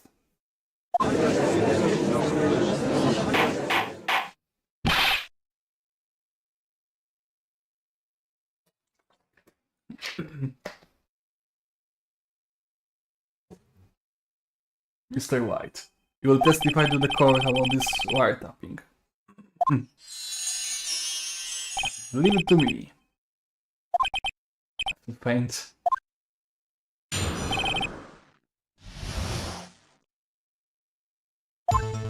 It was the beginning of September, the week before the murder. Are you gonna fuck this up too? So easily. I had entered the famed call offices. Of course, I had done so to place the wiretap. This is when I saw this glass light stand. So, you saw the stand before the night of the incident. And this is how you were able to identify what had fallen over. By the sound? Correct, that is right. I see very well, Mr. Wright. You may cross-examine. Good luck, please.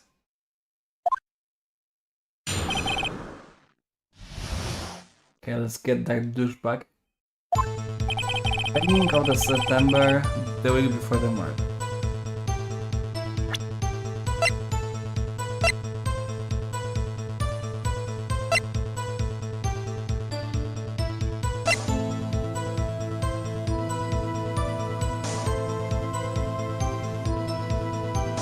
So before she got it? Objection! Fuck.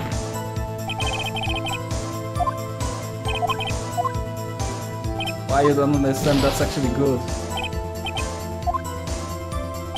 I actually did it good. They just don't understand. Hold it! Do you have proof? Objection! If everyone knew the details of Miss Faye's phone conversation, this proves that the wiretap was placed before the murder.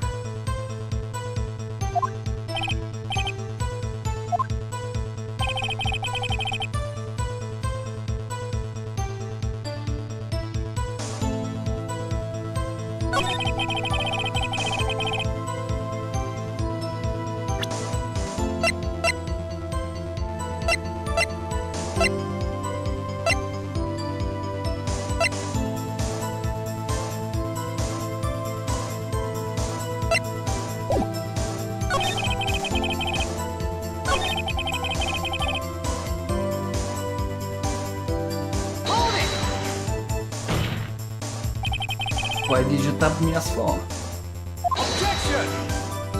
It has no bearing on the current case, Your Honor. Blue Corp is a detective agency of sorts. You have a responsibility to protect client confidentially.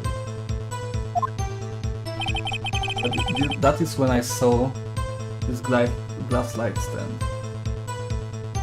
The last one. Why did you not something so innocuous as a light stand? Let's say it was made entirely out of glass. It was quite studied, so I guess it made a lasting impression on me. Such a beautiful thing deserves attention, does it not? That's all.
Unidentified fingerprints several days old were found in the Pay and Colo offices.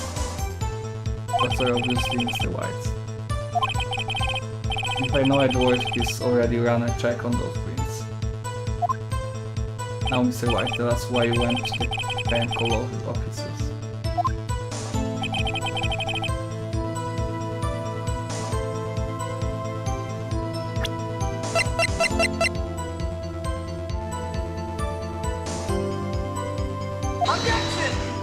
Okay, fuck it.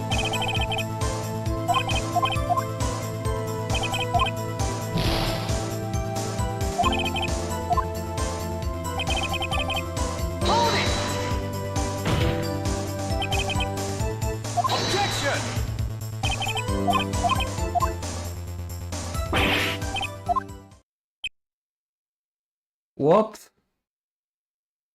Did I lose? Why?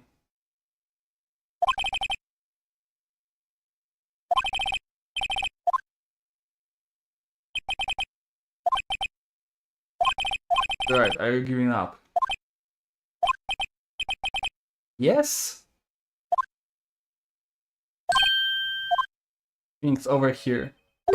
I know that voice. Mia? Never give up, Phoenix.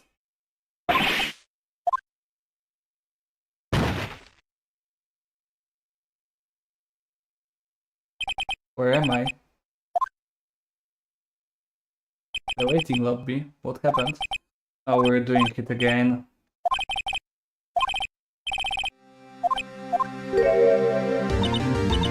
What?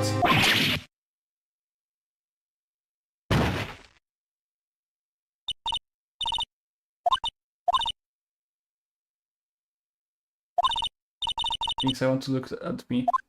I'm lost. Oh, what? Oh shit. She's grown.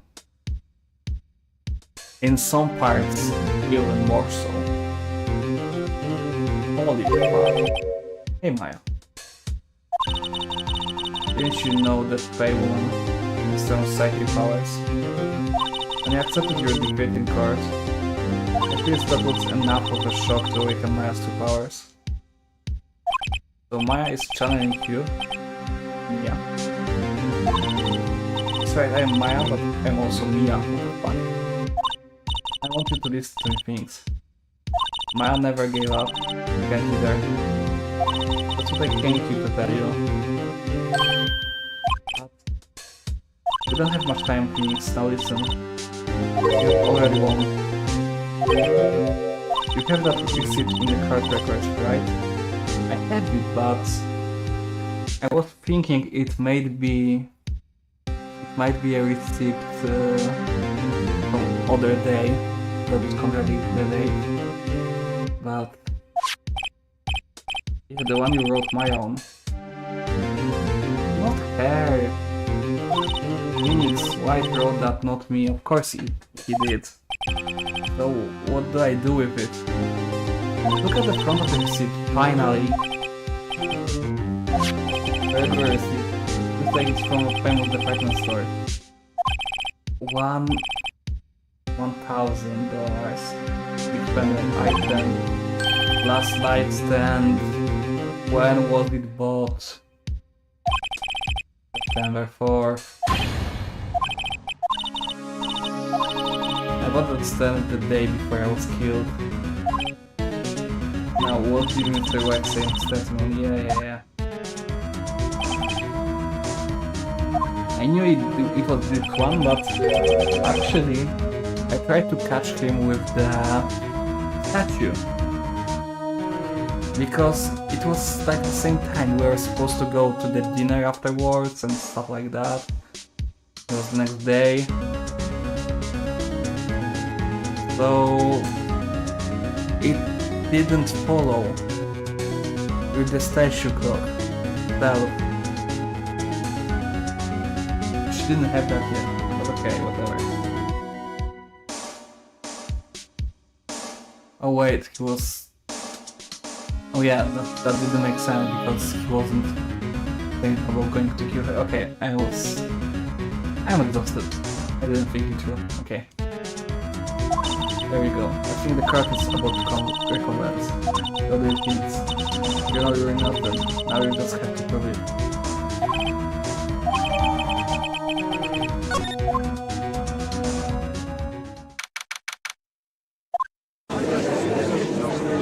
Okay, she's really grown. To continue like that. Okay.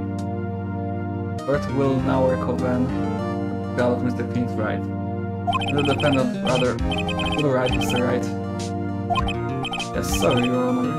I'm fine now. Let's start where we left off. Your Honor, there's nothing to go back to. Cross-examination of Mr. White is finished.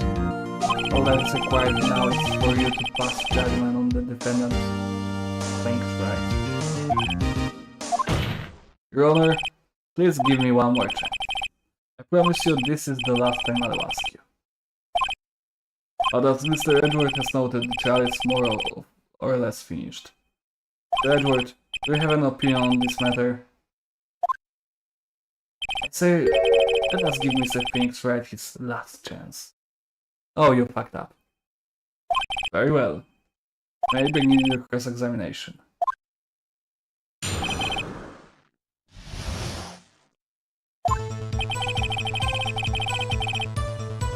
Fucking douchebag.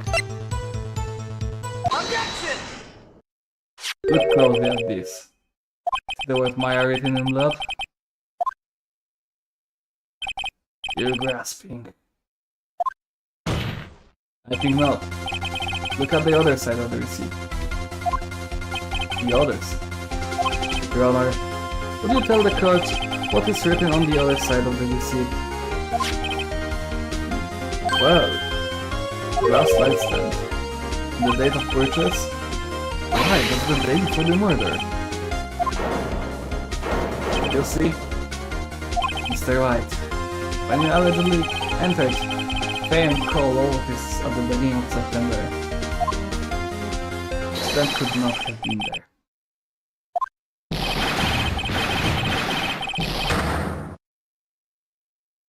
Well, Mr. White, can't get out of this one, can you?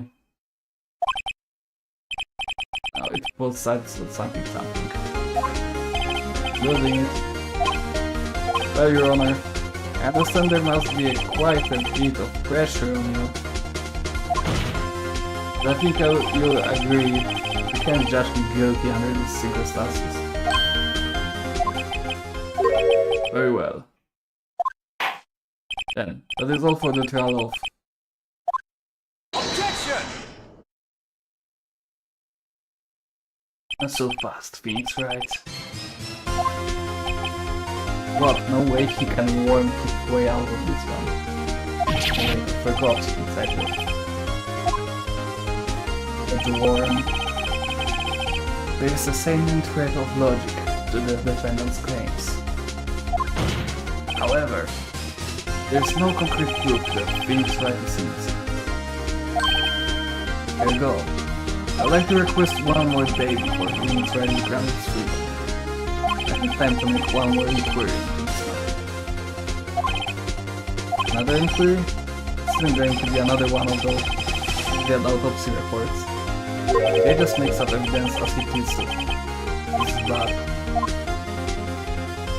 In fact, Mr. White declared it obvious. There is no need to prolong the trial any further. Well, Mr. Edgeworth, if anyone is going to call Mr. White to trial, it would be me, the prosecution. I need a day to ascertain whether these new claims have any basis in factual evidence.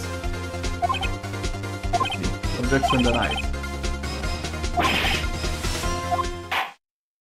The completion of the trial of Mr. Phoenix Wright will be postponed until tomorrow.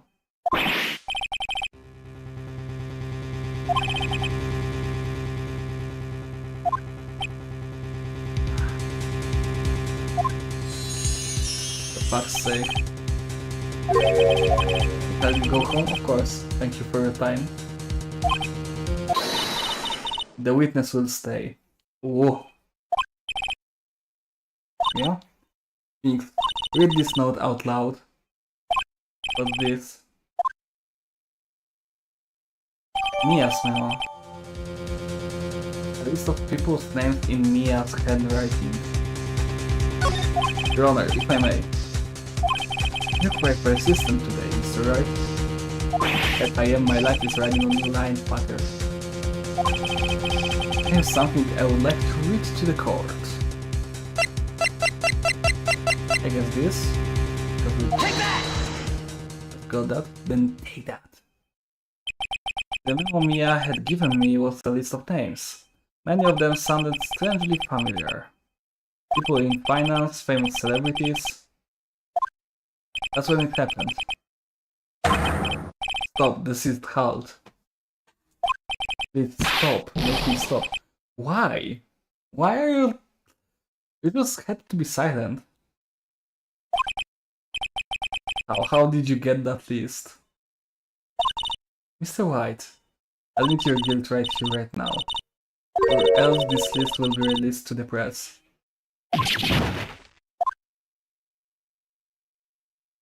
I confess. I did it. I hit Miss Mia with the finger. Case closed, Your Honor.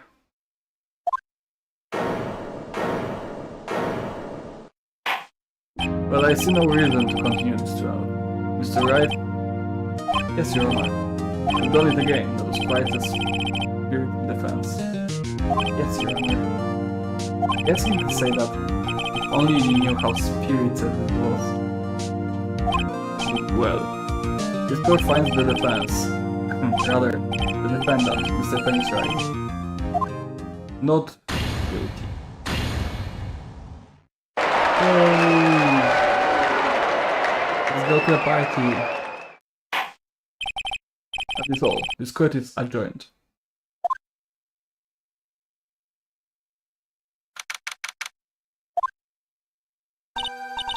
I never thought I would be saying this again. Congratulations, you're lucky I was born FA. I'm lucky I had both you and Maya on my side. That you made it. Yeah, so now we treat her as Mia? Really? Thanks. You risked a lot to help me and Maya. Don't forget it as long as I live. Long as you leave? My thank you is running out. Okay. As far as I'm still weak, I can't stay here that long. Oh, no, there's still so much to say. Don't worry. Sure we'll meet again. Thief. I'm not the chief anymore. Phoenix? Can you come to the office tonight, say 9? That's a bad time. Can it be any other hour, please? I'll see you later.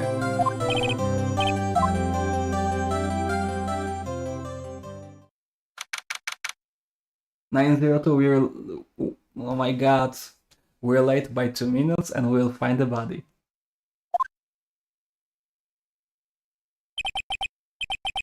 Being here is hard not to think about that tonight. You came. Mia? I was kinda worried you might not. Huh? Of course I came. Well then.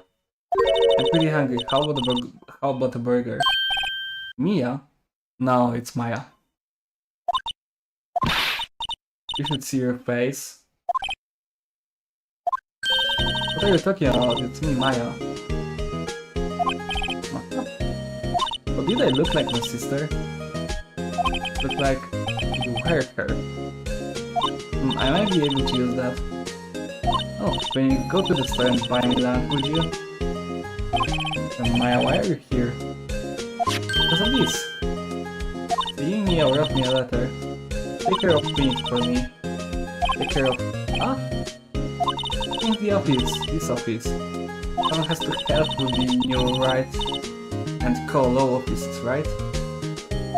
And who better than me, my apply, reporting for duty. Okay, no, on second thought, let's make this casual.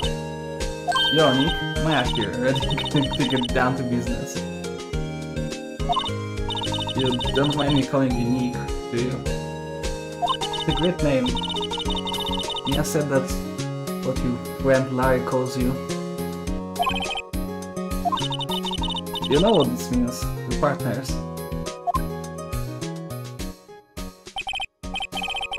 You know, when I think about it, it is Maya's fault I'm here now. But if it wasn't for her, I would probably be in jail. Right? Call law offices. That got a good ring to it. Yeah, thanks Maya. Oh, that's cute. Good luck, Phoenix. I'll always be here, watching.